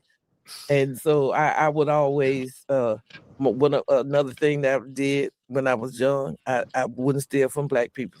Use my expression, but it was like it wasn't the thing to do for me in my head. Oh, it's just just white people. How long does this go on? Do you get arrested again in high school, or do you actually end up graduating? No, I didn't get it. No, I didn't get arrested after that 14. After I went to jail, my mom made me stay. Where do you go to high school now? If they kicked you out of Dade, I got kicked out of all the schools in Dade County, so I ended up going to Brunswick, Georgia. Oh, okay. Well, who lives there? Like my dad's sister lived up in Georgia, and that was probably the worst thing they could have did because I tore that town up. Okay, they're like, we're gonna send. Where did this Andy? We're sending your project. This chick's a train wreck. So I tore that town up, boy. I stole every chance I got out that town, and then what happened? My aunt worked for Holiday Inn. This video is sponsored by Raycon. If you're looking for a great holiday gift, I've been using Raycon's Essential Open Earbuds, and they're really good. I can listen to music or podcasts and still hear what's going on around me. It's perfect for the gym, walking outside, or even when I'm working. And right now, they're up to 20% off for the holidays. So this is the time to grab them. Most earbuds block out everything. You can't hear someone yelling your name or even a car that's nearby. But Raycon's open earbuds sit just outside of your ear, so you can get clear sound and you can still hear the world around you. I've been using these every day. They stay in place, feel super light, and they don't hurt my ears. Raycon has over 3 million customers, and they sound as good as many of the expensive brands. Plus, they have a 30-day guarantee if you want to try them out. The Essential Open Earbuds are here for the holiday season, and they're selling fast. Raycon audio products are up to 20% off this holiday season. Just click the link in the description box or go to buyraycon.com/ITC open to save on Raycon audio products site-wide. God bless her, Aunt Tommy Lee. I'm sorry. But baby, she took me to work with her at the Holiday Inn. So she a maid. So she probably overstaffed and stuff like that. So I'm supposed to be helping her, but I wasn't doing shit but sitting in them rooms going through them bags. That's all I was doing. It's a shame how it came to be for me to even have this feeling of that I gotta get it.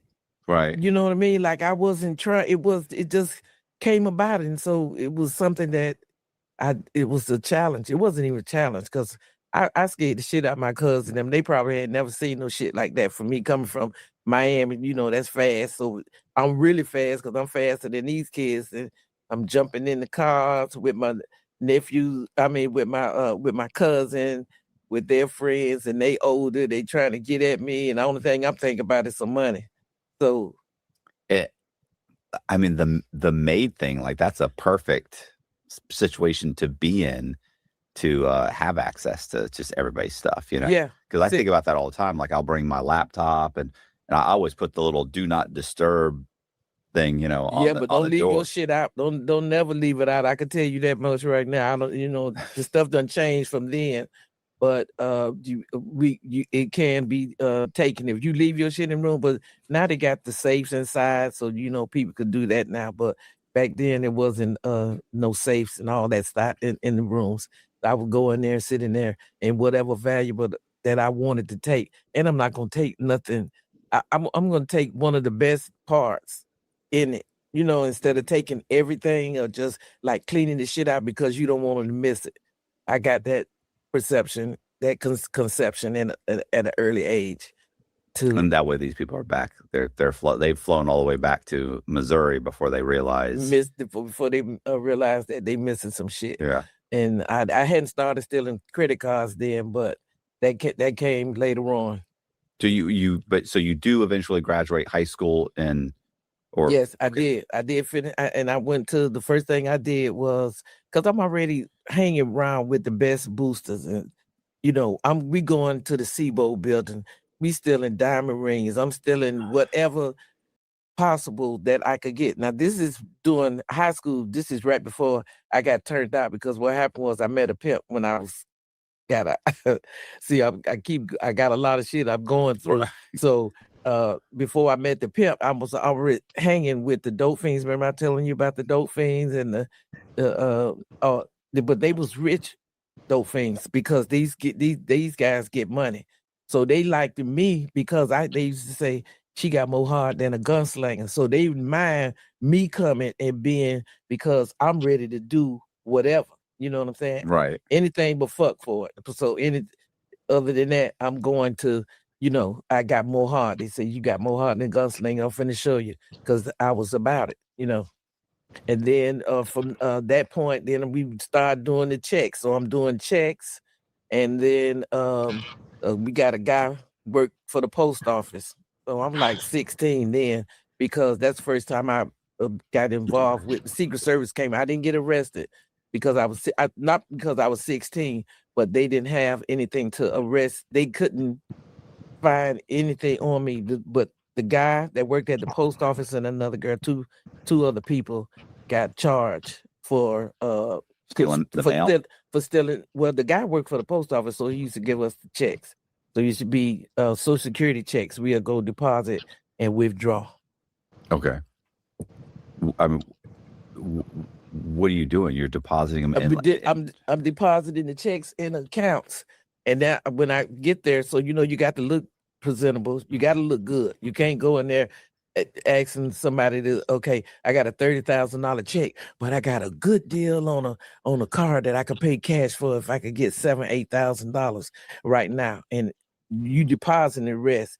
So you got them then because you leaving a big portion of the check in there and you want to take a portion out. So, right. So then you got to go back the next day and then you could take more out in the next day. Cause within 3 days you could take money out before it come back. But it probably wouldn't come back as much because those was good Social Security checks. Or they were government issued checks. It takes a while for them to kind of I forget what they basically do. They claw back the money or say, hey, the check's no good, or it's good, but it wasn't to this person or whatever. Right. Yeah. They get the money back. So how, I mean, that goes on. The Secret Service showed up? The Secret Service came to my mom's house and came to and you live there? And I was at my mom, I was just 16.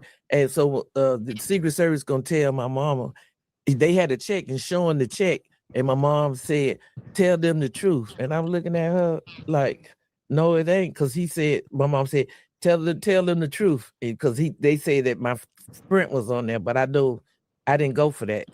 I knew then not to go for that. So I didn't get arrested, but they arrested the other people. So that got shut down. They got shut down. They got shut down because they went to jail.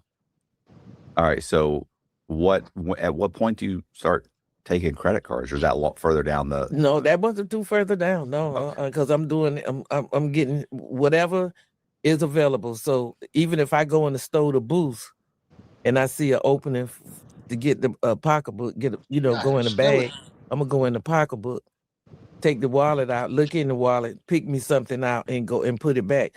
If $10, $15, $100 in there, I'm not finna steal that because that'll wake them up. So I didn't do that. I wouldn't. So once you graduate high school, though, do you go back to Miami or you stay up in? No, I end up graduating from Miami because the next year, because that was like the 10th grade year. So when I got back, from my senior year is when I came to, and I graduated from high school here. They kicked me out for a year. Oh, okay. They kicked me out of school for a year for that robbery in the gym. So after the 11th grade year, and I came back to Miami to finish that. But I was out there. I was already. Hey, last one down buys the Ultras. You're on. Where's Greg? Coming. Who needs a credit card when you got a Greg? Tired of always buying the Ultras, Gregory? Meet me at the Blue Lift. Dawn. Heads up. Strap in. Sharpen your skis. Sharpen your mind. Your true opponent is yourself. Again. Again. If you rely on sight, you're already blind. Nice. Do it for the Ultras, Greg! It's time. Ultras on Greg again. Find your inner Greg.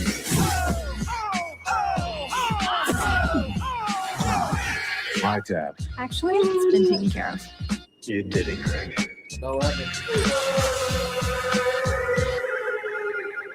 Ready to refresh your space for less? At Living Spaces, thoughtful design and direct sourcing keep prices low while quality stays high. Get this sofa for $295, this queen bed for $195, and this dining set for $295. Updating every room is within reach, only at Living Spaces. Living Spaces. Stealing and just whatever hustle and what we doing today? Oh, okay. Well, we gonna go to the Seaboat building. We going to steal some diamonds. What we gonna do today? Oh, okay. Let's go over here on North Miami Beach. Let's go and hit some doors, And so that's how it started. So what happened was before I'm graduating, I went to the pimp ball. That's how I ended up getting turned out to the pimp ball. It was a pimp ball. What is like a party? Like I don't know if you ever heard of Bishop Don Juan and all that. Okay. Well, anyway, it's a Mac ball.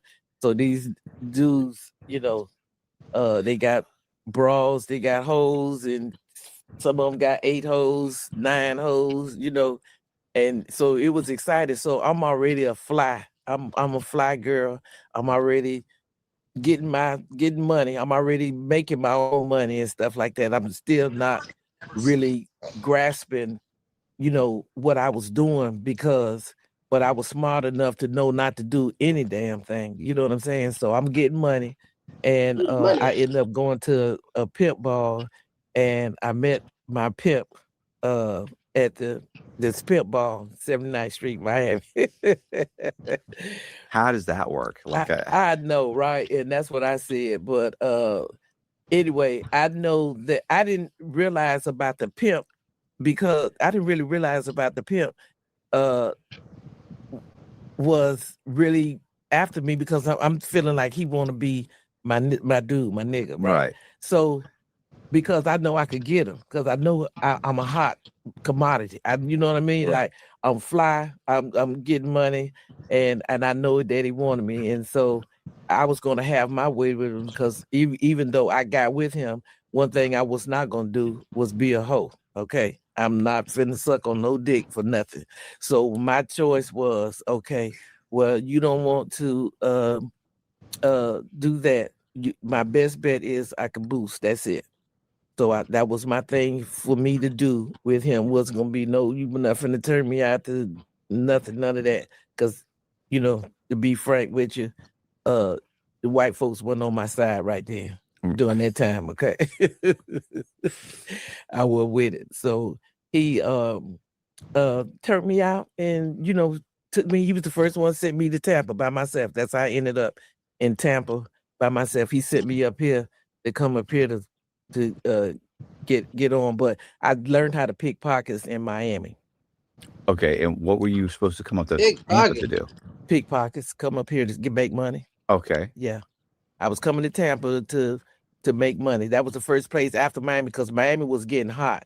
I got turned out in Miami, so after I met the pimp and I got turned out down there, so that's where I'm robbing, learning how to go in the rooms, how to pickpocket and all of that. I picked that up right there. I just picked that up. So he's telling you go to Tampa, pickpockets, get as much money and jewelry, whatever you can get, and come back to Miami and come back to Miami. Give it to him? Yeah. I just don't understand that. I never understand. But let me tell you something. And see, I was always smart enough that I never even gave all my money. See, I'm not finna give you all my money. I had enough sense to not do that. If I go and make $8,000-$10,000, you think I'm finna give you all of that? No way. So I give you a few $1,000s, but I'm put some of this. I put this shit to the side, baby. What benefit do you get from him for that, though? I'm gonna tell you, the only thing it was dick. It was it, because it wasn't nothing else. Couldn't have been nothing else, because it. You're killing me.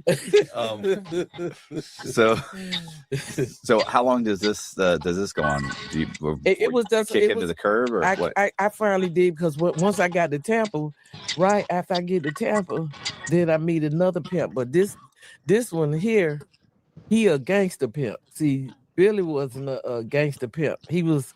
I'm gonna call him a soft pimp. Okay. Joe, I met Joe here. He was a real he's from Missouri, so he was. But they say show me state. He was a gangster. That nigga shoot a bitch quick in like 5 minutes. So, he was up my alley, right? But he was a bit. So. All right. Do you move to Tampa? Do you stay in Tampa? I love Tampa. Oh my God, yeah. Anytime that I wanted to come up, I came to Tampa. Like, cause the jewelry, I'm taking jewelry off of your arm, I'm taking off your neck.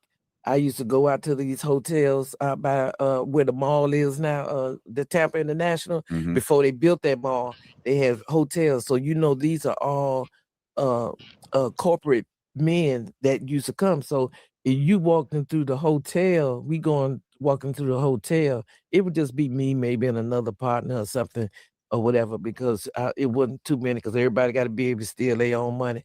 And so if you hear a room, sometimes they have the curtains open a little bit and men be in there talking, they congregate businessmen, business guys and stuff.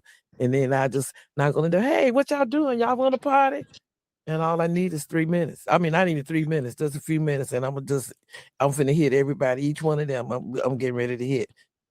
She'll hit one, or I hit both of them. We gonna hit both. We gonna hit them all if they, in the room. So that's what we look for. We look for guys by themselves, and I'm looking on your neck and your wrist, because I want to get something off your arm and your neck.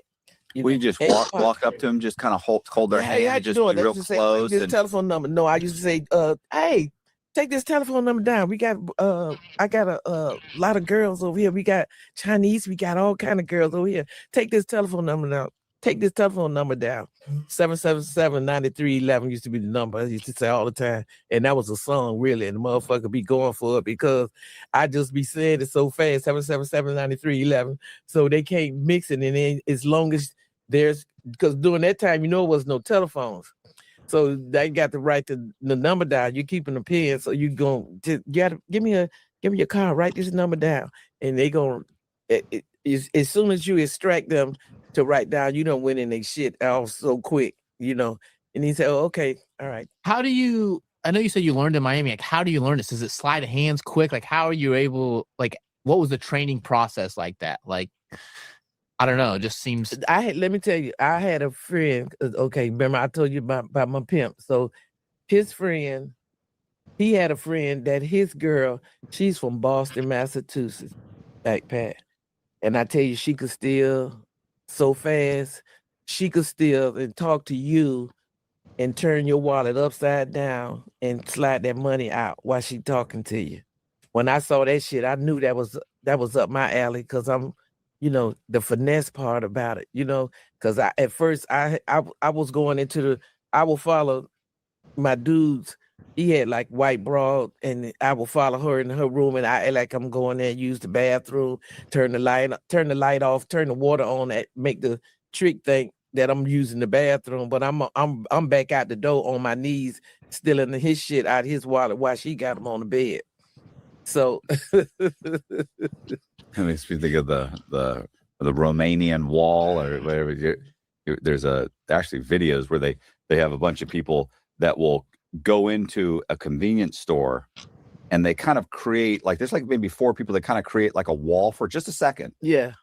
And so the cashier, for just a second, it's blank. You can't see anything. So one person ducks down as they kind of move about the store. So now he's down here at the front of the counter. He'll crawl around the counter while someone else distracts the clerk saying, "Hey, excuse me." And the guy's like, "Yeah, what's up?" While he's crawling behind them, and he'll go in the safe or do whatever he has to do to get whatever the money is, and then he'll crawl back out, and then they kind of group back together, and the guy stands back up, and they all walk out. It's called the Romanian wall. It's like a whole thing. It was like a huge thing. I watched a whole kind of like a documentary on it. It was like it was amazing. Yeah, but they practiced. Yeah, you know, they get together and they figure out how to do it. Like, and I was just wondering too. Like the watch thing, like are you kind of holding the guy's hand while you're undoing the clasp? Yeah, because see, I'm gonna look at it and I'm gonna see how I'm gonna be able to get it off. And the ones, and he's not expecting it. That you got to pull out, he's not gonna miss because you steady. You keeping his eyes on your eye. You keeping him focused on you. And so, if they just give me a minute, I got it. So. That's like fraud. I always say, but people, they're like, how do they get away? How do you get away with fraud? Well, people aren't looking for it. They don't accept. They're not expecting. When you often can talk to them, you just expect that the person's talking to you for the reason that. Yeah, but see, perception is a motherfucker. So if you're not dressed to your part, like if I come into your establishment and if I look like, and you selling, just say like you selling diamonds in it, and you come in there looking like a rough bitch, I'm not fixing to leave my eyes off of you. But if you feel comfortable with me, because you perceive me to have money, because that's what I'm gonna look like. I'm gonna look like I got some money. You know what I mean? Like you're not gonna underestimate why I'm there. You're not gonna question. I done had put one of my partners that worked with me had her in the back seat going to a bank. And let her sit in the back seat, and I'm at like it's a white woman back there in the back seat because I got tinted windows and the drive-through teller right here. She can't see, and all I want to do because I got the checkbook and pass that checkbook and pass that ID, so the driver-in teller would think that I am the driver. I'm taking care of Miss Daisy. Right. Okay. And she don't see Miss Daisy, but Miss Daisy is a black bitch sitting back there. Miss Daisy is not a white woman that I'm done gave the ID and the checkbook to. And I'm looking at I'm like, she baby, you know what I mean? So you don't get no action unless you get some reaction. So I that's what kind of things that I would do. Because I had the heart. I'm like, okay, we finna play this part right today. We're gonna go do this right here. Then we'll go to a jewelry store. And so I would tell my dog, I would say, and then see they look younger, so they will play like I'm mama. Now but they'll call me mama because I have them dressed to a point where they're not gonna question them either. So long as they don't open their mouth, because some of them have gold teeth. So I'm like, you can't open your mouth to let a bitch know anything. So you just say, if I ask you a question, then say, Mama, can I use the bathroom? And then so you got the Vic, and the Vic is the person who you finna steal from. I know I got her. She say she can use the bathroom, but she don't know that she finna go back there and tear that bitch down. Right. So she gonna go use the bathroom, but she just think that's my little daughter. Right. And then I might be right here under the desk, right here, stealing her shit with my toes right here, while she right here in front of me. So it was different, a lot of different criminal activity that I be involved with. Like I wake up, I wake up 6 o'clock in the morning, like any bitch going to work. And that's my day. That's my job all the way into the nighttime. So I might boost in this part of the day, and then I might, if I come across, because I don't never turn down a lick, available lick. I done took a cast off my hand before, so I could pick a pocket. Because I was like, oh no, this bitch got money. And my friend, she helped me take that cast off of my hand so I could pick a pocket. That's how desperate I wouldn't be desperate, but that's how crazy I was. I would go act like I'm buying a house. I'm going to, or just say like if a person open house, just say open house, right? You dressing up, you going in there because I'm going in to go in the house, to get items, good, whatever that's that poor realtor. I Poor know, realtor. Right? I know, right? Does an open house. You're walking around. Open house, yeah. And but you looking the part. You can't go in there looking like you finna steal. Yeah, something. you can't walk in like a wearing a wife beater and overalls. You know what I mean? So no, you can't do that. So yeah, so that was a thing to do. Very important to me is the way I'm presenting myself, so that you don't think that I'm coming to take your shit. Like it was the first store that I used to go into all the time, and the lady, I was stealing furs at this lady's store for like 4 or 5 years, and that lady told me one time, because I would go once a year, but I know I could go in there and get me 2 furs, right? And I would go into the fucking store. This last time, and I was with my sister, God bless her dead, she was with me. She hate the way I steal because I'd be ready to go. She was, the lady told me that she had a gun. She said, every time you come in my store, I miss my coats. And I have a gun and I'll shoot. And all I wanted to do was get out the store. Right. And that was the last time I went in there with that lady, baby. Because she was like, bitch, every time you come in here, you steal my coats. And I know that's you that steal the coats.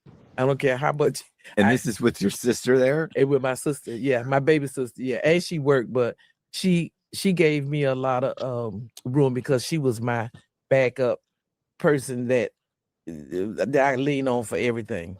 Like I done seen them, they stopped us in the car one time and she was she was driving and we was on 79th Street. So she was on the wrong side of the road, but I had a warrant. And so I used my sister's names. I used their names and I used her name, right? So when they pulling her over for the traffic for what she was getting stopped for, they took her to jail because she had a warrant and she never been to jail. And I'm with her and she looking at me, but if that had been my older sister, that bitch would have told that's that bitch right there. But my sister Gail looked at me, was like, this bitch, I can't believe this bitch. I'm going to jail. I said, I'll be down there. I'm telling her, I'm coming to get you. Don't worry, I'm coming to get you. And all she had to do was say, that's her right there. Right. But when she got down there and they took her prints, it took about an hour. So they released her. They realized it wasn't the right person. It wasn't her. I used her name. That's crazy. Yeah. So I was just horrible. That makes for a really tough family dinners. Right. And she gave me all she had. My sister, she was my backbone. I really miss her. So I'm really cool now. Yeah. Gail, can you pass the sweet potato? Fuck you. Yeah. I ain't passing you shit. Get your own sweet potato. Yeah, I used their names and they were hated. But I had one sister, she had to walk around with a paper to say that she wasn't none of me. I used her name. That girl probably still take that shit out on me now that I used her name. And these are all career-oriented people. I'm the Black Sheep. That's the name of my book, Bye Bye Black Sheep. So I'm saying bye-bye to the Black Sheep. So I got my sister and them, and we're all cool now. So when did the credit card start to get into credit cards? I started doing the credit cards. Okay. That was early on because let me see what year. Okay, so when I used to go in, I used to pickpocket, so I would get credit cards. So I would use the credit cards at that point to, if I could keep it for the next day, like especially like if it's early, if it's late and the stores is closed, I can't use it. So I'm always take one of the credit cards out. I'm not gonna take 2 of them. If you got 4, all I want is the best card, the best date. I'm gonna look at it and then I'm gonna put the rest of them back because I don't want you to miss it or to say you missing your wallet. So right. So I always would take it out and then. But the credit cards I used to get from the women when I would go inside of buildings and shit, I would we might get 50 cards a day, and I was going by like laptops all day, just shop all day, buy jewelry, just all day. What year? When was this? Back in what? Like this is before they had like the point of sale transactions, all that. This is when they would put them down and go right, and they take the. Yeah. Can you imagine? Yeah. Can you imagine? Like, I remember my dad, we would go places and they'd give him the card and they did that machine. And that's the worst thing to do, because during that time, we used to go and get the garbage out, because all you got to do is that carbon copy. Yeah, it's got you everything. drop that bitch in the garbage. All you got to do is put it up to the light. We did that even with checks. So because we had a dude that had a photostatic memory, he knew how to sign a check, and we used to go to the bank. Joe went to prison for organized crime for that. We would go to the bank and go in the garbage cans, put somebody. I wouldn't get in the garbage can. He would have somebody go in the garbage can. We get the whole bags of fucking photostatic copies of accounts and just fucking free fall with it. So we got a lot of money doing that. All right. So I mean, at some point, do you end up get caught for all this? I didn't go to jail with Joe them for that. Right. He didn't put me in with them, with the organization, because he had girls and stuff like that would go into the bank and stuff like that. You know what I mean? Like my job was to help organize it and get it done. If I had to go in the bank, I would, because I do go in the bank. So it was never like I wouldn't go in the bank if I needed to go in the bank. The Season of Excellence test drive event is here at Momentum BMW. Experience the iconic X Series, engineered for performance and crafted for luxury. With one of the largest X3 and X5 inventories in the country, finding your ultimate driving machine has never been easier. Discover exceptional offers on the models you want. Your ultimate driving machine is waiting. Visit Momentum BMW and test drive excellence today.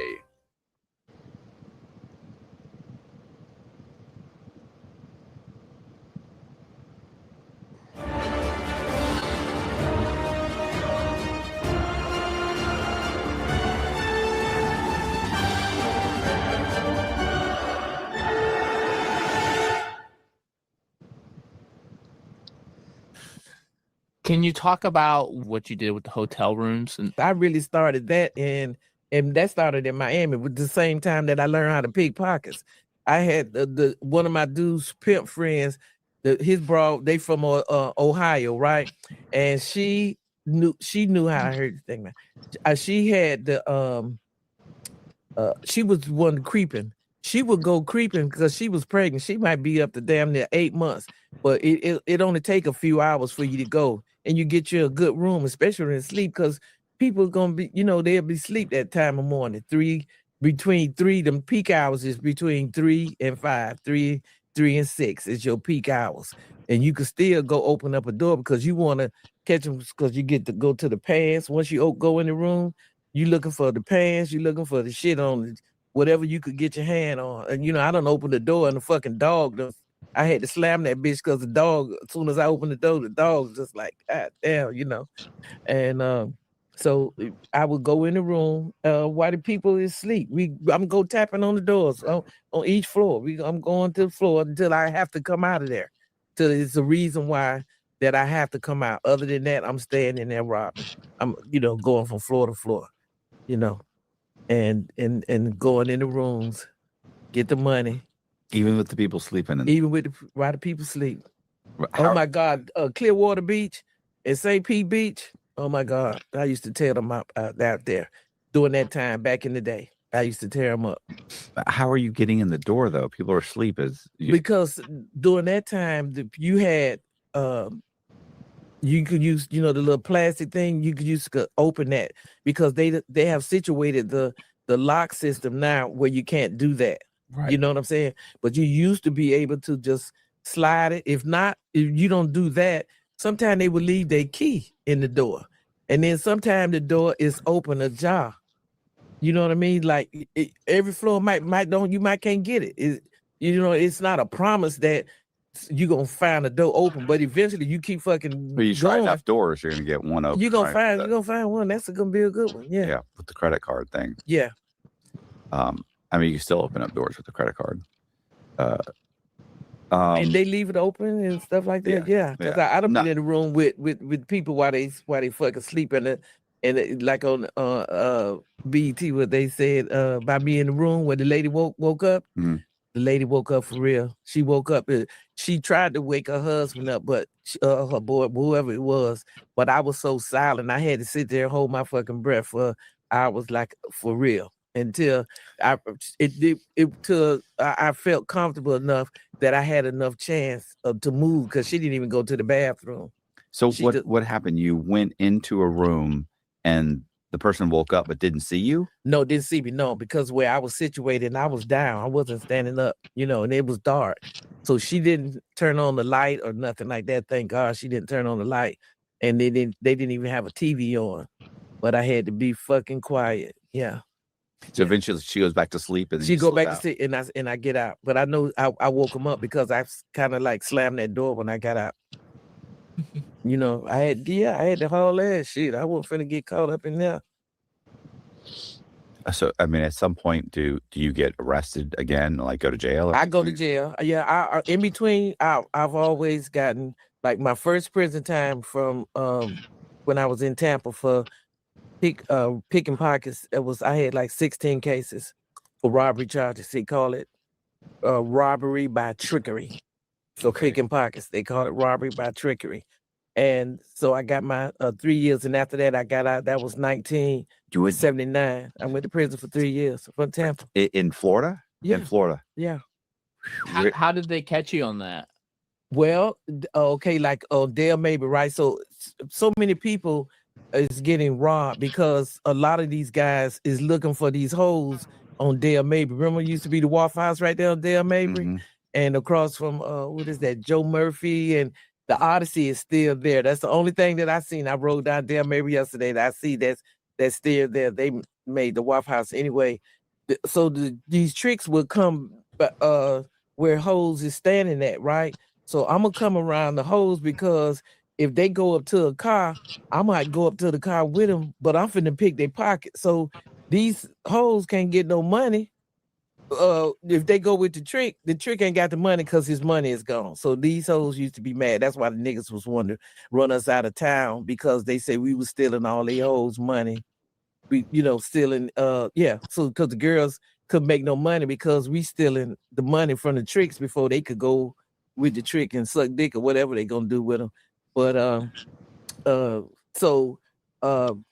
they just got a lot of cases together. They really fucked me because I had 16 cases, and I and my nigga paid.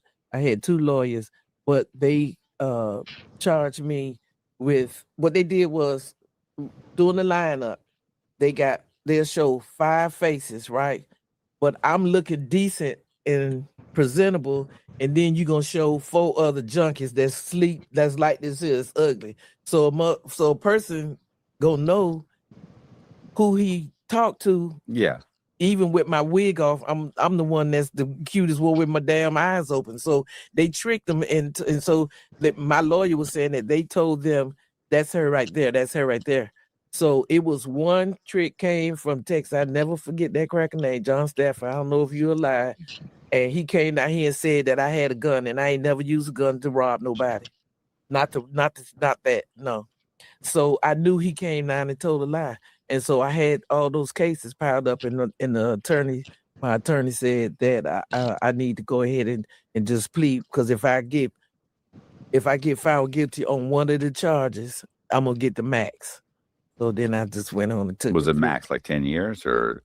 No, I was going to get the maxes. No, for robbery, 16. Oh, okay. Yeah, no. So I ended up getting 3. I pleaded to 3 years for them to run the cases. Where did you go? I went to Lowell, Florida. The first place I went to was Lowell, and then we opened up BCI, Broward Correctional Institution. And you did you do the whole 3 years? I did to the door. I came out. I did to the door to one time I was supposed to be getting. Oh, that day that I was getting out, they was trying to keep me even longer because I pulled my pants down and pulled my dress up and parted my ass. I wanted to tell this lieutenant bitch, kiss my ass, kiss my. She was. I hated her. Miss Primo. That was that bitch name. Miss Everybody needs a good pair of jeans. What I like about the perfect jean is that the moment you put them on, they feel like sweatpants. They don't ever pinch or bind up. As a matter of fact, they're super stretchy. There's never any point where you feel like they're binding up on you or they're tight or they pinch you or anything like that. They're comfortable in pretty much any position that you sit in. They're really great. They're comfortable and they look great. And the best part is our listeners get 15% off their first order plus free shipping at theperfectjeans.nyc or Google The Perfect Jeans and use promo code COX15 for 15% off. Normally, a good pair of jeans costs anywhere between $150 to $200, but The Perfect Jeans are reasonably priced at $79.99. For a limited time, our listeners get 15% off their first order plus free shipping at theperfectjean.nyc and use promo code COX15 for 15% off. That's 15% off for new customers at theperfectjean.nyc with promo code COX15. Please support our channel and tell them we sent you. Your khakis, get The Perfect Jean. All right, Miss Primo, and I had to have my mom wait for me for hours because they had teletype Tallahassee trying to take any time that they could take, right, to make me. But I had them maxed out. It wasn't nothing else they could do. So where did you, after you left, did you go back to Miami? Or did you stay in? I went back. I went to Miami. Went straight to Miami, and my mom remember that day. My mom took me. We went to eat, and I'm talking to my mom like she wanted me to straighten my life up. And the only thing I was thinking of, I'm finna go hit 36th Street, right? That's right by Miami Airport. That's nothing but corporate people, up and down, barefooted. I mean, because my feet was hurting so bad, I had to take the shoe off. I was like, shit. I was robbing right there. How old were you at that time? 22. So what happens? How do you get back on your feet? Like, as soon as I get out of jail, and it take me not even 30 days. I made me about like $60,000. Turned around and brought me a car. I brought me a Seville Cadillac in like 30 days because I'm everything that you get, you gonna get $5,000, $6,000, $8,000. You know what I mean? If I could get 4,000, but if you stay down, you good. And most of the time, if I'm in near the same area, only thing I would do is just change my wig, change clothes and change a wig, and then you can still be near the same vicinity of where you was. So that's what I used to do on Dale Mabry too. I would go and change clothes and come back out. Go change outfits, change wigs, and come back out. This shopping season, save over $390. Book a last-minute weekly stay. Book now on Vrbo. I vape, but I don't need to vape, I only do when my friends do it. Or on the weekends. I don't know. I don't really like to think about it.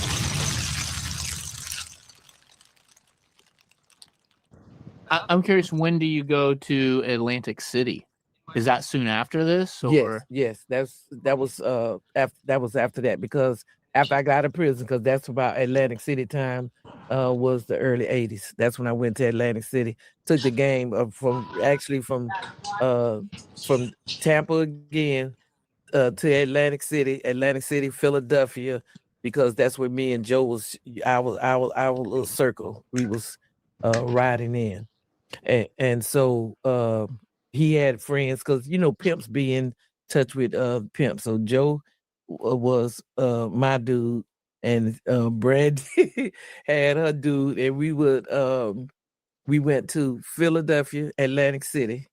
Atlantic City is really small, so really you can't stay there for no long time because the strip is so fucking small. So you still and you up and down in the hotel rooms. I'm creeping. I'm doing all of that. Then we go over to Philadelphia, because Philadelphia is ain't but an hour or so away. And I would spend my time between Philly, Atlantic City. Where else did we go? New York. Oh yeah, definitely New York. Because I remember we was in New York one time, and we was picking pockets, me and Brandy, and we was picking pockets on 11th Avenue. So you got all these holes up and down 11th Avenue, and we picking pockets. So they bring the paddy wagon to come and pick up these broads, They and so you could hear the hoes saying, "Them ain't no hoes," and see, we don't look like no hoes. So we didn't dress like, like the prostitutes. They, provocative and all of that. We looking like school teachers out here amongst these bitches. So when they was putting them in the paddy wagon, we didn't go to jail one night because them hoes was saying, "Them ain't no hoes, them ain't no hoes," and they let us go. All right. So how long did this go on for? At some point, don't you stop? I always pickpocket. That was something that I did. Look here, I could, even when I was trafficking my own dope. Right. I would get on the plane, and if I could still, and let me stop that right there. I'm the reason why the stewardess them have to put their pocketbooks up now. Right. Because I used to go and hit them up. As soon as they bring that card out, I'd be the first bitch in the back, going through everything. I didn't take their whole pocketbook, but I took what was worth it. Okay. I would have about 2 to 4 keys on me. It all depends. I would have 2 to 4 keys on me. I'm getting ready to steal out this book, and the book mean the purse. I'm getting ready, and then when I get off the plane, if I'm in Las Vegas, I'm getting off the plane dirty with the dope. They'll stole the credit card and finna go in the casino to go and buy something because over there it's 24 hours, so you could go buy any kind of pieces of furnishings and clothes, mink coats, jewelry, all night long. You could buy shit out of Las Vegas. So that's what kind of, when I say bitch got more heart than a gunslinger, because who else would do some shit like that? You know what I mean? Like, you just, for real, you dirty and you still getting ready to get on the plane and do some other shit. When is your next arrest where you have to go to prison? Is that from Las Vegas? Well, it started it started in Las Vegas because I'm up there working, right? So I got one of my friends, one of my best friends. She's living up there, but she hustling. So now, because I've always met all of these players in different places, I know who all the players are in each town. So I'm well connected, and I'm from Miami. When they started the drugs. So I was a benefit for them because people want to come and get some of that good dope from Miami. And so that's how I started in Vegas, because I started, selling dope over there. And I had got my customer base built up. And then I came down to Miami, turned some guys on to my customer base, and we got money. How are you guys getting the dope from Miami to Vegas? On the airplane, I'm getting the dope on the airplanes from Miami. And let me tell you this: what started me with the wheelchair, how I end up going in the wheelchair. I had a few keys in between my legs, so I got on a silk skirt set.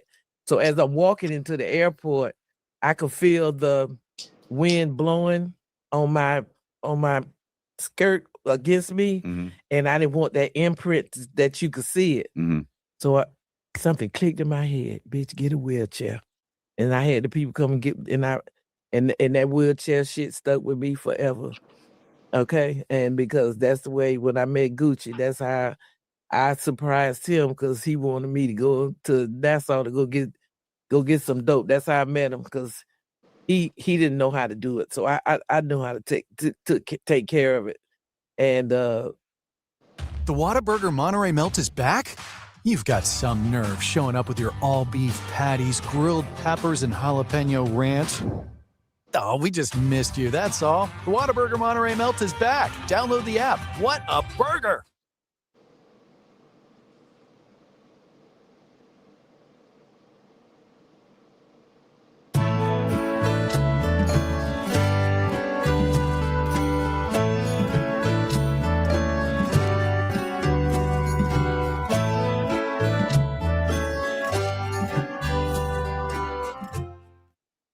I said, I'm going over here to Nassau, and I'm going to get that dope.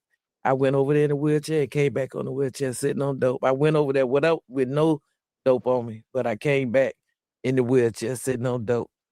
Who is Gucci? That's my ex, man. Oh, okay. Yeah. That's his name. That was my ex, man. And so you're in Miami buying stuff. You got people in Miami and you have people in Vegas. Yeah. And what are you moving? Like how much product are you guys? Keys. Yeah. I mean, is this keys like 2 or 3 a month or a week? No, I'm doing more than that. When I first started, it probably was like 3 to 5 a week. And this is still like in the 70s or 80s? That was in the 80s. Okay. Yeah, that was in the 80s. Because that's when it got because when they had the Mario boat lift, that was 82. Oh yeah, because that's when the dope became just like crazy in Miami. After they had the Mario boat lift, all the drugs started coming. Right. The Cuban crime wave. It was a Cuban crime wave, but the Colombians was the one that had the dope. The Cubans didn't have the dope. They was just crazy as hell because I was picking pockets and I might pull some cane out of a bitch pocket, but I'm gonna take it. You know what I'm saying? Like I might pull it outside. Yeah, I'm going in for the money, and then I used to be around those Cubans at those clubs because they wear a lot of jewelry, and then they was those Javinia watches was popular, big fucking links, so I stayed over there and didn't speak no English, but I was up in that shit. And we would I was still I'm taking dope. Okay, my day is if I start in the morning, just say like I'm looking for some little cars. I'm starting I'm going from cars to boosting.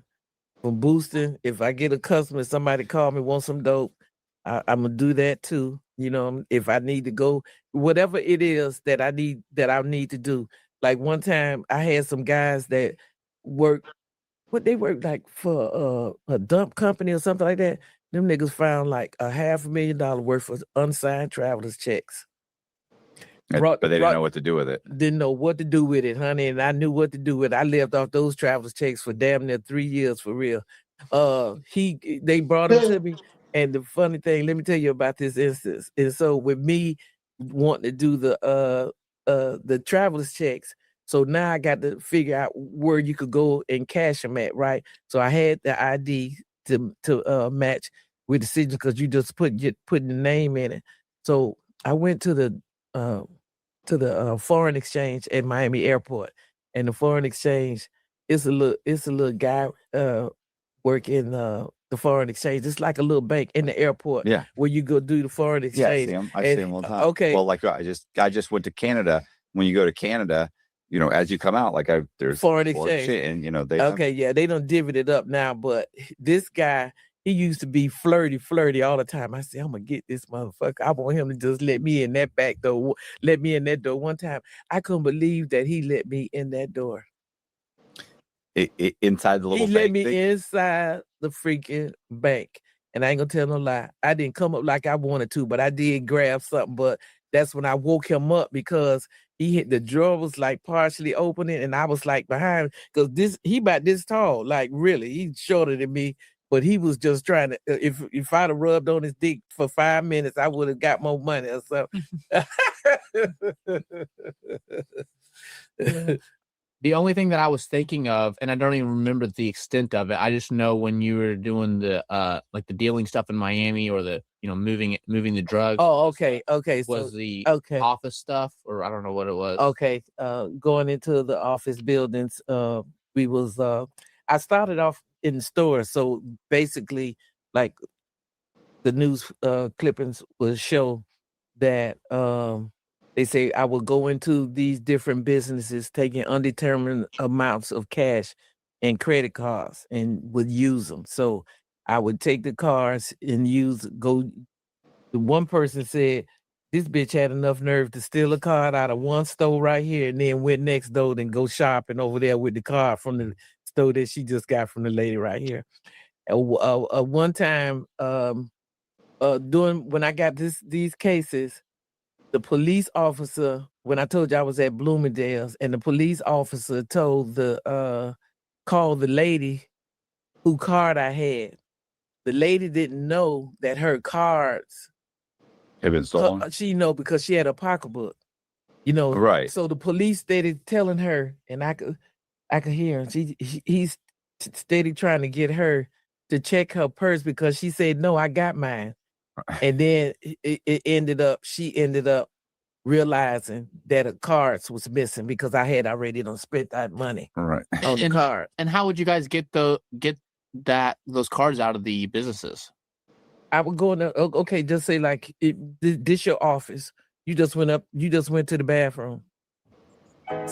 The way you see an idea in your mind and shape it into something that could only come from you. This is how website creation should be. Wix Harmony, the new way to create.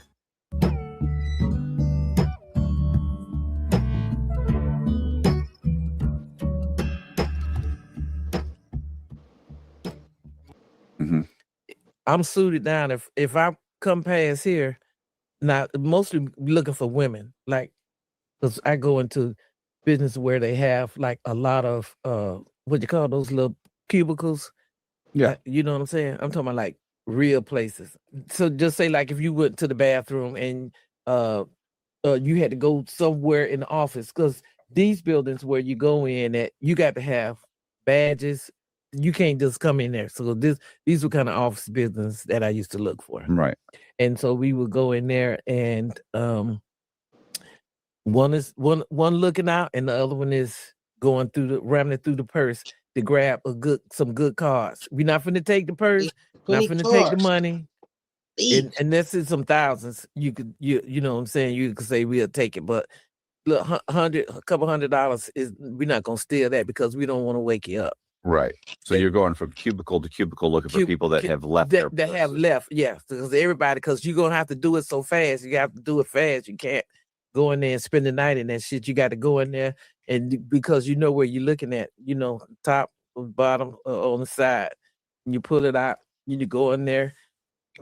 And so a person's job is, if a person walk up, the person is walking back up, you start talking to them so they'll know, and then you just act like you looking for somebody. I just know how to break conversation. I'm curious, what type of lifestyle, like what type of money are you making? How has it progressed? In Tampa, were you just kind of getting by, and now you're in Vegas, or how does it? I've been getting money all my life. I've been getting money. And to even think of that, I was not even mindful of what it was. It wasn't like it was big to somebody else, but it wasn't big to me. Because my livelihood was, I like cars, houses, jewelry. You know what I mean? And I like to splurge. You go to the hood and give everybody, all the kids. That's why I'm auntie. Oh my God, mama, I got like 50 godchildren. You know what I mean? Everybody called me godmama because everybody, Gotti this, Gotti that. I mean, is this like, are you making like $100,000 a month or something? I'm making doing this time for just what you mean with doing it for drugs? Yeah. Oh no, because I was when I'm getting dope from Nassau, I'm getting dope for $3,000. The most I paid was $3,000 for is $25 a key. So you see how they out there in the ocean now, where you see really attacking them fishing boats. Yeah. Well, during that time, the Colombians they're not fishing boats. Yeah, but they're drug boats. The drug, yeah, but they smaller boats. But so that's what the Colombians used to drop their dope over in Nassau. So the people would be out on the boats, fishing from some bales. So I used to get a lot of wet dope, but the dope I could dry it out because all I had to do was open it up. I had a room with number lights in it, and I just open it up and let it dry. It's good because during that time it was like 99% pure anyway.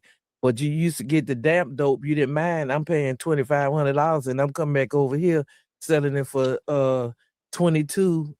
For Rochester, New York, L.A., Boston, Philadelphia, Memphis. So you make like a profit of like $18,000-$19,000 per key, and that's how much I make. That was my profit. Yeah, because how many keys are you moving a month? a month I'm moving, just say like if I'm moving 20 a week, 20, 40, 20, 46, 80, about 100 keys, because I'm making over $500,000. Okay. Because I'm doing it because I'm doing it excessively. Like I never let up. So twice a week we would be on those cruise ships. And I would take 3 days, because it's 3 days you get to go on. To go to Nassau and back? No, because you want to go on a cruise, you want to pay more money because you don't want to be suspicious on an overnight cruise. Okay. An overnight cruise, you be suspicious. And so where's the cruise going? The cruise going to Freeport, Bahamas. Okay. And then you're picking up stuff, bringing it through the cruise. You're coming back. Yeah. Yeah. This is what, in the 80s? Yeah, that was in the 80s. Yeah. And so that was perfect, because it was really easy, and you have to present yourself right. So when you going to do those, when you going to get to know how you present your perception is more important. You can't look like a dope dealer. Experience the iconic X Series, engineered for performance and crafted for luxury. With one of the largest X3 and X5 inventories in the country, finding your ultimate driving machine has never been easier. Discover exceptional offers on the models you want. Your ultimate driving machine is waiting. Visit Momentum BMW and test drive excellence today.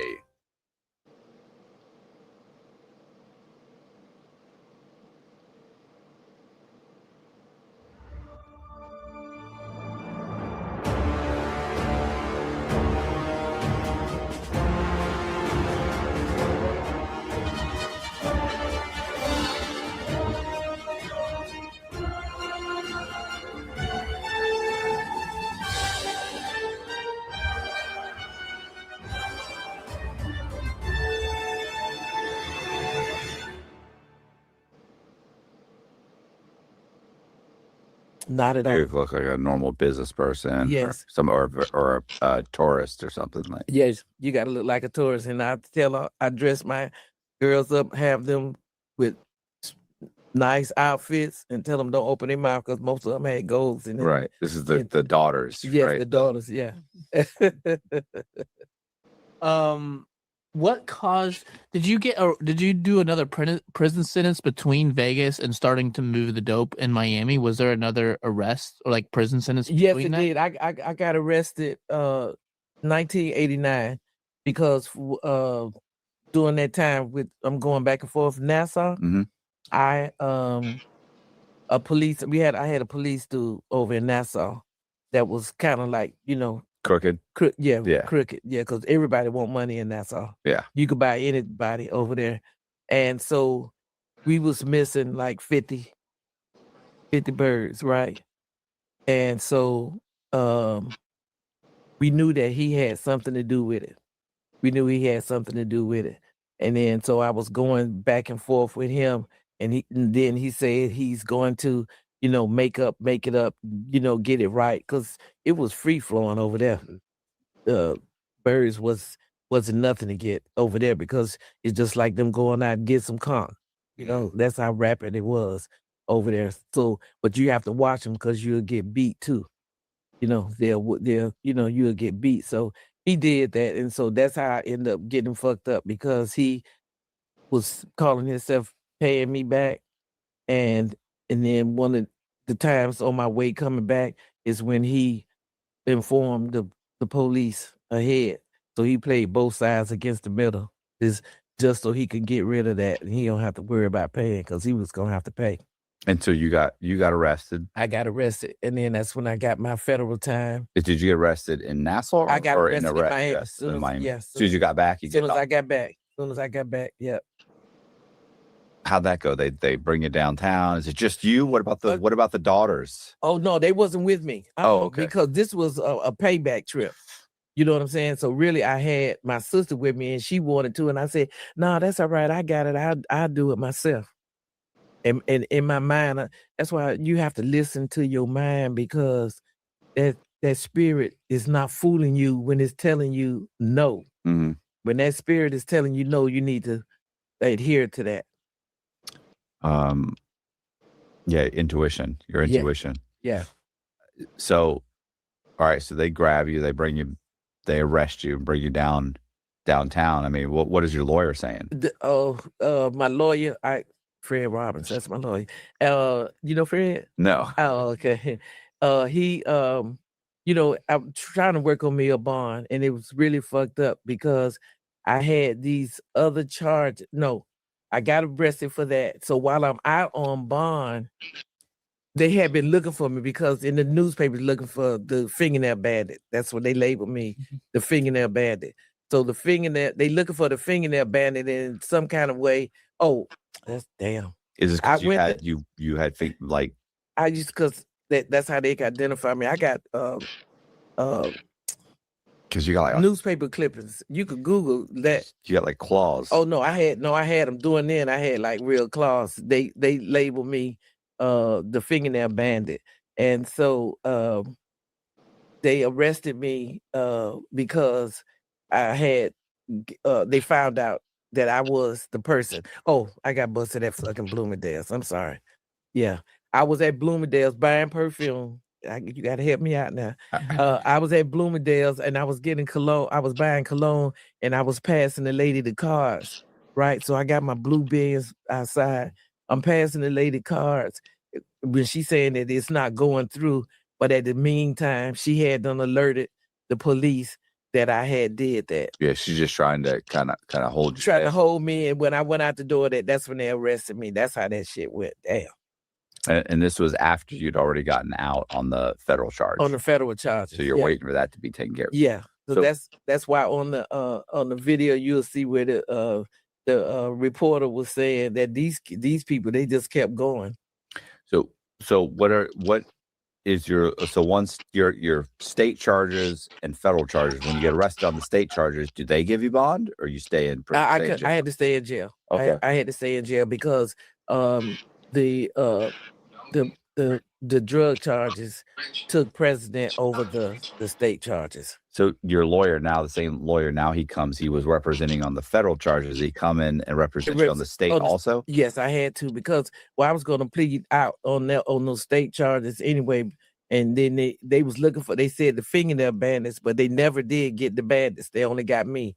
I didn't tell on the bandits. Okay, so the bandits got free, and we got so much money. I was getting hundreds of thousands of dollars from a jeweler. I had a jeweler that had a jewelry store, and as long as I came in with good credit cards, I could buy anything out of there. I had to brought so much that there wasn't nothing else in there for me to buy, that I bought so much jewelry from him. And when the feds got me, they went to see him, and he told them that he told my friend to tell me that if you don't say nothing, I ain't gonna say nothing. So I freed him too. So I mean, you had gotten locked up by the state. Now at Whataburger, you can get the new Big Ranch Wrap for $3, 5 premium Whata chicken bites for $4, or a bacon cheese Whataburger Junior for $5. Add fries and a drink for a little more. Now that's a Whata deal at Whataburger. Download the app. Whataburger.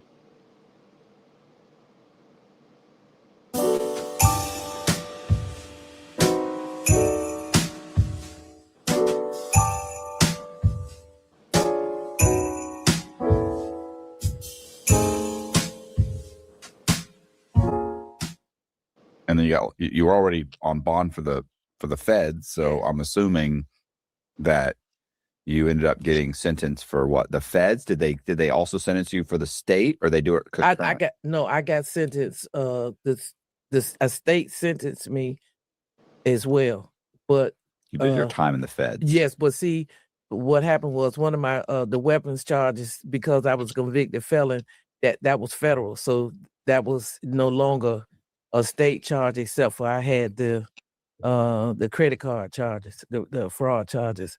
But they didn't run it concurrent, but my federal time overtook the state. Okay. Because and actually the correction officers where I was at in jail, because they said I was very manipulative, they end up kicking me out of fucking jail because they was like, I was a manipulator. I was eating from East Coast Fishery. I had some of the women, the correction officers, they wanted my fucking clothes, my nails. I did their hair. I mean, and so the corporate, the lieutenant, whatever, they was mad as hell because they felt like I was influencing the correction officers. So they sent me to the state, which they knew I shouldn't have been there because I'm waiting on my federal time. They know this didn't go, but they just kicked me out.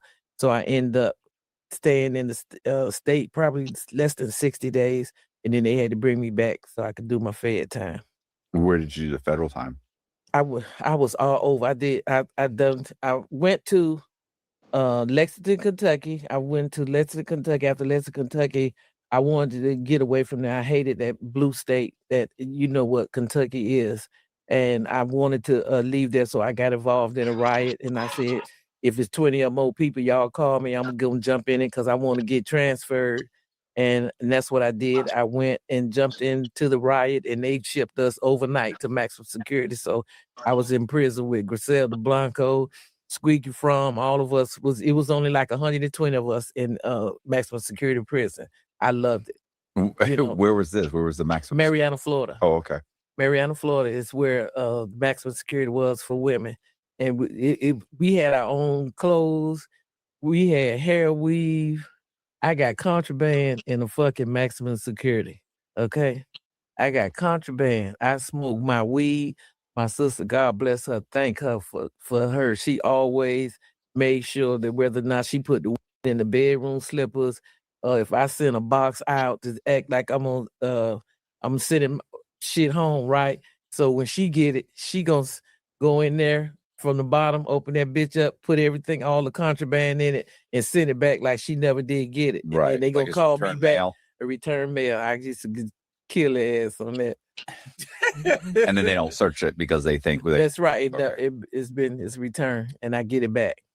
Your job depends on reliable tools. That's why Harbor Freight is committed to offering quality tools to pros like yourself at a fraction of the price. Stop by today and put us to the test. Harbor Freight, your pro tools destination. I vape, but I don't need to vape, I'll only do it when my friends do it, or on the weekends, but never in school. I mean, usually. Unless I'm really craving it. And I only have one vape, plus one in my nightstand. And I think there might be one in my locker. I don't know. I don't really like to think about it.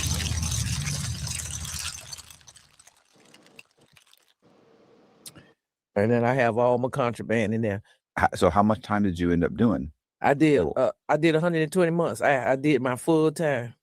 And you didn't get any good time? No, because I never follow the rules. I never follow the rules. So in prison, you got to follow the rules. In prison, yeah, you supposed to. But I had it good because my work ethic was good. But I worked in the fucking lieutenant office, and by chance, and this was in Texas, Carswell, Texas. They fucked around and let me get a job in the lieutenant office where they take all the contraband at. Now, why would they do that shit with me? Yeah, okay, as the lead head. So if they snatch some shit up, if they find shit that's coming in, they'll stop it. Stop a load from coming in, and they bring it in the lieutenant office. I'm gonna go right in there and piece it off and get it out, get most of it out, most of the contraband, because there might have been some of mine that they got. Do you think they knew this was happening? No. Oh, okay. Yeah, because see, in prison, you can't tell nobody shit. People can't really be in your business. So as far as me smoking and shit like that would just be for my private self. I wasn't trying to sell no weed and sell in there to nobody because I didn't want nobody to bust me, get me fucked up. You know what I mean? So I would.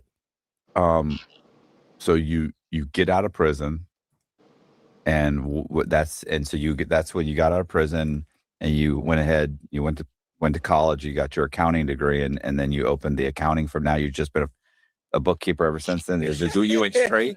You went straight after that? No, I wasn't no bookkeeper, but I've tried to get myself together, and because I'm 70, I'll be 70 years old. Yeah. How old were you when you got out of prison? I was in my 40s. because I damn it was 50. 40. You still got another run in, yeah? Yeah. Oh, hell no. Hell no. I got out. I was 49. I was like, yeah, I can't do this again. Yes. Because you go back, your criminal history is so bad. You go back in front of the judge for a jaywalking, and you're getting 10 years. I got a friend in there now. Got a life sentence for an ounce of powder. Just because and she can't, and the president can't let her out. It'd have to be like DeSantis. Oh no, he's not letting anybody out. I advocate for everybody, and so that's what I'm getting ready to do. I'm opening up a safe house for women, formerly incarcerated women, when they get out of jail for 2026. Yeah.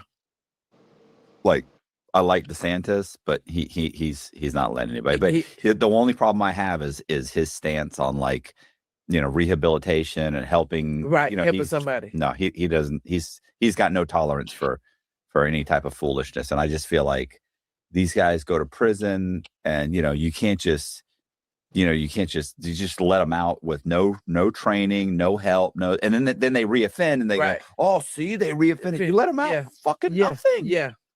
He got no training. You let him out with no place to go, no place to stay, and then they reoffend within 3 months. Well, how are you supposed to put your whole life back together in 3 months? And I get it, they fucked up, but you can't be upset when they reoffend. Yeah. So second chances. I'm for it. Yeah. I'm for it. You know what I mean? So I mean, we're talking about some guy who, murdered 3 children or something. We're talking we about still somebody up and this is live, like baby. drugs. This girl, 30. She's been in prison 32 years for 1 ounce of powder because she's a ex-offender. Yeah, that is fucking crazy. That's what we always a joke about this dude got What up, a D5? 20-year sentence because he brought a gun to a $20 sale. You know what I'm saying? Like a $10 sale. Yeah. And he had a 38, sitting in his car, and now he's got to do 20 years. Like, come on, man. That's just foolishness. Yeah. That's even on a conspiracy tip. Just imagine if I called you and you tell your mom, C is coming by there to pick up.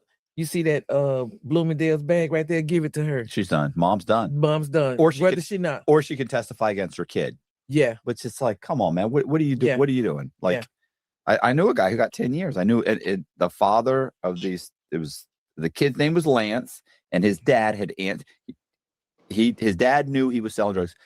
Granted, but he got a phone call, and the guy said, "Hey, can you tell Lance I'm coming by to get," and I forget whatever the slang was. Yeah. Like, it was questionable. The dad tried to say, "Well, I didn't know what that was." But the truth is, it sounded like he kind of knew, and the father was just relaying. I'm just relaying. I know what he's doing is wrong, but I'm not involved. In his mind, he's not involved, and all he did was relay a message. So they grab him, they throw him on the indictment. Now they want him to testify against his son. Yeah. He said, "I'm not going to do that." Right. And so he goes to trial. He loses. He gets 10 years. What did I do? I mean, come on, man. It's too much. Yeah, the system set up not for us. But what I'm doing, I'm going to continue. I opened up me a juice bar, and I did all of that down in Miami because I'm on the health tip now. So I'm trying to live longer till I die.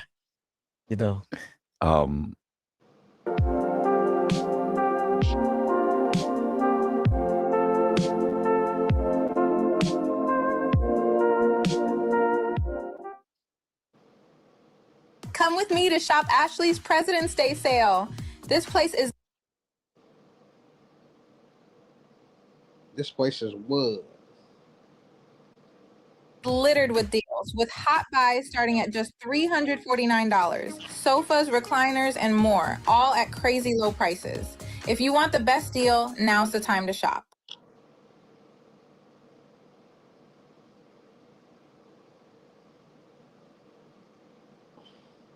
So that's what you're doing right now. And plus, you wrote a book. Yes, I wrote a book. Yeah. When did you write the book? I actually wrote that book in prison back before 2003 in what was that? Danbury, Connecticut. Actually, that's where I started at. But I was just waiting my time because I had to learn, because I'm so used to getting money so fast.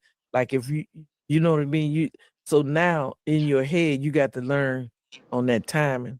Mhm. Everything is timing. So when did you publish the book? I published the book. It's been a couple years. Well, I just republished it this month. Okay, so when did I had the book writing. I just had it on the shelf, waiting for the right time, because in my mind, I'm not trying to sensationalize my criminal history, because it's so, it's a lot. So you don't want to glorify your prison history. So that's why I didn't mind telling my story here, because people really don't know that side of the hustle game. Like some of these people starting talking about checks, and I didn't never do welfare fraud, but the housing market, all that stuff like that. Everybody know a game or two to get in, but from my point of view, the shit that they doing now, they wouldn't have last back in my time. you republished the book and now you're opening? What are you doing now? What are you opening now? You said the safe house for women, for formerly incarcerated women. When is that? Is For that this program, 2026 April. okay? Yeah.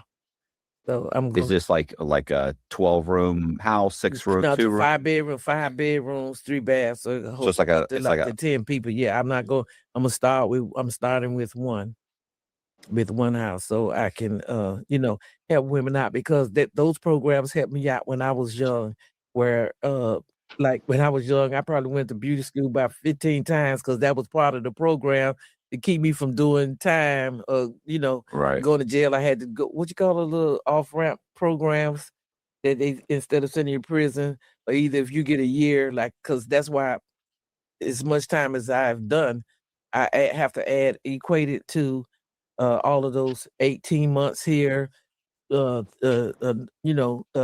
here, a year and a day here, and all that. Diversion program. Yes. So what happened? That they just never took?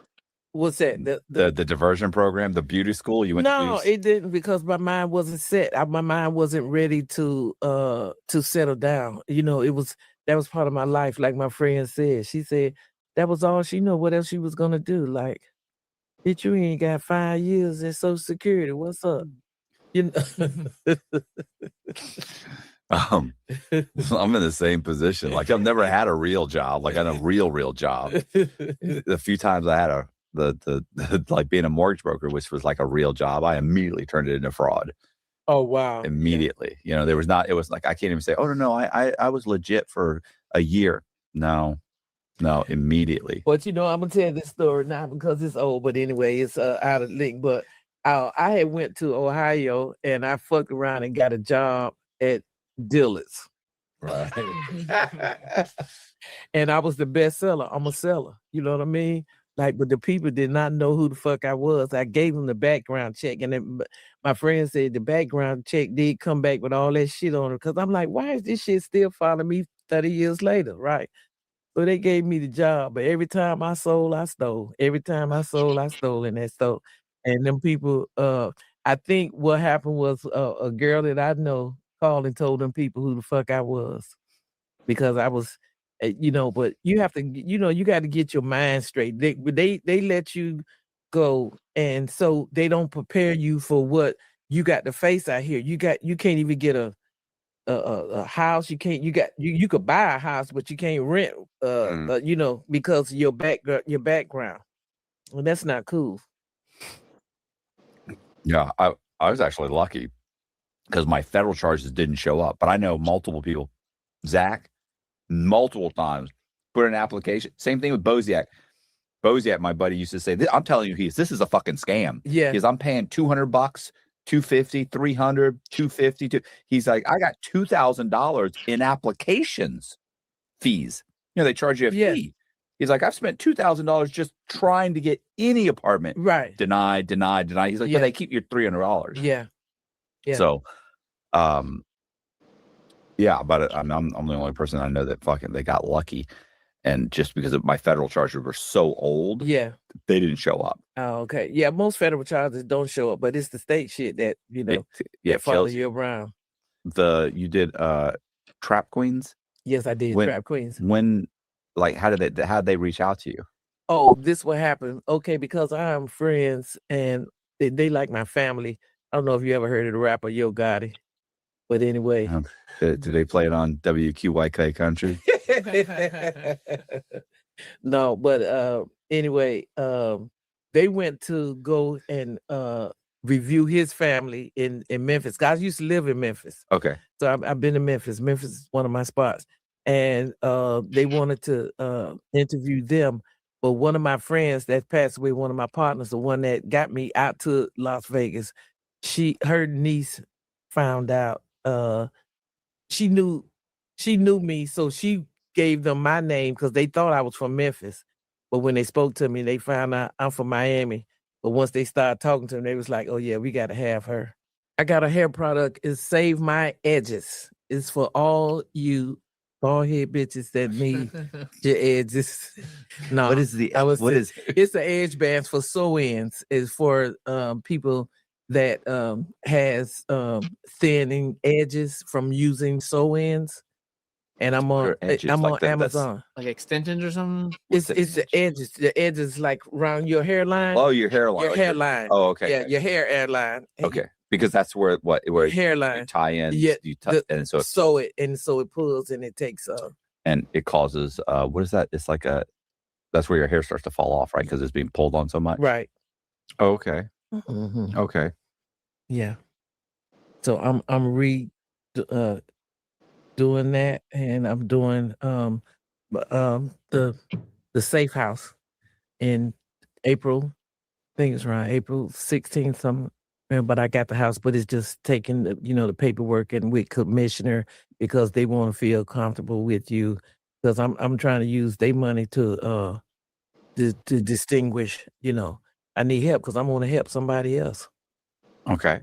And my book is Bye Bye Black Sheep by Celeste Yvonne Wells. That's the story of my life, about my ins and my outs, and it's going to be more to come.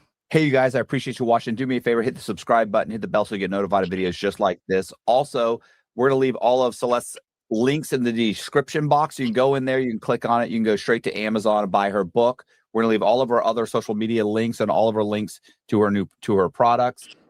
Also, if you're interested in being a guest, we're going to leave a link to the website so you can go there and click on the Be a Guest page. Go there, leave fill out the application, leave a brief video. Once again,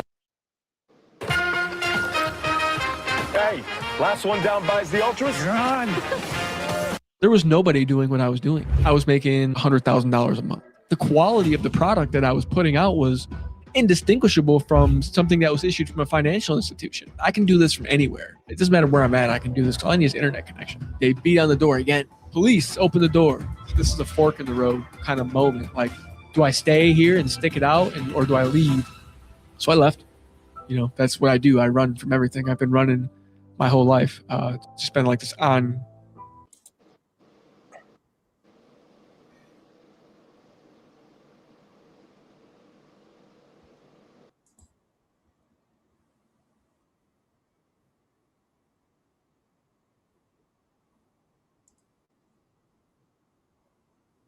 Driver's licenses via the internet, and I made a boatload of money doing it. Had a great time. You feel bad about it. No, victimless crime. Did you get a haircut for this? Because you usually have the bald haircut. Like, share, comment. Oh, I grew that's all the other ones. That's Danny. That's a Concrete or Danny Jones's podcast. I softened my look a little bit. Yeah, I grew my hair. I don't do the bald head anymore. Yeah. Made some changes, made some lifestyle changes. Yeah. So, Michigan. You were born in Michigan. Yeah, I was born in Michigan. I was born in Mount Clemens, Michigan. It's just a small town about 30 minutes north of, about 20 minutes north of Detroit, downtown Detroit. Yeah, small manufacturing kind of town. Not a lot of wealth concentrated in the area. Right. Just working class, just middle working class, not giant homes or anything like that. Yeah. So I have two younger sisters. Oh, okay. I have a younger brother and I have an older brother. Yeah. But me and my younger brother, had the same mom, different dads. Right. Me and my older brother had the same dads, different moms. And then me and my younger 2 sisters have the same dads and different moms. So it's I didn't know that at all. Yeah, it's all. I just know Chris. It's spread out all over the place. So your parents got divorced, and no, my parents were never married. Oh, well, they weren't. Yeah, like, and you they were raised in a and single family home. You know, I don't even think family home. Did I just say single family home? Single family home. Single mother household. Yeah.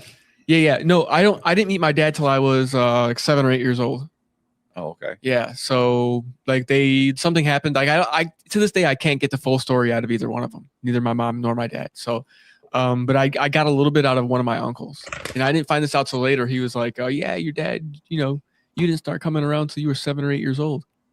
It's like I don't remember that, because you don't remember things from when you're that age, and he just wasn't there. Like growing up, him and my mom didn't have a relationship at all. Like when my mom would go, when I would go to my dad for the weekend, they would pull up. We meet at Kmart, at the Kmart parking lot. All right. And my mom would pull in one end of the parking lot, and my dad would pull in one end of the other. They don't get out of the cars and speak to each other. Nothing. I get out of one car and I go get in the other car, and that's it. All right. Like there's maybe one phone call to say I'm gonna come pick him up, or she would just stick me on the phone with him. Like if he called, she would just stick me on the phone with him, and I would just communicate with him directly. And I was like 9 or 10 years old, 11, 12, 13 years old. Right. But me and my dad, we have like a great relationship. Like, yeah, I don't speak to my mom nowadays. Like I haven't spoken to or seen my mother since like 2009, 2010. But me and my dad, I call him every once in a while because, I got to check in on him. He's getting kind of old. Right. But yeah, me and my dad have always had a pretty good relationship with him. It was rocky in my teenage years, for a little while there, but I wasn't angry. I had a lot of angry years as a youth. So what happened when you were like, were you a good student? Did you get in trouble as a kid? Did you, Right. No. So school, geez, we're digging out cobwebs now. I haven't thought about school in so long. I always got good grades, but I was class clown. I needed the attention from the other kids. So I would just do shit to make people laugh. Plus, everybody's been telling me my whole life that I'm like this super intelligent person, but I don't really think so. I think I'm just really good at being full of shit. You know what I mean? Like I'm really good at making people believe that I'm a lot smarter than I really am. Right. If that makes any kind of sense at all, it's like a scam. And yeah, it's my intelligence is really just a scam that I'm running. Since we're on the topic of identity theft, have you ever gone online and searched your name and seen how many data brokers have your information available for sale? These brokers sell your information to spammers, scammers, and anybody that's targeting you. In my day, I had to go out and either survey people, make phone calls, run ads to gather all this type of information. Your name, date of birth, email address, home address, relatives information, but all of that is available online through brokers. That's why I use Aura, the sponsor of today's video. Aura automatically shows me the brokers that have my information and have it available for sale, and they automatically fill out an opt-out request for me. Cleaning up my information helps reduce the amount of spam that I get and protects me from hackers who could use that information to get access to my social media accounts, my bank accounts, and other sensitive information. Recently, AT&T revealed that over 73 million customer records have been released on the dark web. AT&T is recommending that those affected use stronger passwords, monitor their account activity, and consider credit for. Right. Whoa. What's that? I just built a budgeting app in Base 44. Nina just built an app. What are you gonna do? Didn't you burn down your grandfather's barn or shed or something like that? The tool shed. And that wasn't I was involved in the incident, but I didn't do it. No, right. See, me and my cousin. So my grandfather was like an alcoholic, right? Like hardcore. He would have bottles hidden all over the place, in the couch, in the bathroom, in the tool shed, in the backyard, underneath buckets and shit. And he drank what was it? Whistler's or Kessler's vodka, or brandy or wine or whatever it was. And me and my cousin knew where he stashed his bottles, so we used to go into the tool shed and take sips and then go down and go fishing.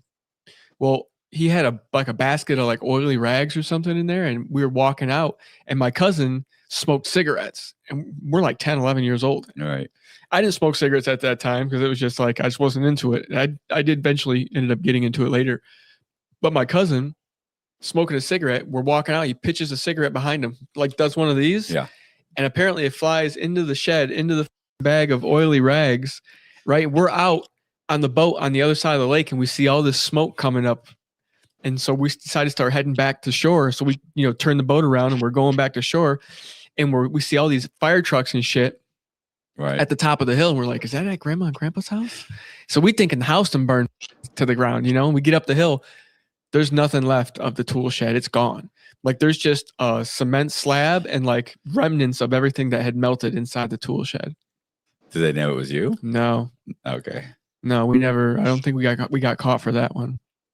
And that was in Michigan? Yeah, in Michigan. Yeah. So I grew up in Florida. I grew up in southern Florida. So my mother in 1992, when I was 7, I don't know why, but she decided to move me and my little brother down to South Florida for whatever reason. That didn't last too long. She ended up moving back to Michigan in 1996 or 1995, 1996. And I stayed down in Florida. Right. Did you get in trouble in Florida? Didn't you? Oh, I had a very eventful youth. Right. Yeah. So what happened? What happened? Very eventful youth. How'd it go wrong? Oh, man. I think the very first time was stealing bicycles. Right. I went up to the high school or the middle school and they had this giant cage in the front where they used to lock in. They used to ride your bicycle, you put it in there and they close the gate and lock it, but there was no roof on it. What city was this? I don't remember. I don't even remember what middle school it was. Miami? Yeah. No, it might have been. I might have been in Michigan at this time. I think this is one of my times when I was in Michigan for the summer, because I used to bounce back and forth. So I used to go up to Michigan and do summers at my dad's house or my mom's house, and then I would stir up a bunch of shit in Michigan. I would go back down to Florida, and then. But when you moved? Where did you move? Did she move to home? Was it Homestead? No, it was Homestead. Yeah. We lived in Homestead, and that's basically Miami, right? Or is that further from Miami? It's further from Miami. It's Homestead is its own thing. You've got Miami, which Homestead's technically a part of Miami. It's south of Miami. It's a city in Dade County, but Homestead's its own thing. You go down there, it's farms and alligators, and it's rural. There's nothing but vegetation. Okay. So what happened with the bikes? I thought I was going to go up there and steal some bikes. Well, I did. I didn't think I did. I did do it. I went down and I climbed the fence, and mind you, this is right in front of the school. There's big windows right in front of the school where the office and everything, they could see right into the pen. Right. I just didn't give a shit, And so I climbed the fence and I jumped over and I grabbed a bike and I climbed the fence and I threw it over, and then I went and I grabbed another one and I threw it over, and I went and I grabbed another one and I threw it over.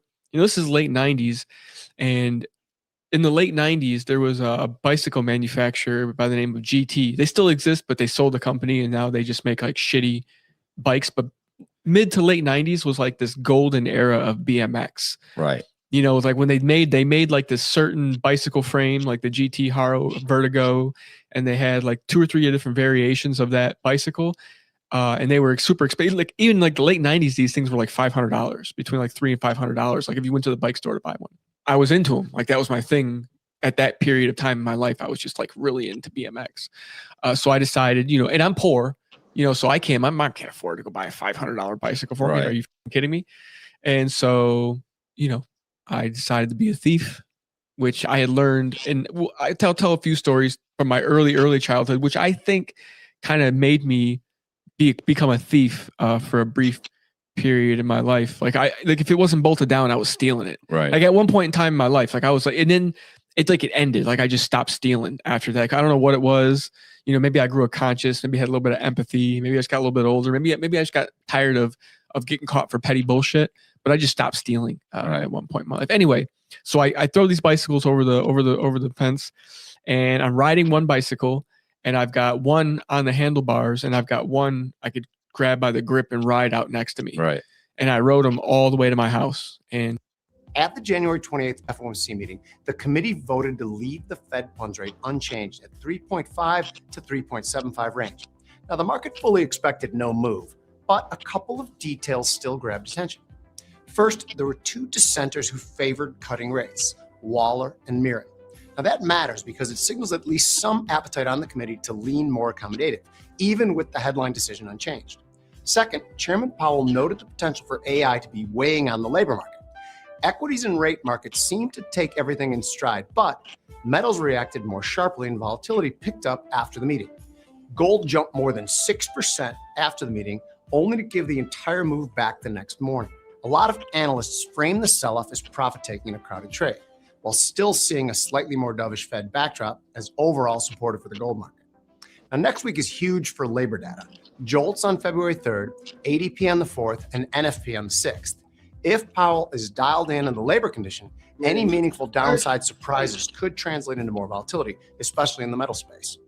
Now, if a trader believes that gold will bounce back from Thursday's selling, they could buy the April micro gold futures contract at 5,277 and target a move back to Thursday's highs of 5,600. Now, a stop for this trade could be placed below at 5,077. This trade can make $3,230 if the target is reached and risks $2,000 if you're stopped out of your level. Took them all apart.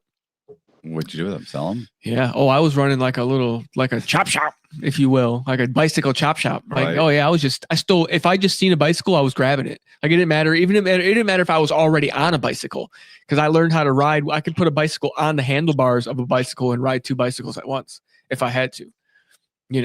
So yeah, I was on like a stealing spree, and this was a teenage year. So this is between the age of like 13 to 16. Did you get caught? I mean, did you get caught? Oh yeah, I got caught. I told some girl. I went over, like we were skipping school at some girl's house, and we went to her house after we stole the bicycles, because I was with a buddy of mine when I did this. And we got to her house and she was skipping school, and like, so I thought like everything was cool to just like kind of like, yeah, we just stole these bikes from the next day. I was in school, and they say my name comes on the PA getting called down to the office, and I'm like, and sure enough, yeah, I was there and the cops were there, and I got handcuffed and walked out of school, and they waited until the bell rung and everybody was in the hallways. They could have took me out when the hallways were empty in between classes, but they waited, and they waited till everything filled. Everybody was there so they could embarrass me. Yeah, this is a good lesson to the other kids. Let Yeah, them know. exactly. Because That's exactly what Yep. So that was embarrassing, and that was my very first time really ever like getting in trouble. What With happened? the law? Probation. Yeah, probation that I did never completed successfully. I've been on probation maybe 12 or 13 times in my life. Never once ever have I ever completed one full term all the way to the end. Never. So what happened? What happened after that? Like, I mean, I know you end up in Miami. I know you end up kind of I bounced much back that- and forth between Michigan. Like I said, I'll come up to Michigan, I'll stir up a bunch of shit, and then I'll go back down to Florida. And mind you, I've been doing this since I was like 13, because look, my mom left me in Miami because I was incarcerated. Right. How'd you get incarcerated that time? What was I doing? Oh, I think I was stealing cars or something. Like Was I it had graduated. bandwagon? No, I had graduated to stealing cars. The bicycles, I was really super early on. I think I was middle school, so I had to have been like, what, 12, 13. In middle school, you're like 12 in 7th grade or whatever. Okay. Yeah, and then when I finally went from bicycles, I started hanging out. I got a little bit older, 14, 15, and I started hanging out with kids that were 17, 18, 19, and they always would put me to go do stuff. Like, steal this or go do that. Or they would show me, Send John, he'll do it. Yeah, they used to take me stealing cars with them, and I used to jump in the passenger seat, and they used to be like, do this. And they literally sit there and show me, and then we'd steal the car and peel off. And Kind of like your friends, right? Growing up? No. Yeah, we stole a lot of cars in the late 90s, early 2000s. Yeah, like from like 1998 to 2001 or something like that. That was my car theft days. And I think after that, after I got caught for stealing cars, and they started putting me in programs. Right. That's when the stealing kind of stopped. But the behavior. Right. You can't curb the behavior. Like, I'll stop the stealing, but you're not going to tell me what to do. Right. Well, what happened with your mom? What's she saying? Is she took off? She couldn't really handle me, dude. Right. What are you going to do? I had no positive male role models growing up in my life. Like, there wasn't even a boyfriend present that he could lean on me, so it was like, and she's got you and your brother, Chris. Yeah. Yeah. She can't stay awake 24 hours a day. Right. So as soon as you go to sleep, I'm out of here. Right. Like, unless you put me in a room that I can't escape out of, as soon as you go to sleep, I'm gone. Like, I'm out of the window, I'm out of a door, and then I'm just gone for a couple days until the police pick me up and bring me back home, So it was like, I just was super rebellious from a very young age. Like, you couldn't tell me nothing. Like, there was no controlling me at all. So, okay. So at some point you said you got locked up and she left. I was in a program. Yeah. I was in one of those programs where you had to go do like 10 months or whatever to complete the program. And then as I was getting released from the program, my mom was already gone. She was in Michigan, and she basically told me, like, figure it out. Right. I can't, which it didn't bother me at the time, to be honest with you.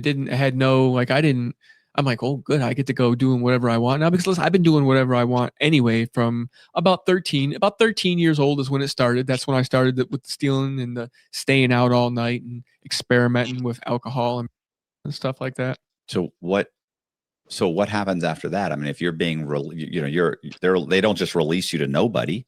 I mean, they have to put you somewhere. This is you. While it doesn't look like much, this paints a picture of everything you've done on your cell phone, going back years. And cell phone carriers are continuously tracking, selling, and losing your info. At Cape, we wanted to offer something different. As America's privacy-first mobile carrier, we provide premium and unlimited call, text, and data, but we only collect the bare minimum. And we rotate your network ID so you appear as a new person each day. Switch to Cape and protect yourself with private cell service. The Venmo debit card. Order for Simone. Made for staying in the moment and on the move. Earn cash back easily. All with no monthly fee or minimum balance. Your money, your move. Venmo. Yeah, they put me in a housing thing for kids. Yeah, it was called what was that place called? Covenant House. Covenant House, Florida. Covenant House, Florida, Fort Lauderdale Beach. That's right. I don't know why my brain got stuck there for a second. But they stuck me in Covenant House, which was like it's like a homeless shelter for teens. Everybody there was, 18 years and under, Right. Kids that were removed from like crazy households that couldn't go to but they were too bad they would get kicked out of every foster home they get put into. Then this is like, what are you gonna do? You can't lock them up because they're not breaking the law. Right. But they're not old enough to get a job and support themselves. So there has to be somewhere to put these people. So that was like one of those little intermediary places. Right. I was gonna say the only reason I know all this is because I wrote a story about John called Bent, and my memoir. Yeah, and what's so funny is that I ordered all the Freedom of Information Act. It's like he sat when we met in Coleman in prison. I wrote like an 80-page outline on him, and then ordered I went to all the different counties that he had been arrested in, really all of them, and it was just asking for any information, and I would get stuff back. And then when I would get stuff back, there would be other stuff, and I would get stuff back. Like I actually just came across one of the documents here where it was like they arrested him one time for being a runaway juvenile, where he went to some place called the Bridges and then ran away. And then the Bridges put in a request saying, hey, you got to find this kid and bring him back here. He's supposed to be here. Yeah. And then that's the Miami-Dade version of Covenant House. So right. It was called Bridges in Miami-Dade County, but in Broward, it was Covenant House. So then when I asked them about it, because I had a whole outline, we spent days together writing, probably a couple weeks writing this outline. I asked him, oh yeah, I forgot about that one. That's right. Yeah, listen to this. And then he told me the story. And then he was there for like 2 days and then walked off. And then they didn't catch you. Then they caught him for that. Like years later, they arrested him for a warrant that was taken out when he was a juvenile, but they arrested him when he was an adult, and they had to let him go. Right. But they still arrested him. Yeah. Crazy. Right. But I'm saying so I have like a whole pile of paperwork. But it was that's why, like, when I'm sitting there, like I already know the story. So I already know Covenant House. I remember that. Yeah. So they sent me to like a Covenant House, and it was just like they get you a job. Right. They pay for your bus fare. They feed you, they house you. They try to get you involved in some kind of program. Sit down with a counselor, and they just come up with a game plan. You and the counselor just do like a one-on-one, like, what do you want to do with your life? What are your goals? What's your situation? And that they kind of just tailor everything, for you. It's a really good program, if you go there with the intensive of this is going to help me. Yeah. You know, but a lot of kids there, they were just like off the chain, you know, smoking, drinking, coming in, getting kicked out. But you're still going to high school. Yeah. Yeah. I was going to Miami High School at this point. So yeah, I'd catch the bus from Fort Lauderdale all the way down to Miami to go to high school every day. I didn't want to switch high schools. I didn't want to go to high school in Broward. I don't know. Broward was just, their school systems were weird. And I was used to the Miami school district. So yeah, still in high school, you know, still homeless pretty much at this point. Cause that's basically what you are when you're at this place, is you're just like a homeless kind of individual, you know? And just going to school and selling at school. I would roll up little joints and take them to school and sell that. You know, it's just day-to-day life, not really having a plan or anything at this point. What about the thing, the fake fake? Yeah, we'll get to that. That doesn't come till later. Yeah. Well, then where's bandwagon fit in? Sure, yeah. Or is that already passed? No, you know, so this Covenant House place, you can walk away from this place, right? And they won't put a warrant out for your arrest, right? You know, so if they decide to kick you out, or you don't follow the rules or whatever, they just tell you like you got to pack your shit and go, right? And there was plenty of time, so I was in and out of this Covenant House place. Like this became my place to go to, because once they kicked you out, it was 30 days. Right. And then 30 days you had to apply to come back, and you had to go sit down and have a meeting and go over why you were kicked out before and make sure you're not going to do it again, all that BS, which I did like 3 or 4 times. I got kicked out like 3 or 4 times before I decided to finally take it serious. You know, I would periodically get kicked out of the Covenant House. Just for what? Just for not showing up, for like staying out, or? I think all mine was alcohol related. Yeah, because I started getting involved with alcohol at this point. You know, my teenage years, like 15, 16, I think was like the first time I really started like drinking beer on a regular and getting bottles and stuff like that. And that became an issue here, as we'll figure out. Right. Yeah. You know, so it was all usually alcohol. I'd come back buzzed, and somebody would tell on me, or the staff would see me, you know, and they'd give me a breathalyzer and I wouldn't pass. And then, yeah. Or they would just randomly give me like a test. I remember this one time we were all in the smoking patio because you could smoke. They would let you smoke cigarettes there. Somebody was down there, had lit up a joint, right? I wasn't even on the smoking patio. I was upstairs in my room. I wasn't even on the smoking patio. And somebody said that they had seen me out there, and they tested me and everyone else out there. And of course I was smoking, but not that time. No, not that time. Like I would, you know, whatever. And I failed the test, and they fucking kicked me out. And this is like right when I was doing good this time. Like I wasn't trying to, I mean, obviously I was leaving during the day and doing my thing. I would get high a little bit here and there, but yeah, anyway, bandwagon. You're asking about bandwagon. Bandwagon. Let me describe bandwagon for the viewers. Bandwagon was this homeless kid I met in Fort Lauderdale. He had a mom that lived in Fort Lauderdale, but apparently she was just a nightmare. You know what I mean? Like she would just kick him out. You know, wouldn't let him inside, and she had different boyfriends. I don't really know his backstory. He told me a little bit about it, but I don't really remember. But this kid was a picture Jerry Garcia, okay, with the beard and the hair and everything. This kid would walk around Fort Lauderdale with no shoes on, no shoes, no socks, just barefoot. Get on the bus, the city bus. We'd be downtown walking around. Would have no shoes on at all, just completely off the chain. Just, you know, drinking every day, just taking it. Dear Acorns, I'm planting seeds with deep intention for my children and grandchildren. As a first-time investor, this journey means everything to me. My name is Chiani Hall, and this is my Acorns Potential. Homes.com just launched a new way to search for new construction. With all new homes, all in one place.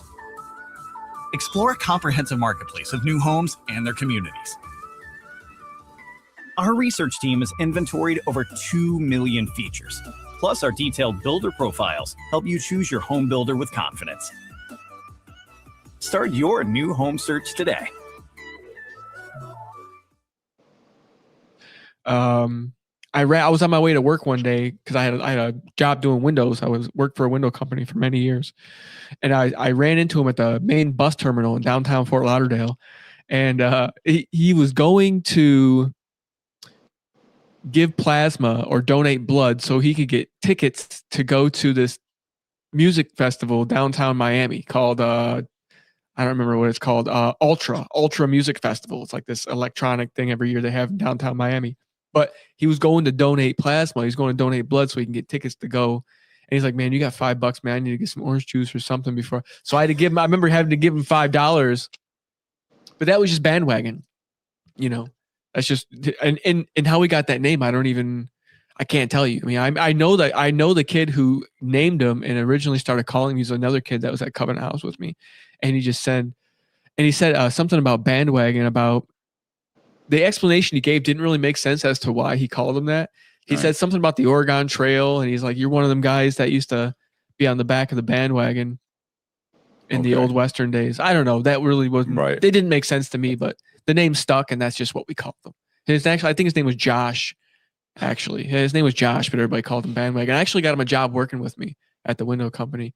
But yeah, that was my buddy. And you get this little group of your friends, little clique, because people don't. I don't think people realize the homeless teen scene. I mean, at least back then, I don't know what it is now. I mean, things are different now. Everyone has a cell phone. Even homeless people have a cell phone. So like the game's changed now. As far as you're being able to pool resources and reach out to people and make moves, and like you couldn't do any of that back then because none of that technology existed. So we all just relied on each other, and like every homeless teen, like every one of my friends, all had a skill. That you know what I mean? Like they all had a skill. Like one dude was just really good talking to people. He can go in, he can get us in anywhere, he can talk his way into anything. That was our guy. I was the computer guy. Like I just knew how to like make food coupons for fast food restaurants, and I figured out the UPC system and how to print barcodes and go to McDonald's and Burger King and get free food. One guy could steal anything. He could cars, boats, whatever you needed. This guy get his hands on it. It was like a ragtag group of Ocean's 11. You said one time when I was like, bro, like, how are you feeding yourself? And you were like, you knew like the schedule for 7-Eleven when they threw out the old sandwiches. Oh yeah. And when the soup kitchens gave every the second best meals. Thursday, this one 7-Eleven on Sunrise and A1A in Fort Lauderdale Beach. And if everyone knows what that 7-Eleven, if you know the area, you know the 7-Eleven. And every second Thursday, they used to get rid of all of the expired sandwiches and everything. And they're still good. They're just past the expiration. Well, yeah, he would throw them in a box, then he would throw them in the dumpster. And it wasn't, you didn't really have to dumpster dive. You just had to flip the lid open and grab the box out, which I would do because, those were good hoagies. Right. Those were all right. So yeah. And then there was like every Tuesday, this one church group would, you'd have to go and sit through the church and you'd have to sing and praise Jesus, but then there was a spaghetti dinner at the end. Right. So you could have the spaghetti and meatballs unlimited. Right. They brought, buckets of that shit and the garlic bread as much as you wanted, but you had to sit through Jesus. So I'd have to sit through Jesus every Tuesday. Or I think it was Wednesday. I think they do it on the Wednesdays because I know the people go to church Sunday and Wednesday is like the Christian, right? So I think it was every Wednesday. And then there was another soup kitchen that did it every Thursday. And then there was one on Sunday, but I couldn't do the Sunday one because it was way too much Jesus for one day. Yeah, there was no doing Sundays. So I would just have to, wing it on Sundays. Right. So I had the city pegged at one point in time, Miami, Fort Lauderdale, like that whole southern Florida. Yeah, I lived pretty comfortably as a homeless person, back then. I did. I was always showered every day. I had on clean clothes. I knew the spots where to go and eat. I get a free bus pass. So I would hustle. I'd get my monthly bus pass and I knew how to work the whole public transit system and like all of South. I could get anywhere on a bus or a train. You give me an address, I know how to get there. Well, back in the day, maybe not anymore, but yeah, I knew how to get there through public transportation. And that's just what it was in the early 2000s, late 2000s, late 90s, early 2000s. But what was the selling the fake pills? Right. So there was a brand called Remifen, and I think it may still even exist. And there's a brand of a women's menstrual. I don't know if it's to regulate it or alleviate the pains. I think it's like some all natural alternative to Midol. I think is really what it is. Now that I'm thinking about it, it's called Remifen, and each one of these little pills, they have butterflies on them. So I used to just get a box of those, open them all up, and I used to go walk down to the bodega and get those little dime baggies, and I used to just just sit there and bag them all up, and I'd go and and I'd be in South Beach and it'd be 2:00 in the morning. People were leaving the bars. People were drunk. They don't know what they're taking. Right. And even if they, sometimes, most of the time, even if they take them, they don't feel nothing. They think it's like a placebo. Right. Yeah. Listen, I see people come back and buy more from me one night. I got a guy, bought 4 of them, came back, bought like 4 or 5 more one night. So what are you doing? You're just saying, I got it. They think it's, so what you're saying, they think it's, because it looks like how they put something like It's a little not, it cross doesn't or something. quite look like an ecstasy. Ecstasy pills are like, they're a little bit taller. And this looked like a regular pill, but I mean, what do you know? It's got a butterfly on it. What do you want to do? Listen, it's in a little plastic bag. And it's got the pill's got a butterfly on it. It's like a light gray, so. You put a couple aspirins in a little plastic bag. It looks like. Yeah, exactly. So that was just one little scam I had. I had plenty of those. Like the coupon scam was a good one. That worked for years. You said sometimes they would like even if it wouldn't go through, they'd still give you the food. That happened on a few occasions. Yeah, because I would either put up a stink or I would be in there so much because I would go to some of them I would go to so many times that they wouldn't honor my coupons anymore. Yeah. Highlight of our Australia trip had to be the locals. We met some real characters. They showed us around, shared some incredible stories, and even taught us a thing or two. So what are you waiting for? Come and say g'day. Like, share, comment, subscribe, man.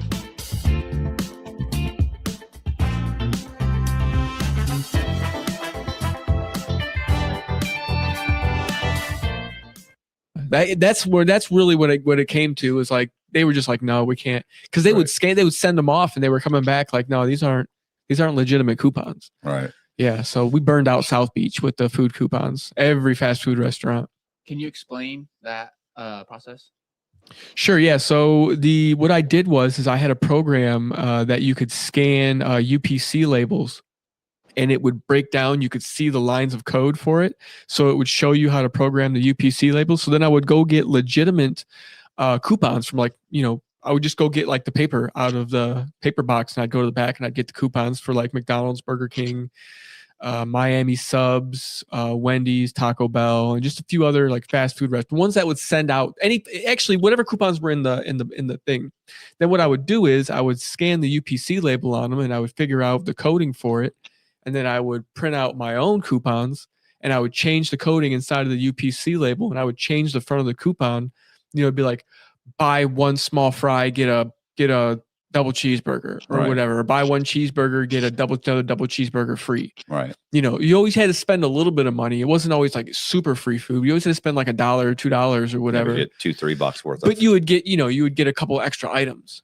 So I would, like I said, and that's pretty much how it just worked, and it worked for. I don't know, worked for like a good solid, at least 2 solid summers. I think we did it. Yeah, 2 solid summers. And by the 3rd summer, I think they were already onto it. So what happened? So eventually you graduate high school. Like, what do you do after high school? Yeah, so I did graduate. I graduated from Miami High in 2003. I walked. I got my diploma. Nobody was there for me, and I didn't know what I was going to do at this point, because I was still a knucklehead. Right. I was still getting drunk almost every single day. I was still, not really taking life serious. I had no goals. I was just kind of chasing girls and hanging out, and I had skills. Apparently, obviously, I had some computer skills. Funny story is I had administrative access to the entire Broward County public library system for years. For like 5 straight years, I had administrator access to the entire Broward County system. How that happened? So I used to spend a lot of time at the library. Right. When you're homeless, and it's just at this point in time, obviously, because there's no internet, there weren't screens to look at. The Broward County Library was like a big building, so you could go and sit in a corner. And if you didn't look super homeless, people would just leave you alone. Right. They would think you're there studying or whatever. And South Florida gets hot during the summertime, obviously, and the building was air conditioned. So I used to go there and just hang out every single day. That was kind of like part of my daily routine. So I'd wake up, I'd leave, I'd go get something to eat, and then I'd go to the library, and I would just hang out in the library, either read or do whatever. And I used to watch the terminal where the library lady sat at, because the terminal where she'd always sit at wasn't inside the cubicle, it was right outside the cubicle. And one day I watched her get up, and usually when she got up, the screen after 15 seconds would shut off, or it would go back to the main screen where it was just the login box where you put your password, your name, your username, password. Re-log in. Yeah. And then one day she gets up and she walks off, and the screen didn't change. Like it just stayed on whatever she was doing. So I was like, I just sat there and I just watched. And the Broward County Public Library, you could see, so from the ground floor, if you look up, you can see kind of, there's like a straight up, you can see the floors of each floor of the library. You know what I mean? Yeah.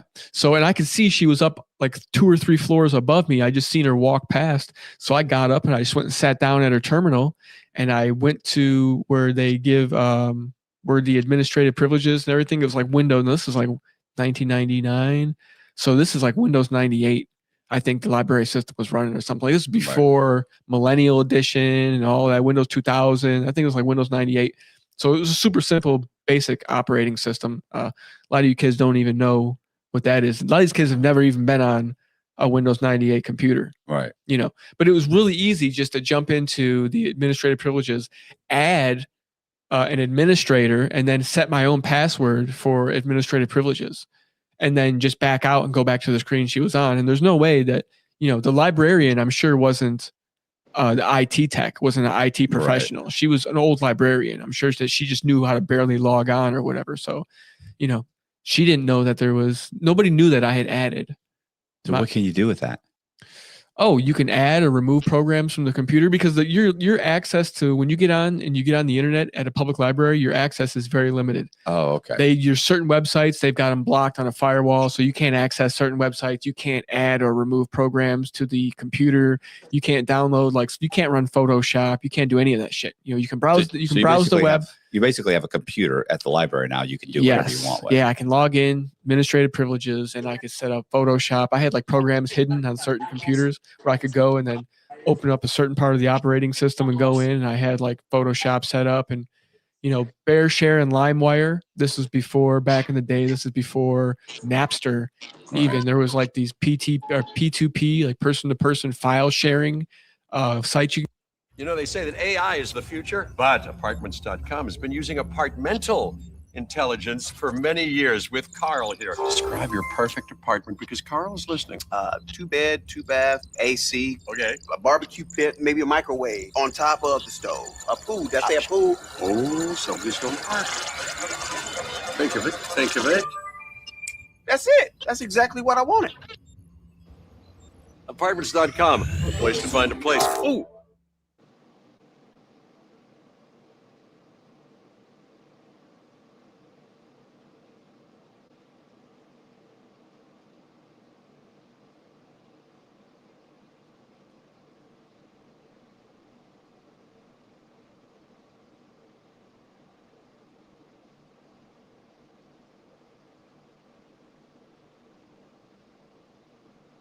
Go to called Bear Share and LimeWire. This is the Wild West of downloading music in the early 2000s, late 90s. So I had those programs set up on there. I used to burn CDs. I used to take in my backpack, I'd have a stack of those blank, the tower of blank CDs you get back in the day. I'd be sitting there burning CDs all day, music CDs. And I would go out and I would sell those to people. Yeah, I would burn on the DVDs, and I'd go out and I'd be passing out all over the place. Oh yeah. Coupons. Right. Yeah. So what because listen, laptops didn't exist. You mean they did, but they were super expensive and nobody had one. Yeah. And I didn't have access to a computer or printers or any of that, because I was basically homeless.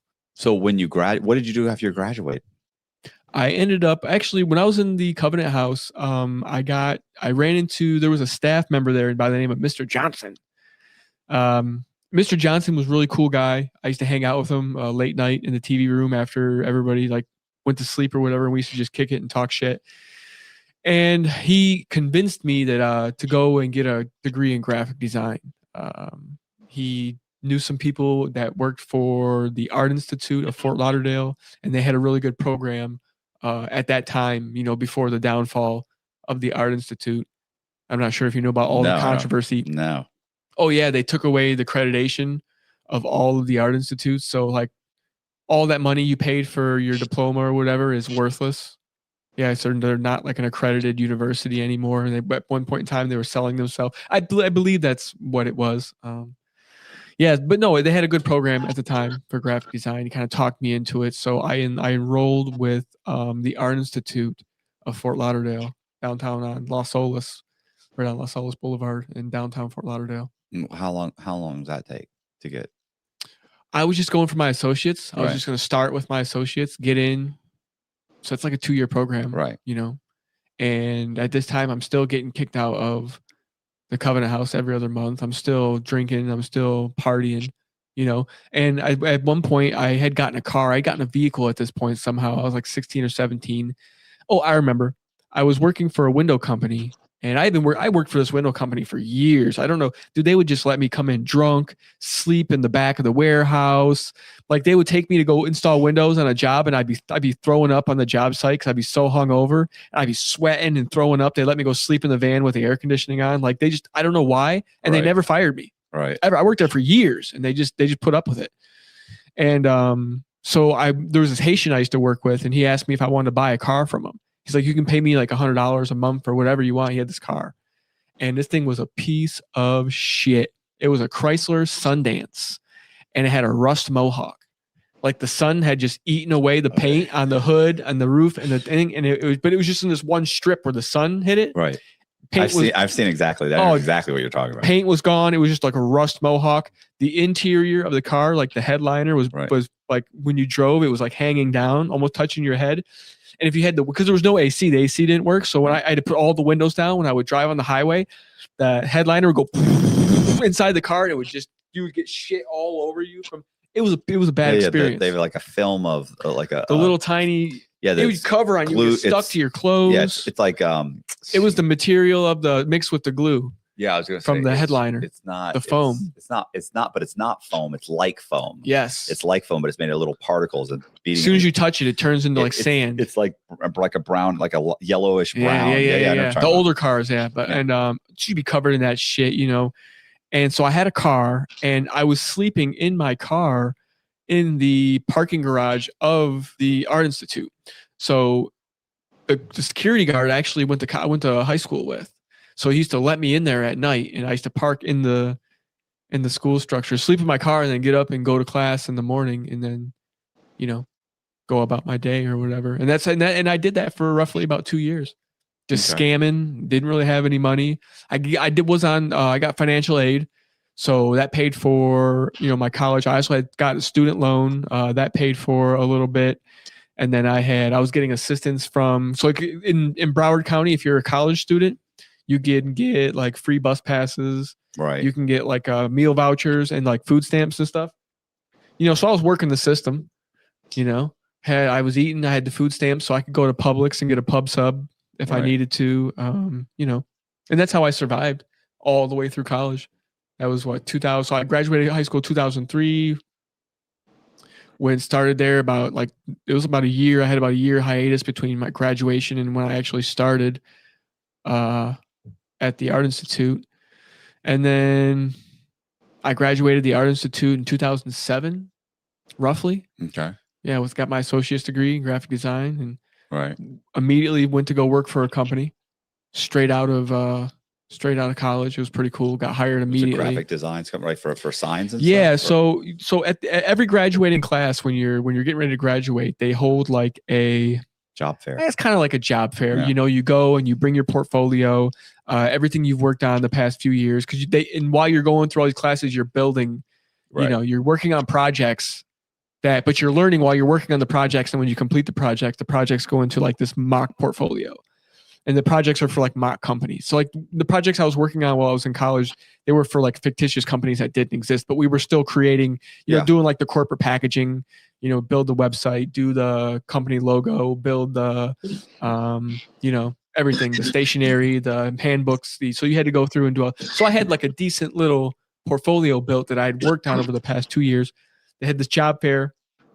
Legitimate companies come to this job fair. And you go to each booth, you show them what you worked on. They tell you a little bit about their company. You tell them a little bit about yourself, and they're like, okay, well, here's my information. Here's my information. Sometimes they call, sometimes they don't. One company ended up calling me right away, like right after I graduated, offered me, what was it? I think it was like $80,000 a year or something like that. It was a ridiculous salary. It wasn't like an hourly wage. It was like, you're going to work. Right. It's not going to be a 40-hour a week job. You're going to work. You're going to probably work double that, maybe even triple.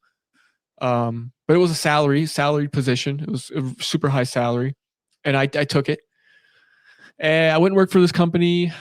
What they did was, what were all of their products? They did auto wraps, they did banners, they did screen printing, they did t-shirts, they did pretty much everything you can imagine as far as like printing medium is concerned, we did at this company. Yeah. And they hired me in. There was some guy working there so the company was owned by these Argentinian people. I believe they were from Argentina or Colombia. I may be wrong on that. It was either Colombia or Argentina, one of those countries. South America. Yeah, from South America. And the one guy that was there doing the graphic design, he couldn't stay in the country. There was some, he was there on a visa or something, like whatever. He had to go back. So I worked under him for like 6 or 8 months, and he trained me. And then I just became like the lead graphic design guy for the whole company. So every project that came in the door, I had 3 people that worked under me, that reported directly to me. And this was crazy because I was like 19 or 20 years old at this point, 21, I believe. I was super young, inexperienced, completely inexperienced. Right. Like I knew what I was doing as far as, the graphic design works, but I had no idea how to like lead a team and like organize, like, project manager, if you will. Like I didn't know how to be a project manager. I'm just a graphic designer, but I was project manager, graphic designer. I was everything. And I had to report to the wife. The owner was always out of the country, so I had to deal with his wife, and then there was like a chain of people I had to go through to get anything done. They paid me well, but it was a nightmare. So what happened to the company? Right. So I worked there for, I don't know, I worked there for a while, and then one day I just show up to work and the FBI is there, and they had the whole place. They were going through, it was like a movie. Right. Straight up, they were going through the filing cabinets. They wouldn't let me in the building. They pulled me aside and they interviewed me for about 45 minutes, an hour, asking me how long I had been working there, what do I get paid. Looking for new furniture at huge discounts? Shop Ashley's President's Day sale, where you can shop the season's top styles with hot buys starting at $349. Living rooms, dining rooms, bedrooms, all at incredible sale prices. Only at Ashley's President's Day sale.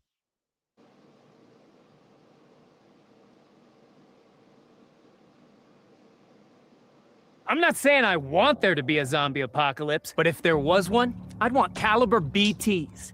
They amplify noise when it's quiet so I can hear the buggers coming. They also mute the sound of the gun when I want them to stop coming. They play music too. Meet your new EDC earbuds. Go to isotunes.com/sport to get yours today.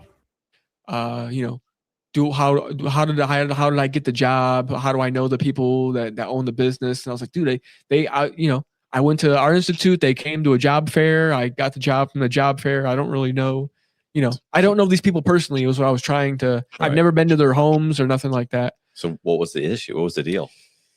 I never got the full story. Either they were using the place to launder money, or they were selling, or they were doing something illegal, or maybe they were wanted for something else. And I don't know. I have no idea.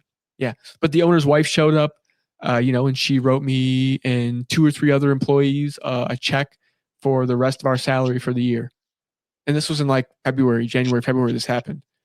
Okay. Cut us a check and was like, apparently we're not going to be in business. And if we are, we don't know how long, and this, that, and the other.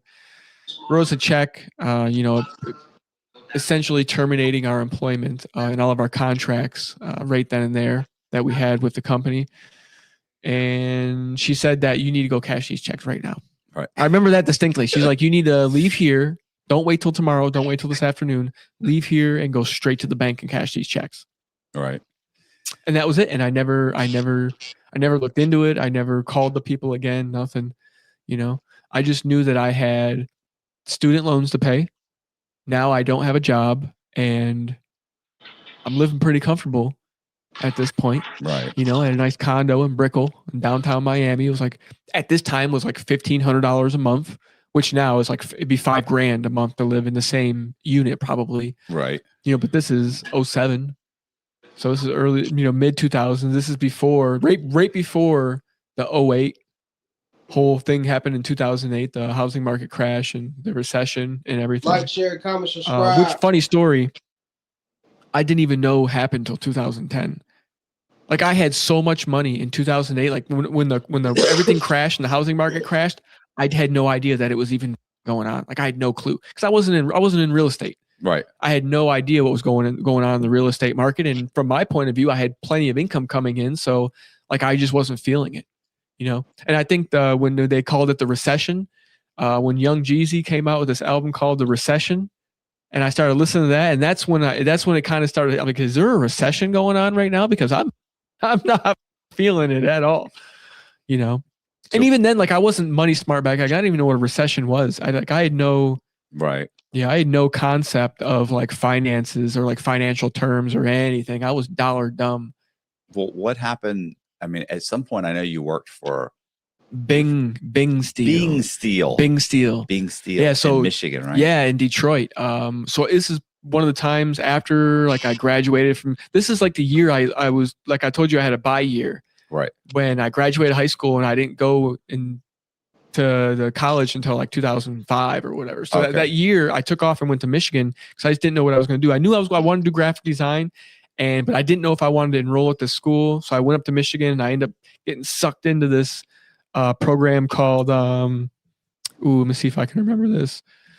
The Detroit Manufacturing Training Center, the DMTCP or whatever it was. But they had, so in Detroit, they had, I don't know if they currently do, but they had these programs where you go in and you're there for like, it's like a 90-day intense program where they teach you how to, you know, manufacture, like work in manufacturing for one of the big three, because the big three used to be in Detroit, not anymore. Obviously, it was Chrysler, Ford, and GM were all based in Detroit. All of their manufacturing plants were there. All of their world headquarters were there.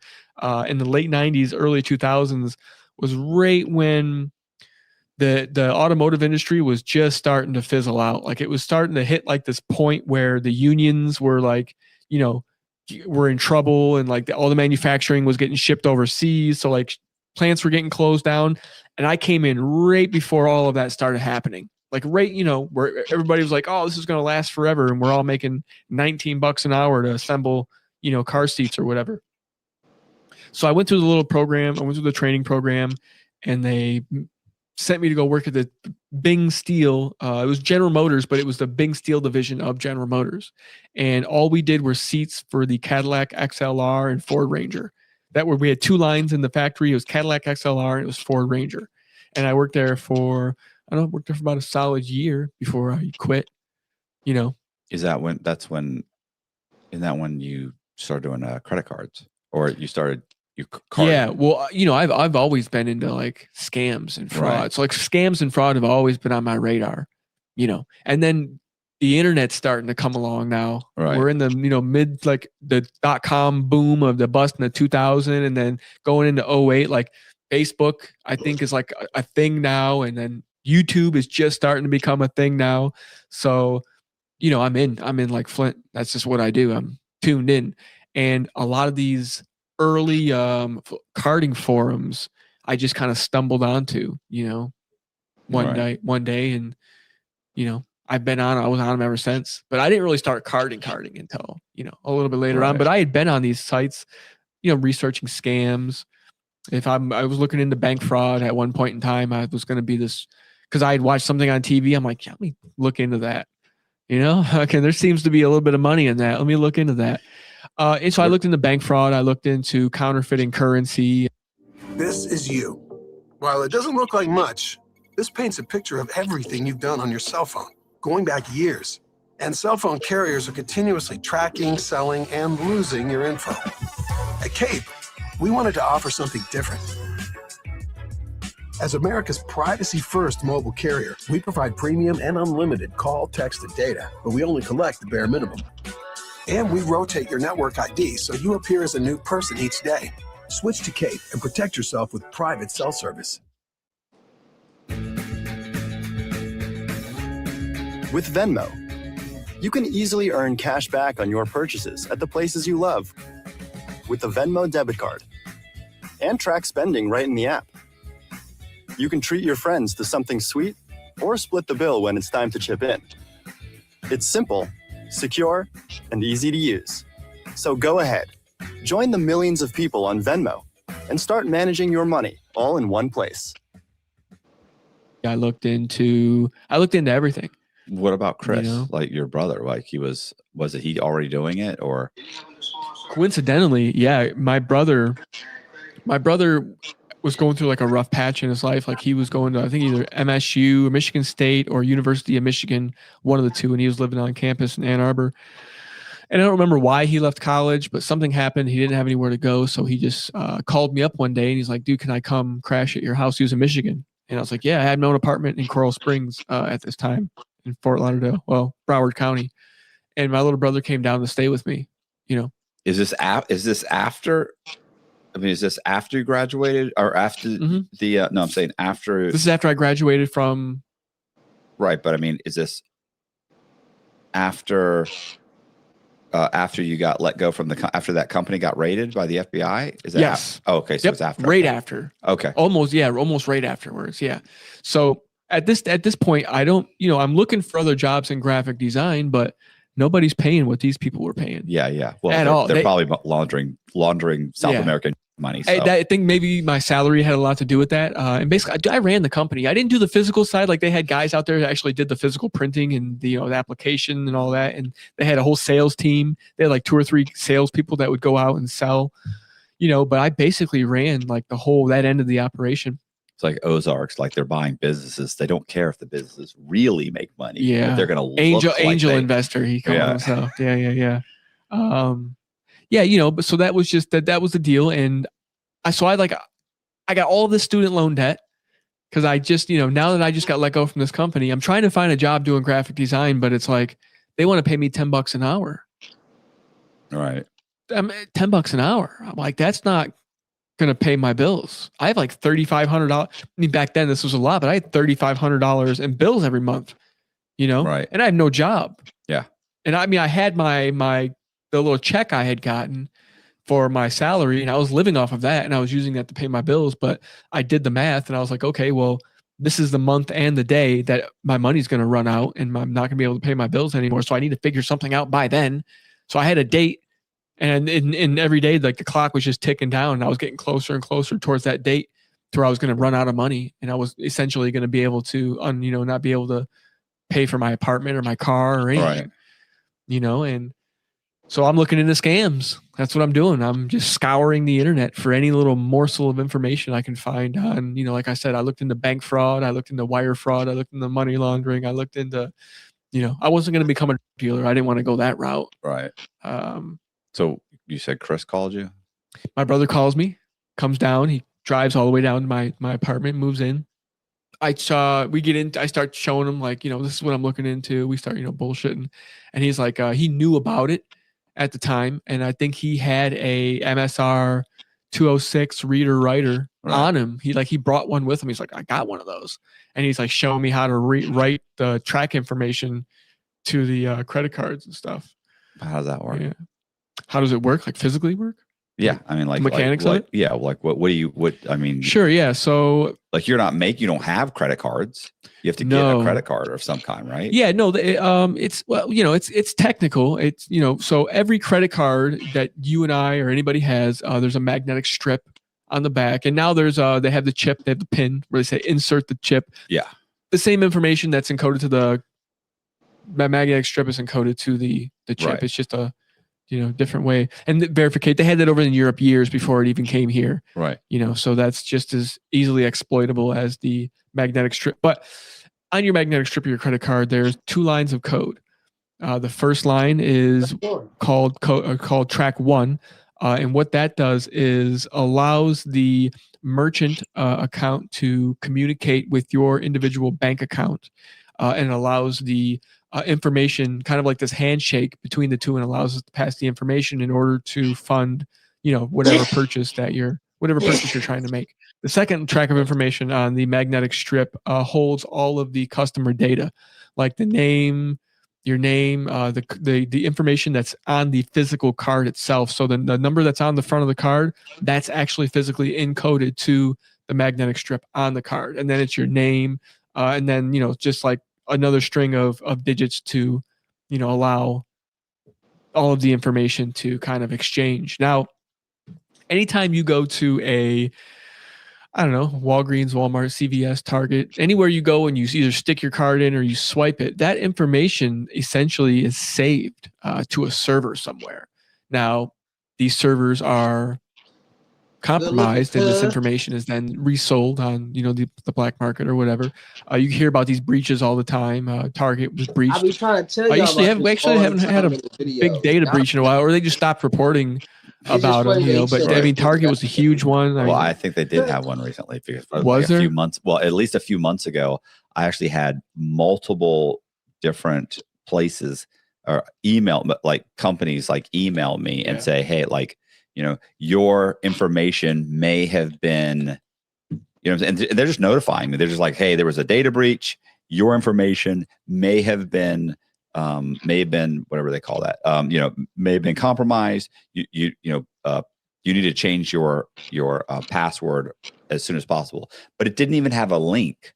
So it wasn't, because I thought, oh, well, they're trying to get me to click on a link, but it wasn't. It was actually from and these were all places like Michael's and Target, and they were saying, go to the website, change your password because it may have been breached, whatever. So yeah, you hear about these. You hear about something. You hear about the breaches all the time. Within like a day or two, I got 2 or 3 of them. I was like, something happened. Yeah. And, the early 2000s was really the heyday for all of this. This is when it all really began. I mean, they've been doing it in Europe for a while, and it had been around, but I mean, it wasn't like it is now. Right. Where you've got kids making rap songs about it and, going on Instagram and showing all their credit cards and everything they're buying. And the shit's just absolutely ridiculous now. But back in the day, it wasn't like that. Not very many people were doing it. You didn't have teams of people running across the United States doing all this credit card fraud. This is before all of the big takedowns and all of the, FBI raids on all of the carding forums and everything. This is, I was just in the right place at the right time. I was engaging in scumbag activities, and I just got in at the right time, essentially. So the equipment to make these cards is expensive. Like if you want to actually print your own cards, it's expensive. Like these printers are like $5,000. Right. We just don't have that to start with. So what I did was I went to, I think it was like CVS or Walgreens or something, and I grabbed, all of the prepaid Visa gift cards that they have. I took a backpack and I just took the whole rack of them. So I'd have 100, 200 of these cards. Now, obviously they don't have $100 each on them because you have to go to the counter and load them. But what I was doing is I was getting them because I just needed the physical card. Right. Because we had a machine that was called a MSR 206 reader writer. Now, what it did was it was a basic program that you would type whatever information you want to be encoded to the magnetic strip. You would swipe it through, and you would see on the screen that it would program the card. Right. With the new information. Now, like I explained earlier that, all of these numbers that are exploited from these servers are then resold on the black market. And these numbers, it's called dump information, track 1, track 2, is then resold to people who have this piece of equipment so that they can use those numbers. They get them, pull them through the email, put them in the program, swipe it. Now I have your debit card information that's been stolen from your track, that's been stolen from your magnetic strip. I have that now encoded to my card. Now I can go into a store and when I swipe the card, I'm using your bank account. Right. Essentially, but like I said, you have to have a card to encode those two to take to the store to use in the first place. Right. So that's what we were using. Initially, that's what we were using the gift cards for. Right. Because getting the cards where it was expensive. I think they were like $20 a piece or $25 each. If you were to order one from a vendor on one of these websites that would sell you the card. And then what if the card didn't work? I just wasted $25 on one piece of plastic and it didn't even work. Like that's not even financially feasible. Right. You know, so we started out super low tech. We just started, I think that, and at this point, I think like, okay, this is doable. Like I said, I was looking into everything. I was looking into wire fraud, money fraud. I was going to print bills. I was going to bleach $1 bills and print $100 on them. And, you know, like Jeff Turner was doing. Right. I just didn't go that route. Really Like that's just way too much, you know, and it's been done already ad nauseum. And so I was like, this is kind of new. I've never heard about this before. I don't know anybody else that's doing this. For some reason, me and my brother just kind of fell into it at the same time. We're brothers. You know what I mean? We're into this kind of the same stuff. You know, we get into this and I'm like, well, credit card, this stuff, you know, this might be all right because the numbers. Wondering how I got here? Well, when you get a taste for something different, different is all you'll live for. Trident. Try different.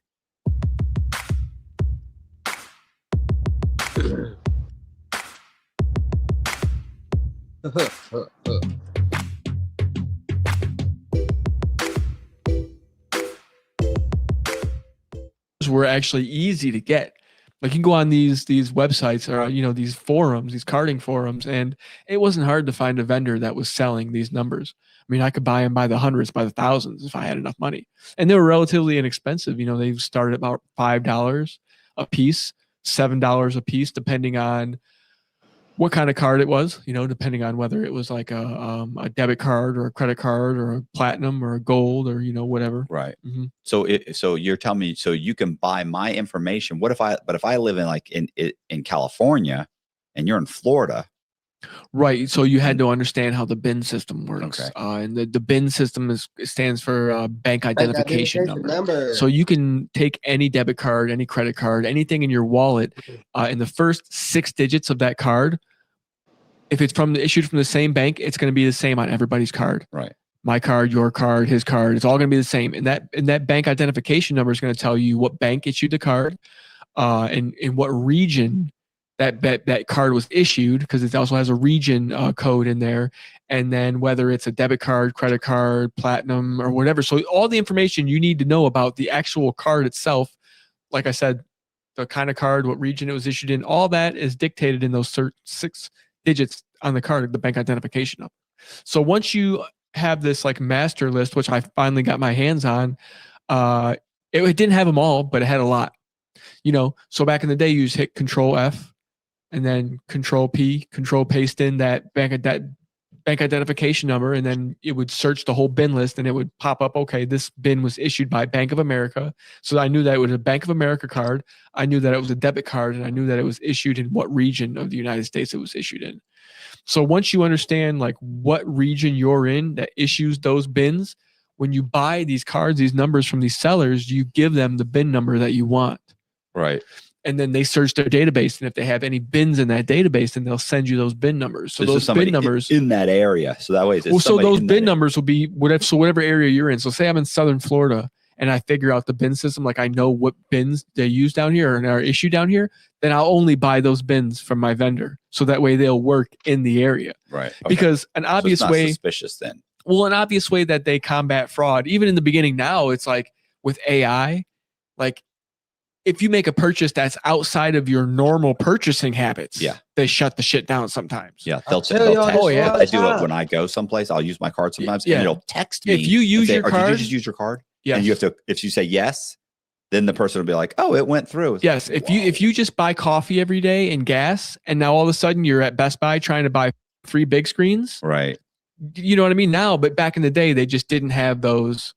Those guidelines set in place. And so, you know, once you figure out the bin system, then you can figure out what bins work in what areas, and you know, then you could order the cards online, because now your success rate's going to be in a little bit higher percentile than it would have been otherwise. Here he comes. It's the same stuff I be trying to tell y'all. Y'all do not. Here comes the Jew.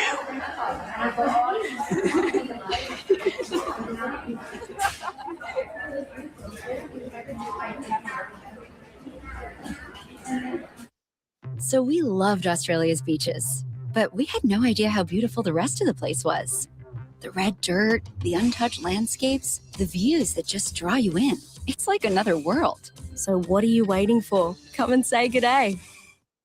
So what do you initially, what are you guys doing? Fast food, just testing them out, going and getting McDonald's, going and putting gassing up the cars, making small purchases. At this point, we would go into like Walgreens and just buy a bunch of random bullshit, go to the as seen on TV aisle and, buy a bunch of crap from the as seen on TV aisle. Right. Just little things, just to see, because we didn't know. I didn't know if this was going to work. I didn't know if I was encoding this stuff the right way. I didn't know, plus the gift cards, we'd go in. And then, once we started going for like the bigger ticket items, that's when we had to kind of,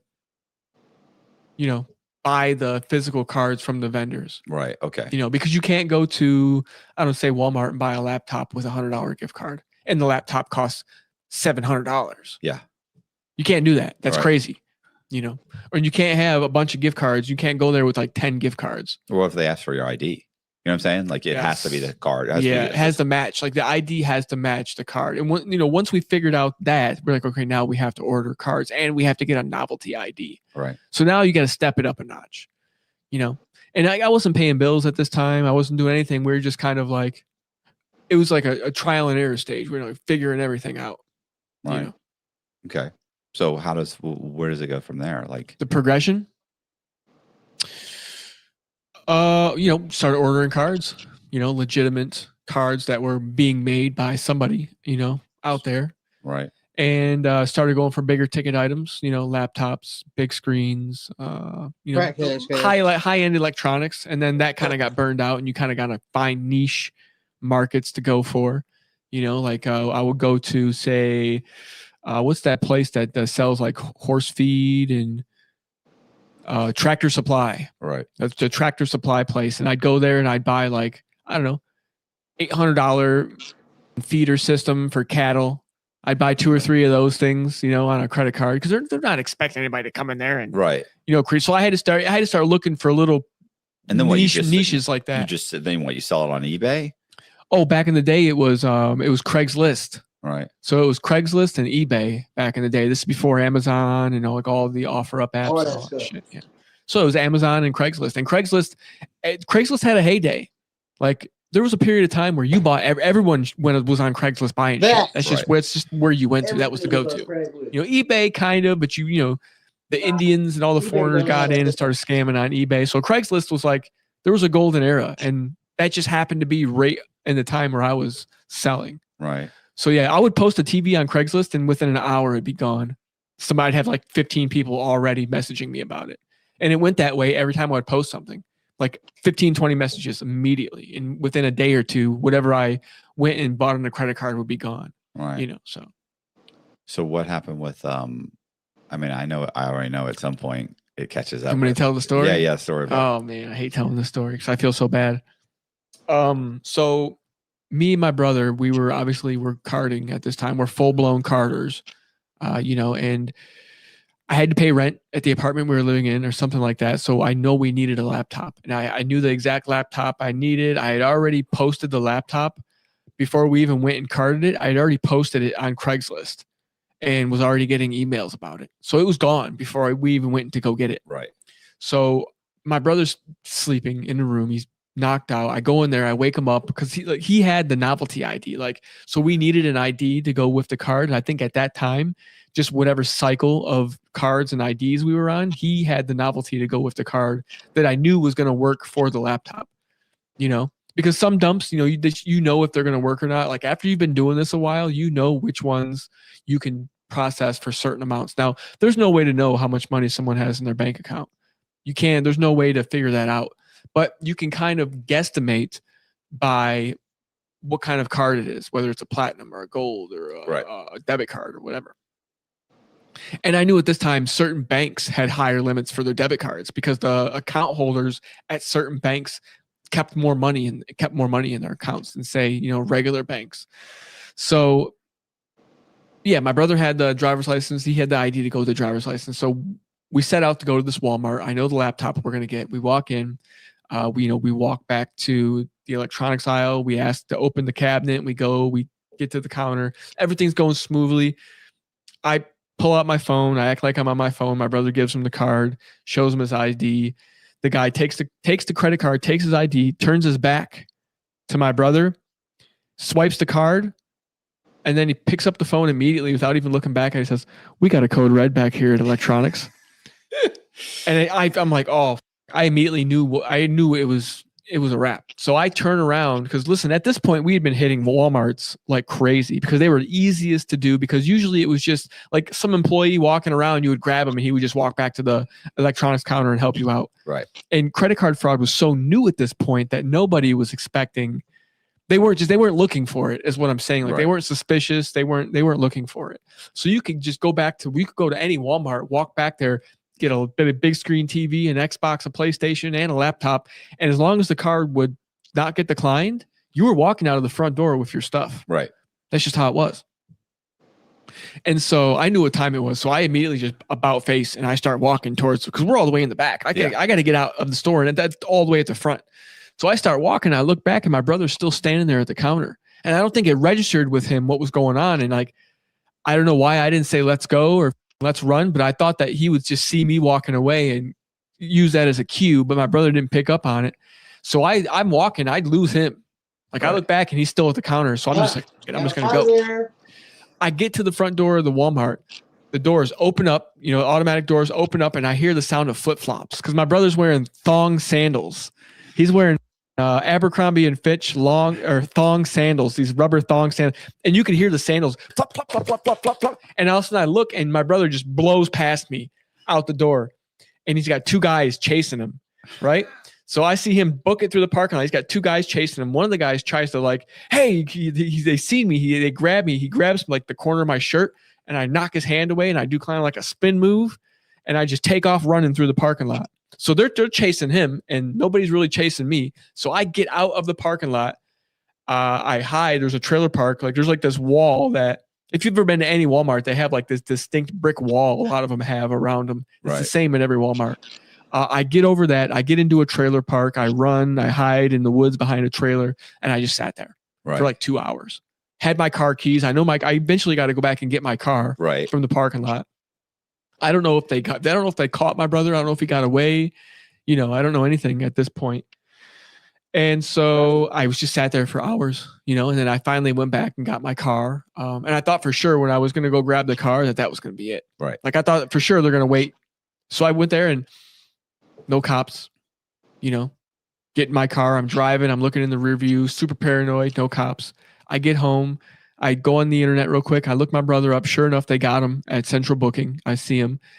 And I sat up all night, didn't sleep. And I was, you can keep updating on the computer, and it'll keep showing every time his status gets updated. Right. You can see if they move him. And I kept waiting for him to get moved because they had him in a county jail. I'm waiting for him to get moved to the county jail because I know once you get to county, you'll go to court. He'll get a bond. Finally, I updated the computer like 6 o'clock in the morning, 7 o'clock in the morning, and I seen that they had moved him to Broward Central County Booking in downtown Fort Lauderdale, and he had a bond. It was like $2,000 or some shit like that. It wasn't much. It's like $3,000. So for a few $100.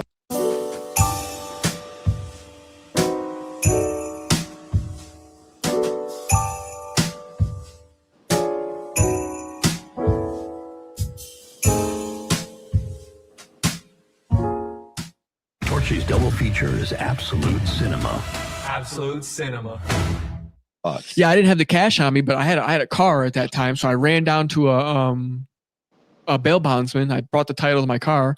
I'm like, listen, this bond's like $3,000 or whatever, obviously 10%. And it was 3,000 cash. Right. It wasn't 3,000 10%. So sometimes you could just go pay $300 and you'd get released or whatever. No, it was 3,000 cash assurity. So you had to pay the whole $3,000. So I had to go through a bail bondsman. Get him out of jail. No, so I'm sitting there at home. My brother calls me. He's like, man, I just got to a phone. He's like, listen, I got a bond. I was like, listen, man, I've already been to a bail bondsman. So before my brother even called me from jail, I had already been at the bail bondsman. I was like, listen, I've already been to a bail bondsman. It's already paid. Just, he's coming down there to get you. You're getting released in a few hours. I'll be down there to pick you up. And that was basically how that went, and that was our first skirmish with the law, So I wonder now, now you can throw a big screen TV into the thing, just walk out of a Walmart. They don't say shit. Well, maybe not in Florida, but some places. I wonder now if they would stop you for credit card fraud. Like if it would be like if you got the hold of stuff and start bolting, like would they try and stop you? Yeah. So Because back then, remember, Walmart had a zero tolerance policy. It didn't matter what you stole; they were prosecuting to the full extent, and now they've completely changed it. They backtracked on that a little bit because of all the liberal. You know, well, it depends on what state, right? Yeah. So if you're in California, Florida don't around. No. Yeah, we don't deal with the shoplifting down here.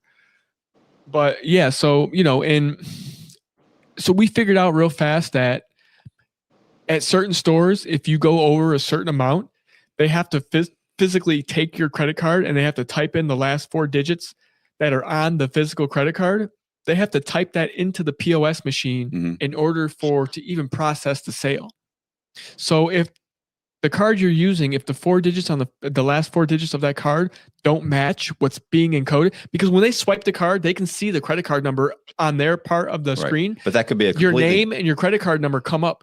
And if all they got to do is hold the card up next to the screen, and if the numbers don't match, then they've been trained, then they know that this is a fraudulent transaction here. So you understand, like what that means is that like the card that the encoded number, so the encoded number doesn't have to match what's on the front of the card, just a few of the numbers. You know what I'm saying? The last 4. Well, I know, but I'm saying if you're below that, they don't check it. They don't have to check it, right? So no, what I'm saying is that it's a part of the verification process. So if you're trying to process something over, say, $300, at Target especially, I know it's $300 is the cutoff. After $300, they have to say, "Can I see your card?" Right. And they have to take the card, and the last 4 digits that are physically stamped on the card, they have to type those into the screen. And then the computer checks, okay, does the 4 digits that she just typed in, does it match what was swiped? Right. So there's an algorithm that checks those two, that cross-references those two things. But what I'm saying is if you buy something for $100, they don't even ask for the card. Right, So that it, like, nothing has to match. The name doesn't have to match. Nothing that's has to correct. match on the card. But you don't know until you hit that limit, and then they ask for the card. Right. So that's a lot of trial and error going to stores and figuring out what stores check and what stores don't. So depending on what items you're going to buy, you may need to have that card be exactly like what's on the strip, and you might need an ID. Yeah, I was going to say, so the cards that you're using, they don't match. The digital information that's using isn't matching the physical. Yeah. Those different names. So the cashiers just never look. They never really looked until this incident here at Walmart. So now you're starting. We went over a certain dollar amount, and they had to look. So now when you're ordering the cards, you have to order the. You numbers have to order the card. You have to order the cards that come with the numbers, stamped with the numbers that you want to use. Yeah. So you keep upgrading and upgrading. It's a slow process. Yeah, this didn't happen overnight. I just didn't start printing credit cards overnight. Right. It was a progression. It was like every time we'd hit a wall, every time I would try and scale the operation, like go larger, make more money, I would just hit a wall, and I would have to either upgrade a piece of equipment or I would have to, change something I was doing. Right. To kind of, but yeah, that was that incident with my brother. That was the very first kind of skirmish we had. And that's when I decided that now we have to start buying the cards. Right. Yeah. So you start ordering them, or like what happened with your brother? Did he stay here? What happened? No. That whole court case, real weird. This is the weirdest thing ever. I've never seen this happen before ever. Is the bail bondsman calls me up one day and says that you can come pick up the courts released the bond money. Right. And I was like, what do you mean? They're like, yeah, they released the bond money. They dropped the case. Right. Just dropped it. Because that's what happens when you get your bond money back, right? Either they go to court and they get sentenced and then they release it, or the state drops the charges and then they release the bond money. So I went and picked the bond money up, and apparently the case was dismissed. Right. So a few months go by, and then one morning, early in the morning, a kind of bang on the door happens, and I knew it was law enforcement just from the way they beat on the door. And I opened the door, and he's like, Christopher Boziak? I'm like, no, my name's John Boziak. He's like, do you have any ID?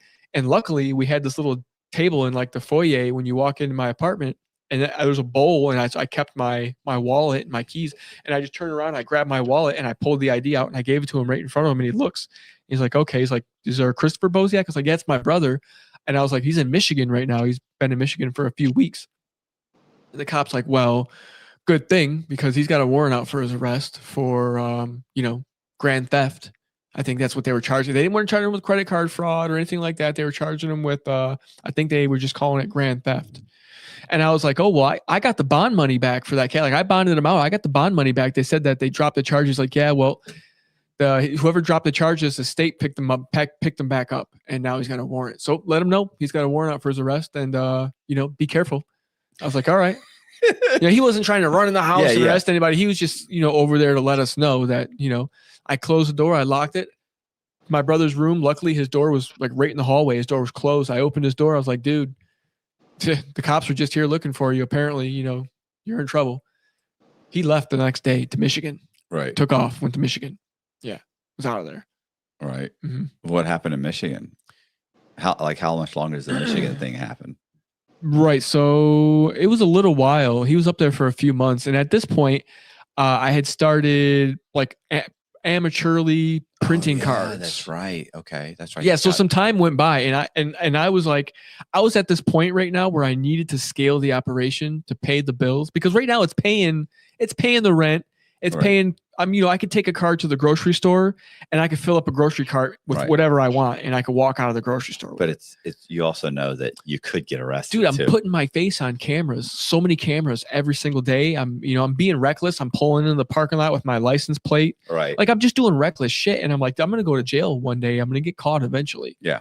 They're already looking for your brother. Right. Yeah. So I'm like, I have to scale the operation somehow. So now I start printing cards at this point. Like during this whole coming to, realization of like the scaling problems and all of this, I'm getting into printing cards. So, I mean, because it's getting too expensive to keep ordering, cards from these vendors. And half the time, the cards would come and they wouldn't be, the quality wouldn't be that good. Right. Or they would take too long to get to me. And it was like, well, I mean, and it's safe for those guys. Like you don't know where these people are. You don't know if they're in Michigan, are they in California, are they in New Mexico? I have no idea. Yeah. I have a postmark where the package was being sent from, but that doesn't mean anything. You can drop a package in any mailbox anywhere. They're still not going to lead to their house.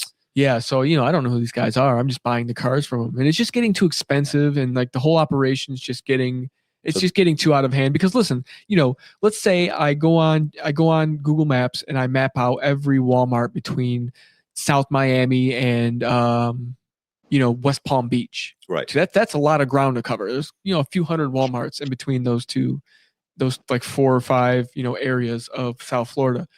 And let's say you hit every Walmart for a laptop. You're doing good. I was gonna say that. You got 15, 20 laptops. That's $5,000, $6,000, $7,000 if you sell them all.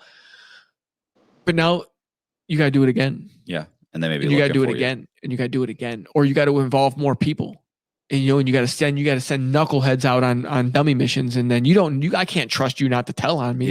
Yeah. So I'm not doing that. I'm definitely not doing that. I've never done that. I've never had like a group of people working for me where I had guys going out and carding and all this shit like that. I did everything by myself, or it was me and my brother, but I never included anybody in any of my crimes. I didn't tell anybody what I was doing. Nobody knew how I made my money. It was just, this is before everybody posted every bowel movement and every meal on an Instagram and Facebook. Right. We just didn't do that back then. We didn't film things back then. Like that's why there's like, I don't have any pictures really of that time period in my life, just like family photos of like my son and shit. But you just didn't pull your camera out and start recording shit. Like you would just get beat up. Like if you're hanging out with some friends and you just pull a camera out and you start recording, are you kidding me? Yeah. What? Why? People are gonna want to know why you got that? You know what I mean? Like you're gonna get fucked up. So I don't know the point I was trying to make. I just went off on a tangent. We were talking about like this. It's just so much safer that you just at some point realize like the safest person in this chain. Yeah. I was slowly making that realization, but I didn't really put 2 and 2 together until, like I said, it's like. In order to scale this whole thing, I had to figure out another, mode of trying to milk money out of the situation, because going into stores and buying shit and reselling it, it's cool, but it's not going to get me. I'm not going to be able to do it for any kind of, imaginable amount of time into the future. It just isn't going to happen. All right. And that's when I kind of slowly came to the realization that, there is a marketplace for actually vending plastic. So instead of just, making cards and buying the numbers and going out to stores and, carding shit, I figured out I was slowly making the realization that maybe I could just make the cards and sell the fucking cards online. Right. Because I'm not a hacker. Right. I don't know how to get this information that these people are selling. So I couldn't really sell the numbers, but I could make these cards because I kind of was getting good at it after doing it for a few months. I'm learning the software. I had a background. I got my associate's degree in graphic design, media arts. So I understand like DPI, image sizing. I understand how to make the templates. And then actually learning how to physically use the printers that wasn't that hard. Once you set it up, they actually have like a little program you can watch and it shows you how to use every part of the printer, the tutorial. Yeah. So learning how to print the actual physical cards really wasn't that big of a deal. I think the biggest hurdle in this whole operation was getting the if you look on your Visa card on the back, they used to be on the front. On the old school cards, they used to be on the front, but now they're on the back and they're smaller. There's a hologram. Yeah. So the Visa have a dove and the MasterCards have like two globes kind of superimposed over each other, and it says MasterCard in the middle. Now these little holograms were hard to get because I don't have a printer that prints holograms. Those printers were expensive. Those were $10,000-$15,000 for one of those printers, and they weren't just readily available to the public. I could get the card printers. You could buy those on eBay for like $100, $200 for the cheap ones. $500-$600 for like the medium range that are kind of used, and then the Mac Daddy printer was the Fargo HDP 5000. Now I know they've had a few iterations and they've upgraded since then, but that was the Mac Daddy back then. That was the printer that I eventually was able to save up enough money and buy that one. And once you buy that printer, that's printing direct to card. It's called a DTC printer, direct to card. High definition images, they would bleed over the edges of the card.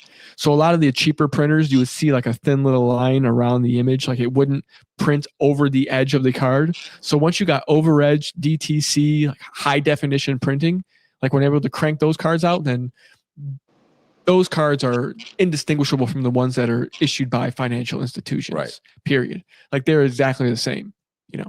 So once I figured out how to print that, and then, like I said, the biggest hurdle was getting the holograms, so I went on Alibaba actually, and I looked for companies that printed hologram stuff. And I just started messaging different Chinese, printers and asking them, can you make these for me? And I got 2 or 3 emails back, and I was like, okay, well, this guy will do it for 10 cents a piece, but you got to order 10,000 at a time. All right. So I'd get these giant rolls in the mail like this, and they were just this thin, like thinner than tinfoil. Right. Like the tinfoil you cook with, it's thinner than that. Like it's this thin foil, but it had these doves, and then I ordered the ones for the MasterCard. Are they just stick on? Heat press. Oh, okay. Yeah, well, initially I bought the stickers because you could buy the stickers and those were way cheaper. But I remember you telling me you had gotten cards and they had the stick on, and you didn't realize it was so cheap. You could peel it with your thumbnail, and like after you swiped it a few times, like if you used the card a few times, like the sticker would tear, and they just didn't look good. Right. The heat press ones looked like once you pressed it onto the PVC card, it looked like it was just part of the card. Like you couldn't even catch your fingernail on it, And once I got those, and I got the little heat press from eBay, you had a little dial on it, and you set the temperature, and it had a little arm, and it had 2 flat plates, and you press whatever you want in between. It was for people that like emboss, like like Bible page, like like you put your name in like the front of a Bible. Like they had that back in the day, like the gold. That's what it was for, but I was using it to manufacture credit cards. And once I figured out the foil, I got that figured out, and then I got, the over the edge printing. There was no difference between the card I was making and the ones that were issued from like Bank of America or Wells Fargo or whatever. And you're able to put whatever information you want on the front of the card. The name of you can buy the track information. That was done with a separate machine. So there was 3 or 4 pieces of equipment you needed initially. There was the encoder that would encode the magnetic strip. There was the printer that would print the card. There was the heat press that would heat press the foil on the front of the card. It was called actually a hot foil tipping machine. And then the last piece of equipment you needed was it's called an embossing machine. Right. And that's what would actually put the physical puncture the physical numbers into the card. I don't think they even do that anymore, do they? They print. Some of them they print them on now. Some of them they emboss them. Some are printed. Some are embossed. Yeah. I have a lot. I think they're just printing them now. To be honest with you. Yeah, but I had one. Oh, I can feel it. No, this. No, it's embossed. It's embossed. It's embossed. I mean, sometimes they print them, sometimes they emboss them. Where's my? The ones that are printed on the rear of the card now. Oh yeah, look, that's full. The one I just showed you was partially embossed. It's like a printed on it. Yeah. This is actually full embossed. embossed. You can see the back of it. Sure. Yep. And I just got this card. Yeah, full embossed. And at the time, I had to order what's called a manual embossing machine. Right. So you buy it, and it's this machine. It's got a giant wheel on the front of it, on the top, and it's got all these different characters on the wheel: A, B, C, D, E, F, G. It's got the whole alphabet, and then it's got all the numbers, and then it's got uppercase, and then it's got lowercase, and then it's got your special characters. So you would have to put the card in this tray, and you'd slide the card into the machine. You had a handle. You used to punch the card manually. Zzz, A, click, click. Zzz, J, click, click. So I'd have to manually punch these cards, which was BS. But that machine was only like $100, $150. And then I eventually had got the, what was the name of this machine? It was called a data card, fully automated embossing, where you just put the cards in, you program it on the laptop, and it goes bim, bim, bim, and it just spits the card out the side. So I wouldn't have to do the embossing, man. But it was a slow progression up into the point where I could afford this, more expensive equipment. Yeah. And once I started making cards, and once I got to the point where I could make cards that looked like they came from a financial institution, then I was like, well, now I might have a different marketable product on my hands. So now you don't actually have to use the card. You could sell them. Yeah, I can just go. Yeah, that's what I set out to do. I was like, man, that's taking 90% of the risk completely out of the equation. Well, where do you sell them? How do you sell them? These forums I was telling you about earlier, these carding forums, that's where, this is pre-Silk Road. Right. This is pre-Onion Router. This is pre-Dark Web.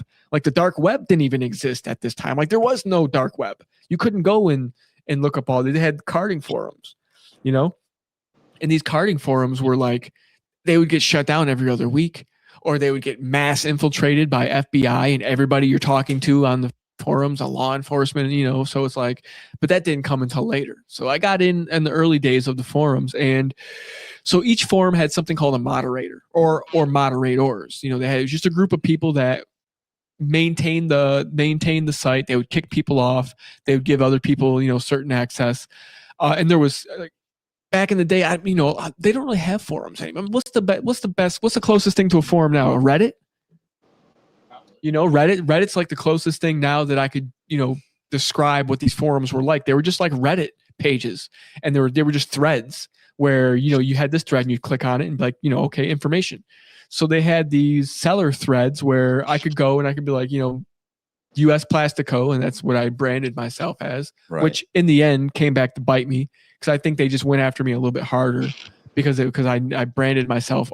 I gave up my location, first of all, here I am in the United States, which it was dumb in the beginning, but I didn't really, I didn't understand all of that when I first initially got involved. Dumb stuff too. So it seemed cute at the time. Seemed cute at the time, and then later on was like one of the deciding factors, why they actually decided to come after me. But so yeah, I branded myself US Plastico. I just messaged the moderators of the forums, and I sent them pieces of plastic so that they could verify that I was a legitimate sender. I sent it to them for free. Here, this is my product. They'd review my product, and then they would give me, they would allow me to pay them in Bitcoin, and I would take out like banner ads on the forum. So as soon as you went on to like the main page of the forum, they would have these banner ads up top that would say US Plastico, plastic vendor, and then would be my ICQ number. And back in the day, ICQ was like this chat, this like encrypted chat. This is before, what do they use now? Like Telegram and WeChat and like Canoe and all that shit. Or was it Canoe? Yeah, or whatever. All these like end-to-end encrypted chat systems. This is back in the day, so it was like ICQ. No, it was IRC was before ICQ. Like the IRC was even before that.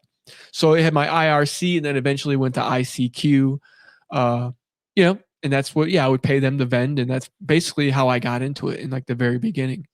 That's how it all started. Yeah. So what people order, they just go on there and they say, hey, I want 20 cards, or I want 40 cards. Right. So I would have like package deals. Like I wasn't going to nickel and dime. I wasn't going to sell them one piece at a time, two pieces at a time. I had package deals. So I would set it up like it was a 3-tier sales kind of program where it was like your top tier was like your gold tier. That was 1,000 cards. It was $1,000. So I had a $1,000 tier, a $500 tier, and like a $200 tier. So the $200 tier was like, I think you get 10 cards and you get one driver's license, but the driver's license was a little bit extra. That was like $100 extra if you wanted to include the driver's license with the silver package. Then the bronze package was like, for $500 you get 50 cards, and then you get 2 novelty driver's licenses with the 50 cards. And then the $1,000 package, which was like the gold package, was you get for $1,000 you get 100 cards, 100 debit cards, 5 driver's licenses, and I don't remember and then each one had stipulations on like refills. So like with the gold package, like if you ordered the gold package, and if like 3 of your cards didn't work, you could get like up to like 3 or 5 replacements for those cards. Like, but honestly, the card not working is your own fault, but I would just throw that in there, right. As like a sales tactic. Yeah. So I had 3 tiers, and then, I just went on about messaging. And so this, how long, so this kind of goes on for what? I mean, like what's the kind of the next thing that happens? Timeline? Is it Chris or is it the, yeah, no, my brother. So I'm sending my brother cards in Michigan. I'm making cards at this point. I'm sending them to him, and he's him and one of his buddies, Joseph Dickens. They were out using the cards in Michigan, and they eventually end up getting busted in Michigan at a Target, which you have all the police reports on that you got.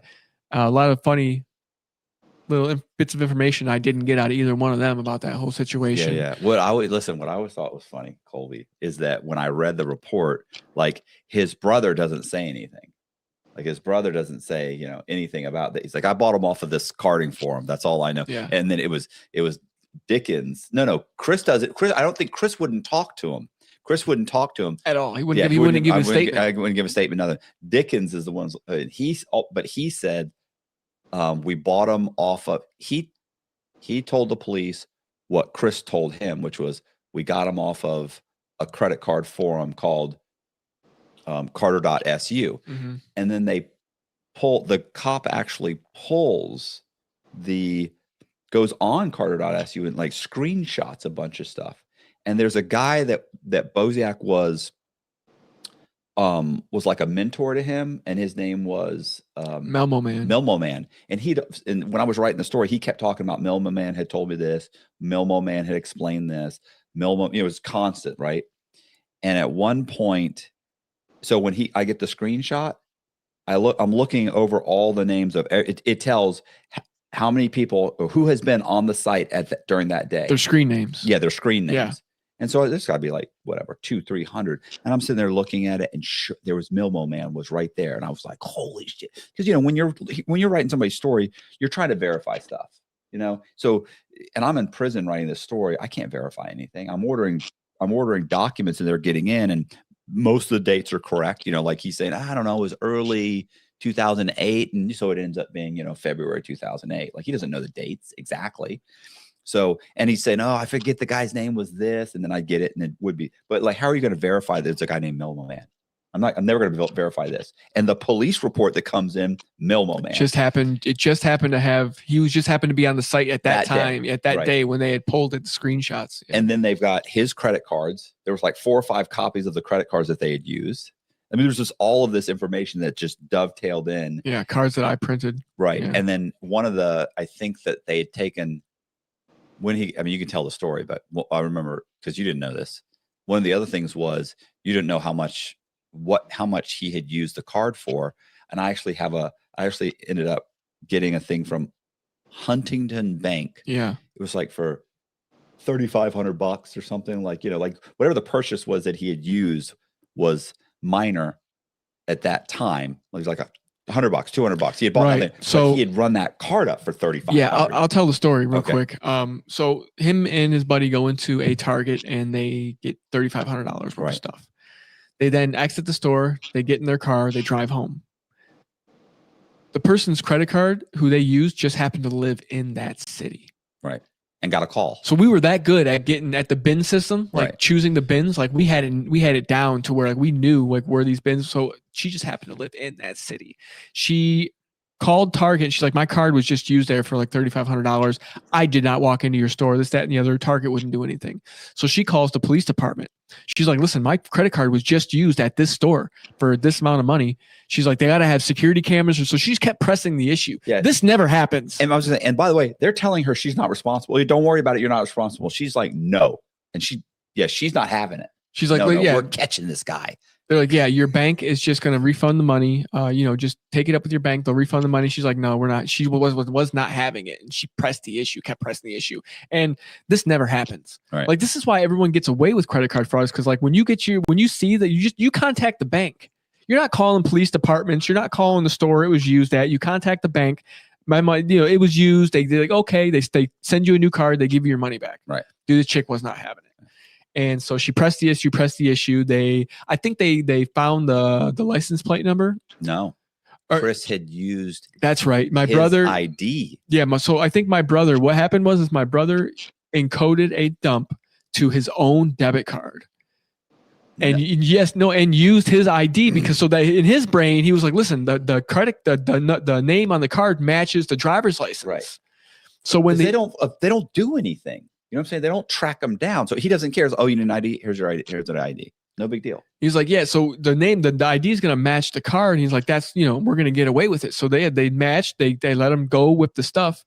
And yeah, he's right. He had his name. I think he encoded his name to the dump. Yeah. It was on the front of the card or something. So, or yeah, right. The dump information. Mm-hmm. So the woman insists that they look it up, and they look it up and they go, well, there is a guy with this driver's license number and his address, and he lives about 2 miles from here.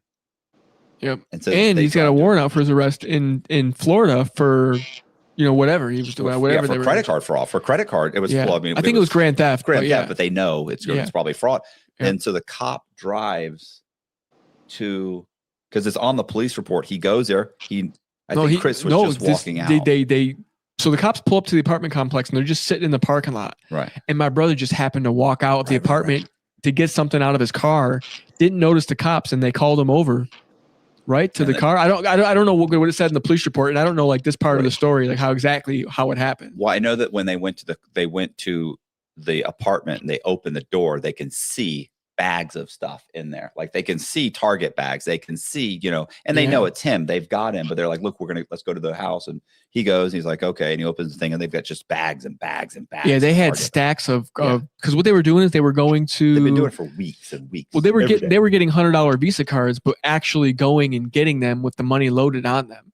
And they were there, and then they had stacks and stacks of $100 Visa gift cards all over the apartment. Apparently, they had MSR 206 writer. They had the laptop. They busted them both. So they're selling everything on, like, they've got like an eBay store or something. They're selling all this shit. It was all and I don't even know if that's what they were doing. I think they were just like living off. I don't even think they were like selling stuff. I think they were just like furnishing, because they had an apartment. They bought a sofa. They were buying stuff to furnish to it, because I think that's what they went to Target for. They were buying like, No, I know what dishes. I know what they were buying it for. They were buying. They gave you an itemized list. Yeah, I have the receipts. Oh, okay. The receipts are, and they're buying all of these accessories for like Game Boy or Xbox. Mm-hmm. So there's all these accessories, like $120 for this, $110, little tiny things that all go with like game. You know what I'm saying? So it's like, it's not quite the box, but it's all the little stuff. So I'm assuming they had, or maybe they were using it for that, but for themselves. But I don't think so. Yeah, so they get busted, and I don't really remember quite how it happened, but I know my brother went to jail down in Michigan, got probation, then they stuck his ass on the. They gave him the ride on the van from because they had to get extradited down to Florida from Michigan. Yeah, and apparently that took. Apparently that's not a fun ride. So I've done it a few times, but in the Fed, so it's a little different. But he did it, for state, and they put him on a van, and they had to do the whole ride from Michigan to Florida, and it took like 2 weeks to get him down there. Right. Well, I was gonna say there was a newspaper article too where the cop that had gone and grabbed him, like he had all the credit cards and all. Oh, he's sitting at a desk like this. Yeah, he's got them all spread. Like it was a massive thing, and he was like, he's sitting at the desk with all the credit cards out in front of him, and but it was a small, wasn't it like a small town or something? Like, wasn't it a big deal in a small town? It's a decent sized city in Michigan, but at this point, like nobody's getting arrested for this stuff. So this is like a big deal. Like when one of these cases appear in the news, it's like, whoa, hold on a minute now. Yeah, but it's not a big, it's not that big of a deal. Like now it would be, you'd never make the paper. Probably, it wouldn't even be in the headlines now because it's just happened so much.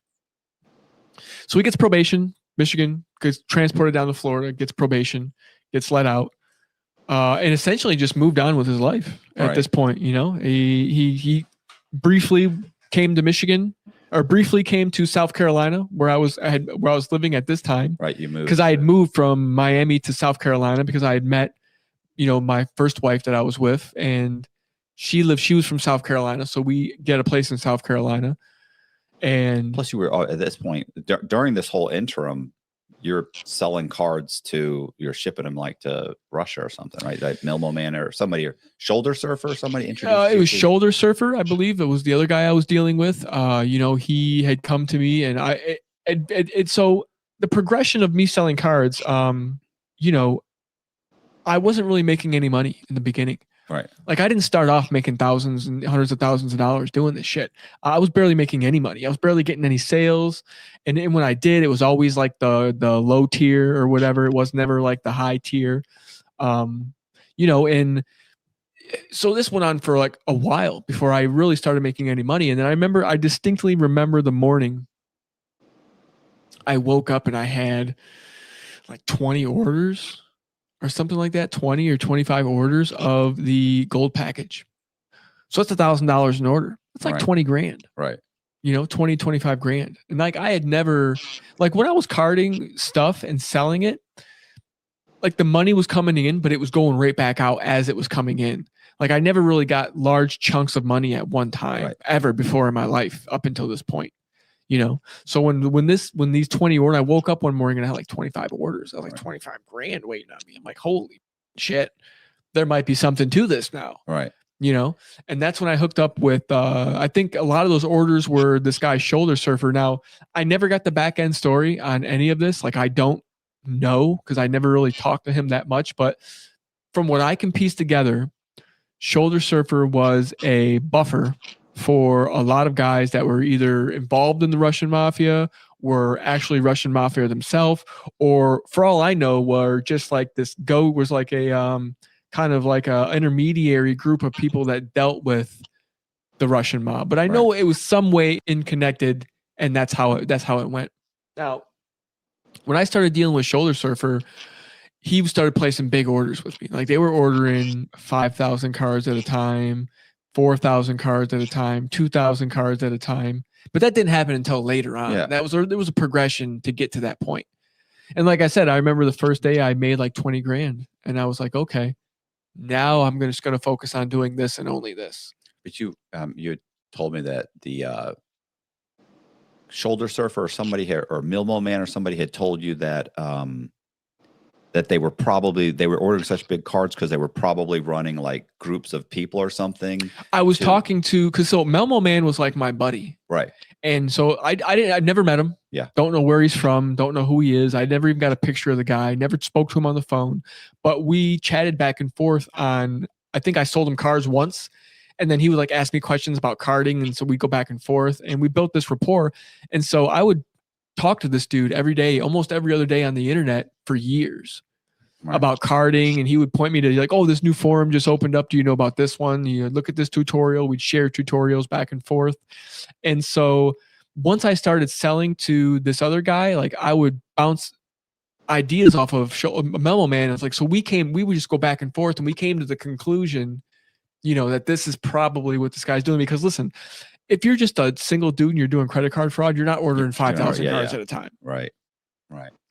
That's when you order 5,000, 6,000, 7,000 cards at a time, you have a group of people that's going out and they're committing fraud. That's a large operation. I had read, the guy, it would take me 48 hours to print 5,000 cards. And that's, sleeping on a sleeping bag in the middle of the floor. And like, I printed cards so much that I'd be dead asleep, and I knew when the printer stopped, it would wake me up Like just the sound of the printer stopping would wake me up, and I knew it was time to feed more cards into the hoppers because the hoppers could only fit so many plastic cards into them. So that I would have to feed the hoppers, and then when the hoppers stopped, I would go back to sleep. So my internal clock, just because I did it so much. Is it? God, his last name is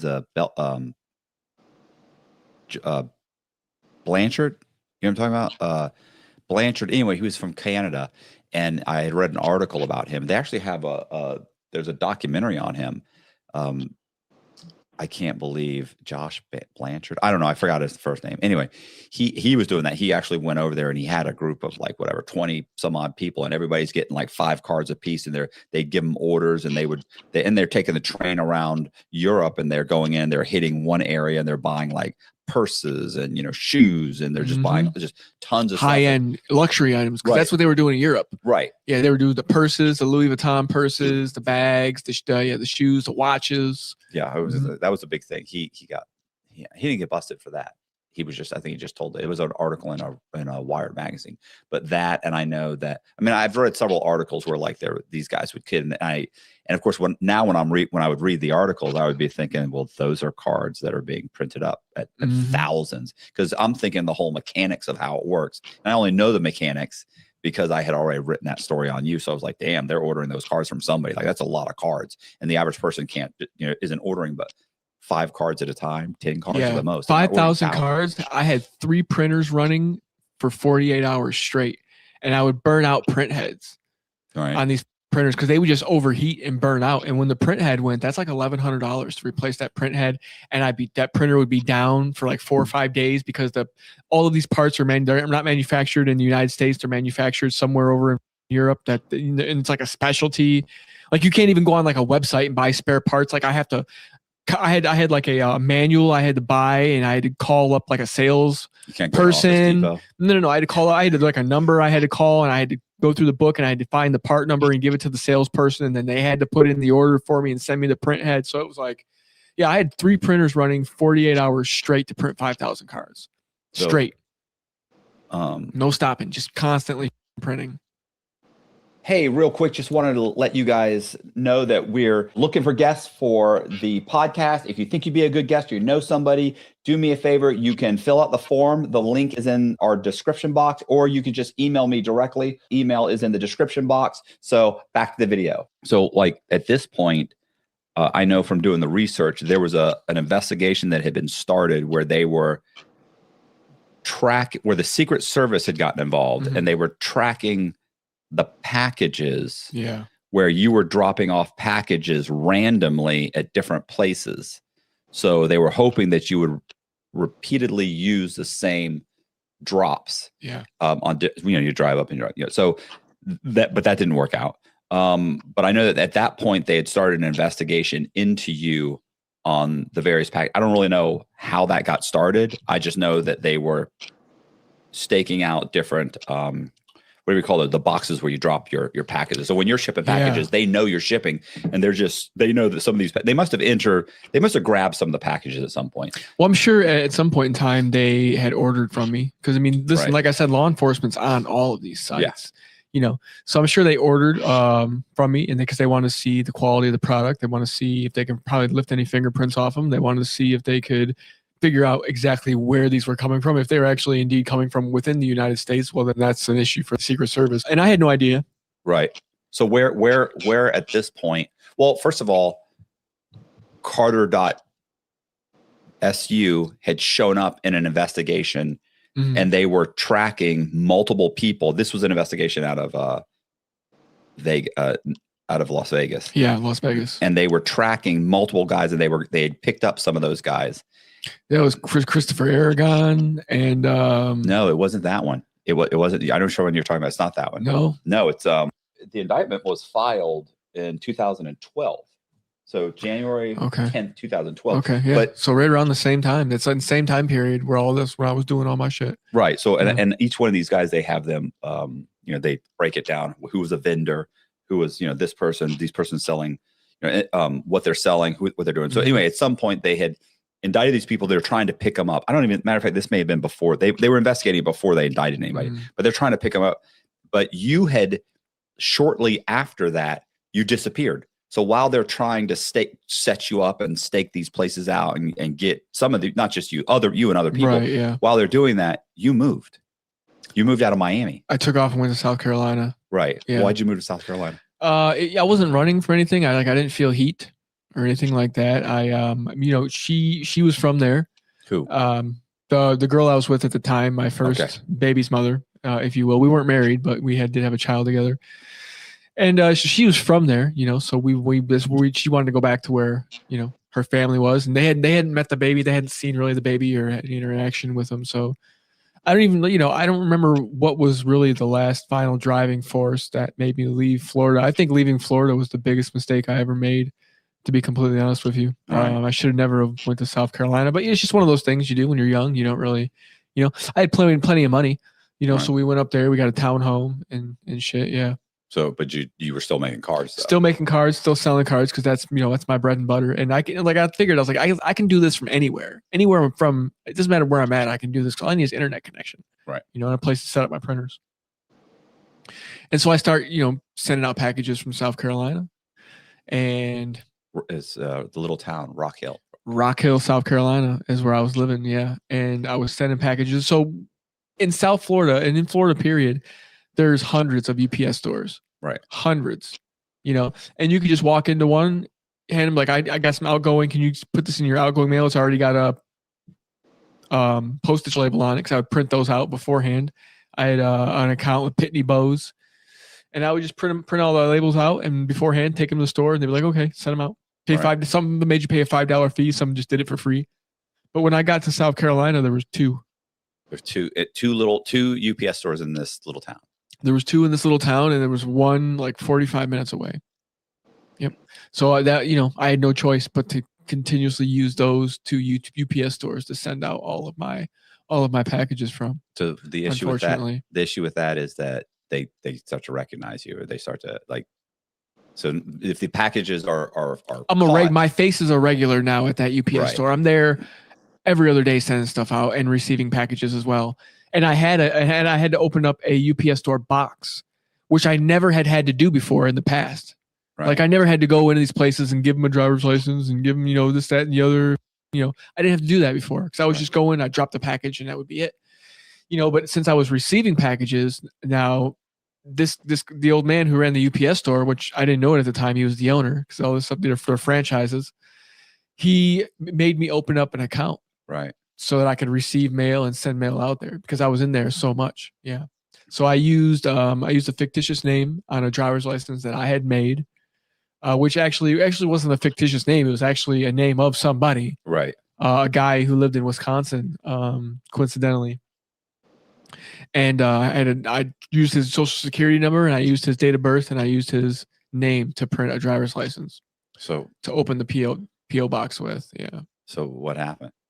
I mean, how long does this go on? You stayed there, a few months before? It goes back pretty quick. Yeah, I don't remember. It wasn't that long at all. It didn't take very long before the old man at the UPS store, apparently one day he gets suspicious, and he opens up my package, and he goes in and he finds the cards, and he contacts the Postmaster General. The Postmaster General comes down, takes a look. The Postmaster General then contacts the United States Secret Service, and they set me up. Right. So apparently they were there every day for a week from open to close, sitting in the parking lot in their car waiting on me. And on Friday, right before closing, I came in to pick up a package, because I got an email from UPS store telling me I had a package, right? Which coincidentally I did. I was waiting for some stuff to come in from Mexico. I was dealing with a guy down there, and he was sending me stamps, and I was using UV stamps, because one of the features of the credit card is a UV. You hold it under a black light, right? It says Visa and all over the card, but you can't see it unless it's under a black light. Well, I was getting stamps, rubber stamps sent up from Mexico, and I had UV ink in a stamper, right? And I would just stamp the card, let it dry, stamp the card, let it dry. That way it would have that feature on it. So I was getting new rubber stamps were coming in that day, and I went down to the UPS store, and that's how they got me. They were there waiting on me. All right. So what do these guys look like? A couple of Peckerwoods, a couple of white dudes. You know what I mean? Walk in, they got the bad. So I'm going to walk out, and I'm going to walk out of the store, and two guys are walking, and they block the door.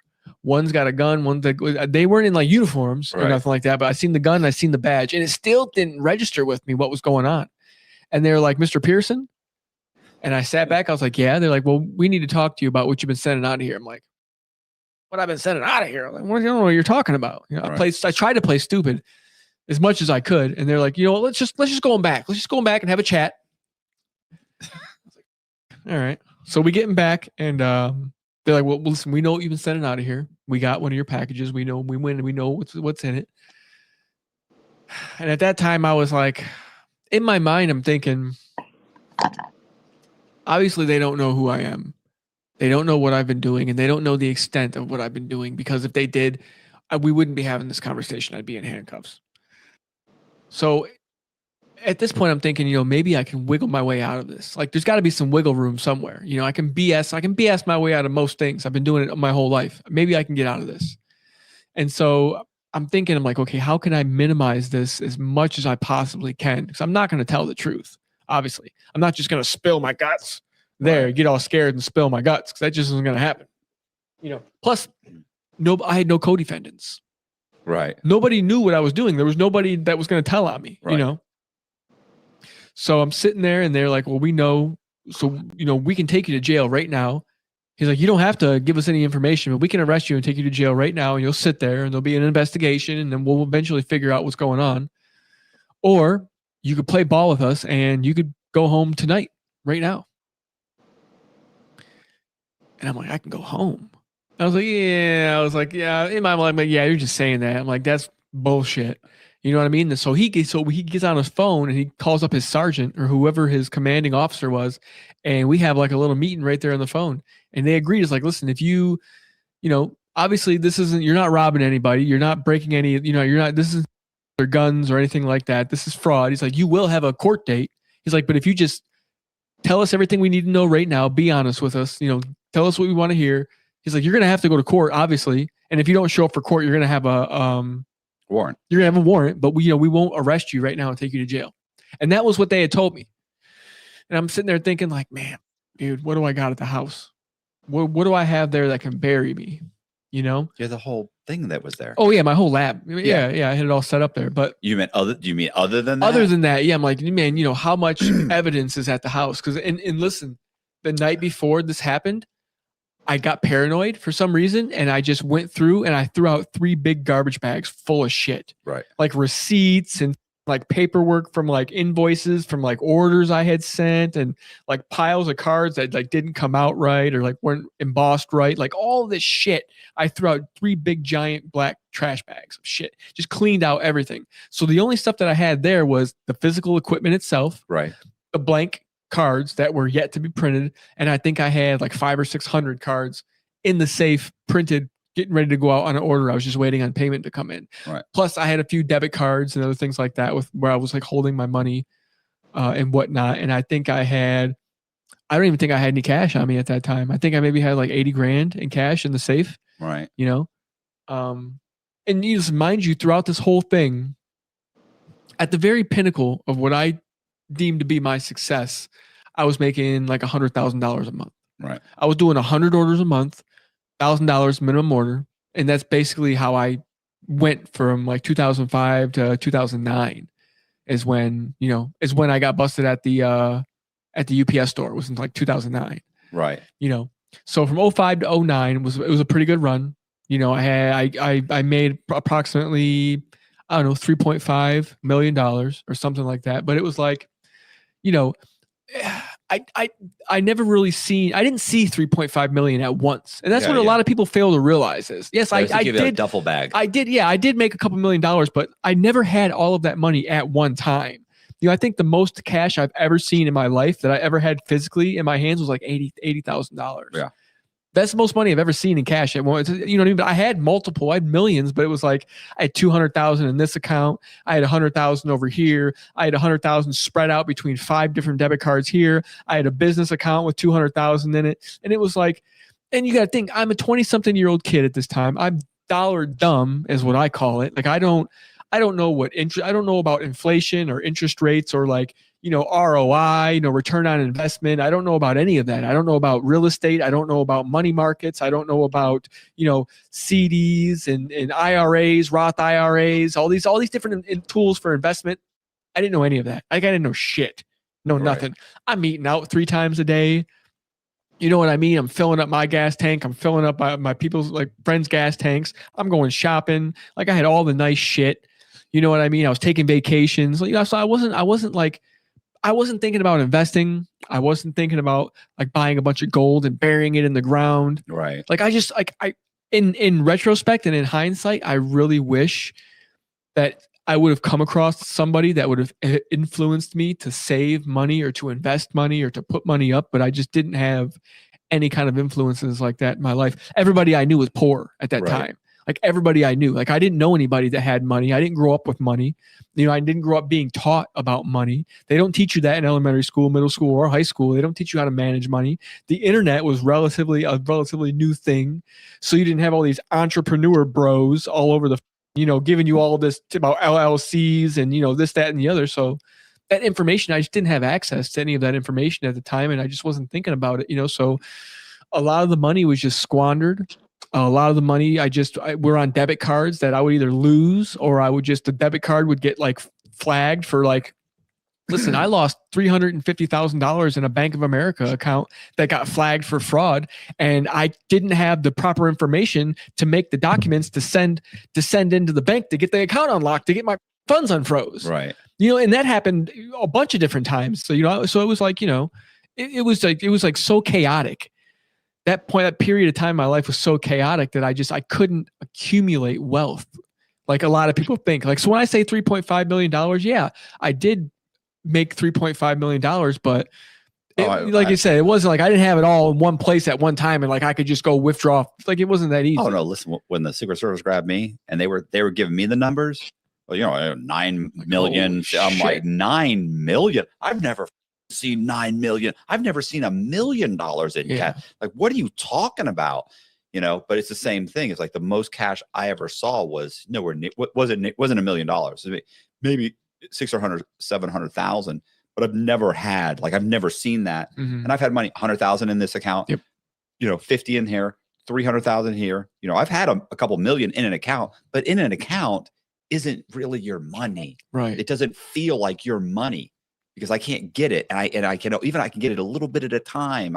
There was no, when I was doing it, you couldn't transfer. There was no Bitcoin. You're not transferring to Bitcoin. And I didn't know enough to buy gold, to buy diamonds. There's so many ways now I would have I could have bought diamonds. I could have bought gold. I could have bought silver. Could have bought all kinds of stuff. I didn't do anything. I just knew, put it in an account and go get it out $4,000 at a time, 7,000. And they still give you shit. Yeah. So yeah, I know exactly what you're saying. I was just spending on debit cards. I would just use these debit cards. I didn't even know to put it on a debit card. Yeah. I didn't even know that. I just knew put it in a bank account. Yeah. So when you had told me, when we were doing it, you told me you had a bunch of debit cards with a ton of money on them in your safe and stuff when the cops go and everything. I was I didn't even think about that. To putting, having money just sticking it on the card. Never even occurred to me. Yeah. Yeah. So yeah, I get busted at this UPS store. Secret Service set me up. I show up. They take me in back. They're questioning me. And that's when I decided that I'm going to tell them. I'm not going to tell them. Obviously, I'm not going to be truthful with them. I'm going to minimize as much as I can, but I'm going to give them enough information to kind of satisfy them without giving them enough information to bury myself for the rest of my life. Right. So I was like, yeah, listen, I've been printing credit cards in my apartment. I've only been doing it for a few months and I just sell them on the internet. I was like, I don't go out to the stores and use them. I was like, I did it once or twice, but I was like, I get so much anxiety from doing it. I can't do it. I have anxiety issues. So I've been selling them on the internet for a few months now, and I gave them the name of the website I was on, and I had to give them my login. Right. For every site that I was on. They were like, okay, well, we need where's your stuff set up at? I was like, it's at my condo about 1.5 miles from here. And like, well, we need to go there. So they had all of these documents faxed over to the UPS store, and they fingerprinted me in the back of the UPS store. They took me outside. They took my photo, had me turn to the side, turn towards the camera. They fingerprinted me. They had me sign a bunch of documents saying that, giving them the permission to come to my home and search my home. I had to fill out documents telling them that they could search my vehicle, all that stuff. And so they stuck me in their car and they drove me to my condo and I let them in and they searched and seized everything. Anything with removable storage on it, they took. So yeah. Oh, I know. Digital cameras, game systems, anything but hard drives. I was gonna say I know exactly what they had, what they took. It's funny that this was another one of those things that when I got the document, like somebody's telling you stuff. Yeah, let me read the list of everything they confiscated. Somebody's telling you stuff, right? Look, like listen. One of the biggest credit card counterfeiting rings. They had one thermal printer. Like that, there was like this massive one, which was what was his name? You just said it. Fargo HDP. Yeah, but no. What was the guy's name? The one. His name was Max. Max. Those Max Butler and Christopher Aragon. Yeah, and that was like one of the biggest counterfeiting credit card rings. He has, like, if you look at their list, what that they got from them, it's 4 or 5 things. So maybe 8 things. He's got like 15 things. Yeah, there is 15. Fargos. There is 15 things listed here. It's an Asus E laptop computer, a Dell Inspiron 6000 computer, Fujitsu hard drive, HP Pavilion computer, Hitachi hard drive, another HP Pavilion computer, another Hitachi hard drive, another Toshiba hard drive, a thumb drive, 5 more media devices, 31 CDs and DVDs, 3 ultraviolet stamps, 2 Fargo ID card printers. 2 Fargo. They're like 2 Fargo. Yeah, those were $5,000 a piece. I had 2 Fargo ID card printers, Century Safe, embossing machine, Magstripe read write machine, which was the MSR 206, and then I had a bunch of blank plastic cards. They didn't itemize that though. 17, 18, was 17 items? 17 items on the list. Yeah, 17 items. And this is just everything they took from my house. Then when they arrested me, or when they didn't arrest me, but when they came in and searched. Yeah, no, this is the indictment later that they. Okay, this is the. But yeah, so they came in, they took everything, they loaded it up in their car, they left, they gave me their business card. And this was like the 4th of July weekend, I think it was. Like 4th of July was Saturday, and this happened on a Friday. So they're like, take the weekend. We're going to have you come down on Monday to the Secret Service headquarters in Columbia, South Carolina, the big building, like where they have their branch office at. Right. And I walked in. So the weekend went by, and I was just thinking about running. Right. You know what I mean? You have a question. So do they not know your name still? No, they know his name now. Oh yeah, They figured out your name by. Yeah, I told them my name. I told them my name. They had to run me. They fingerprinted me. Everything. Yeah, you're right. Yep. You skipped that. Yeah, they fingerprinted me. They told them my name. They ran me. Everything. And listen, at this time, I'd never really been in trouble. Like I said, I had a very eventful youth. Right. But all that shit was sealed, and they can't see into your juvenile shit. All they can see is 18 to whatever. Right. And like, I think I got busted stealing a pair of sneakers from the Aventura Mall in Miami when I was like 17. Right. Before this, and that was the only thing that I had ever done, so that's all they had to go off of. So it wasn't like I was a career criminal, with a bunch of assaults and, and all that shit. Yeah. Like that. I just maybe I did those things. I just never got caught. So you look on paper. Yeah. So yeah, like when they pulled me, I wasn't like a career criminal. And when I came to my house, I had guns and I had weed in my apartment. And in South Carolina, it's not legal at all. Right. Like it's not even medical. And you know what they told me? Like, we're not the ATF. Right. We don't care about we're not the ATF. We're not the DEA. I mean, I had assault rifle. I had a couple pistols. I had my concealed weapons license at this point in time. Yeah. I'm concealed carry. I had like a quarter pound in the freezer. They didn't take any of it. They didn't even touch it. All they wanted was the computer equipment. This is a Secret Service. Yeah. Less paperwork for them. So they took everything, and then I had to go down to the office, and I show up to the Secret Service office, and I walk into this room, and there's this big giant long table, and there's like 10 dudes sitting at the table. Like you can tell they flew people out for this. Like this is like a debriefing kind of ordeal where they're going to grill me. I was in there for like 4.5 hours, maybe 5 hours. I don't know how long it was, but it was a long time. I went in the morning, and I remember I didn't get out until like the sun was setting. I remember thinking that like I've been in here all day. And they had all these screenshots. They had all this paperwork out on the table. And every time I looked at a pile, it was a screenshot of like one of my posts or a post I had commented on or a thread that I had commented on, like some random comment that I made on like a tutorial thread. Like they had went and found everything that I had done online. Like they found all of it and they had all of it on papers on the table and they were asking me about everything. Do you know this guy? Were you involved with this forum? We see that you have an interaction with this individual on this. And it was different people asking me different questions. Right. You know, so I think they flew a lot of the guys out. I think probably from Vegas, probably from DC, you know, just the regions. Cause I think there's 2 or 3 different regions that they deal with cybercrime in the United States. I know Vegas is a big hub for that. So after being grilled for 4 or 5 hours by these dudes, you know, asking every question in the book, I stuck to my guns, stuck to my story. I was like, listen, I've been doing this 2 months, you know, because it's obvious they didn't know who I was and they didn't know what was going on. Right. So I was like, listen, I've been doing this for a few months.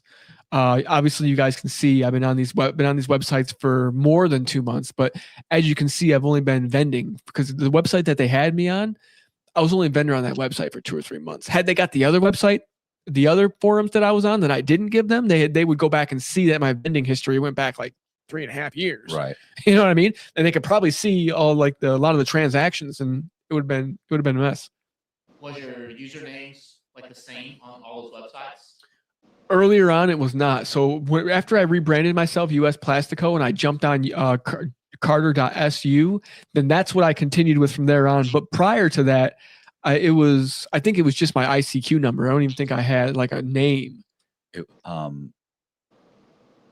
Was it something 305? 305 scammer. That's what it was. Right. Yeah. I did have a name. You're right. It was. Thank I forgot. God I'm here. I forgot all about that. Yeah, no, it was 305 scammer. I remember that distinctly.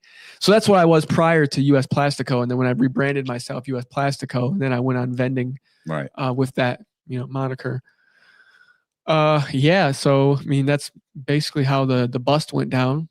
You know, but they let you go. Yeah, they let me go that day too. They're like, well, you're gonna have a court date. Right. And I gave them all my information. I gave my number, my mom's number, my grandmother's number, my grandmother's address. I gave them everything. This is 2009. Okay. Right. And I walked away from that. And dude, for like the next year, I didn't know nothing happened. Right. But you went back to Miami. I took off I left South Carolina. I was like, this. They know exactly where I live. Yeah. It's a small town. I was like, no. They could have somebody sitting outside all the time watching me. I'm not having it. You know, plus I had a storage unit with a car in the storage unit that because when we went to South Carolina with 2 cars. Right. Okay. I had a car. My wife had a car, but where we lived, we couldn't have both cars. So we didn't have a need for 2 cars. So I kept 1 car in the storage unit, and in the storage unit, I had multiple IDs with my picture on them.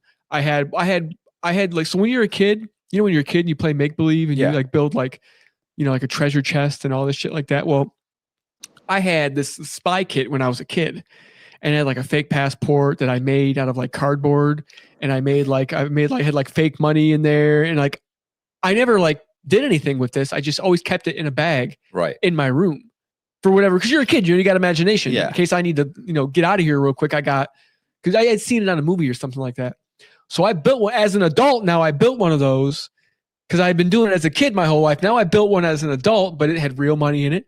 Had my real passport, had, you know, had fake driver's licenses in it, had credit cards in it. I had a laptop. I had an MSR 206 machine. So just enough that if I needed to go, I could, you know, swipe cards and, you know, use dumps and everything on the run. Well, I had all that in the storage unit that I didn't tell them about. Right.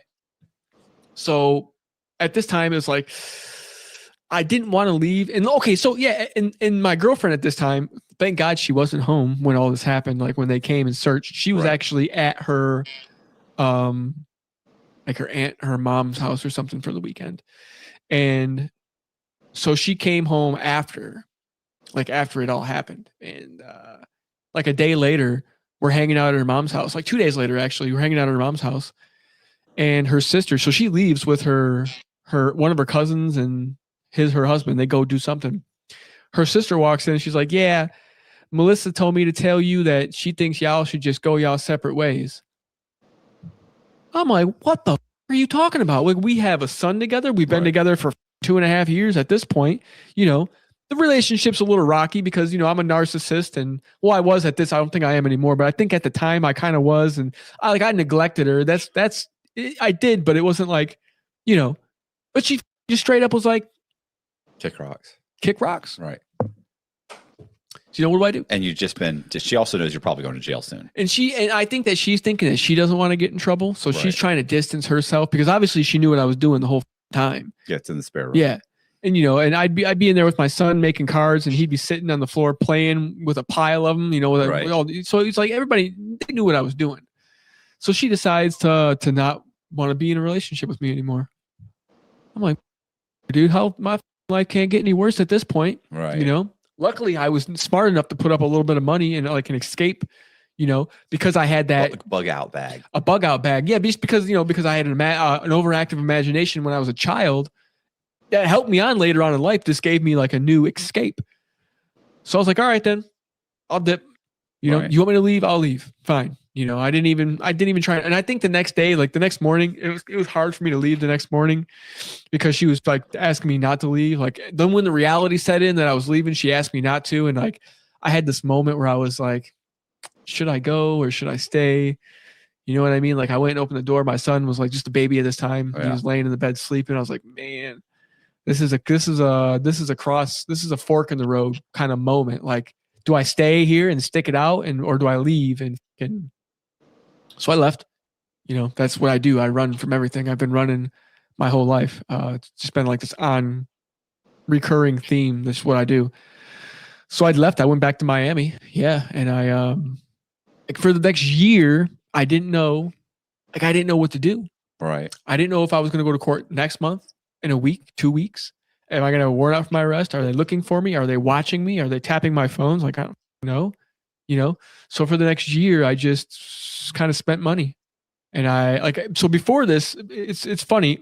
In my teenage years, I was like a party animal, a lot of drinking, a lot of, use, not crazy use. Like I was never like a junkie. Right. I never had a bad problem. I partied, but I never, I was never addicted like that to where it just became like, that was my mission every day. And this is what I need to do. Like a lot of those guys, for whatever reason, whatever that mechanism for addiction is that people have in them, I don't think I have that in me, So it was like, whenever I did, I could just be like, I could do them one day and the next day I could just not do them. Right. And it's been like that my entire life. I've always been able to kind of just like, go and do on the weekend. And then Monday, I'm just going back to my normal life. I'm not going to continue. And then, to where it just strips me of everything I own and my health and my finances and my, I don't have that inside of me, whatever that is, that just grabs a hold of people. And I'm lucky because I was around it. I was out in the street. I was around the homeless people, the drunks, the addicts, the hobos, the prostitutes. I was in that life for so many years, and it never got me. So I was extremely thankful for that. I was saying all that to say this, like I partied in my teenage years, but once I started doing fraud, like I wasn't using the money I got from fraud to go out and party with. Right. You know what I mean? Like I wasn't going out to the clubs and popping bottles and going to strip clubs, and I wasn't doing any of that because I had a wife at home. We weren't married, but we were together. And I wasn't a maniac like that. I just didn't have it in me. But now, this year, oh yeah, because in my mind, I'm going to prison. Right. For a long time. Yeah. I don't know what the outcome of the prison sentence is going to be, and you automatically think the worst because they caught me with cars.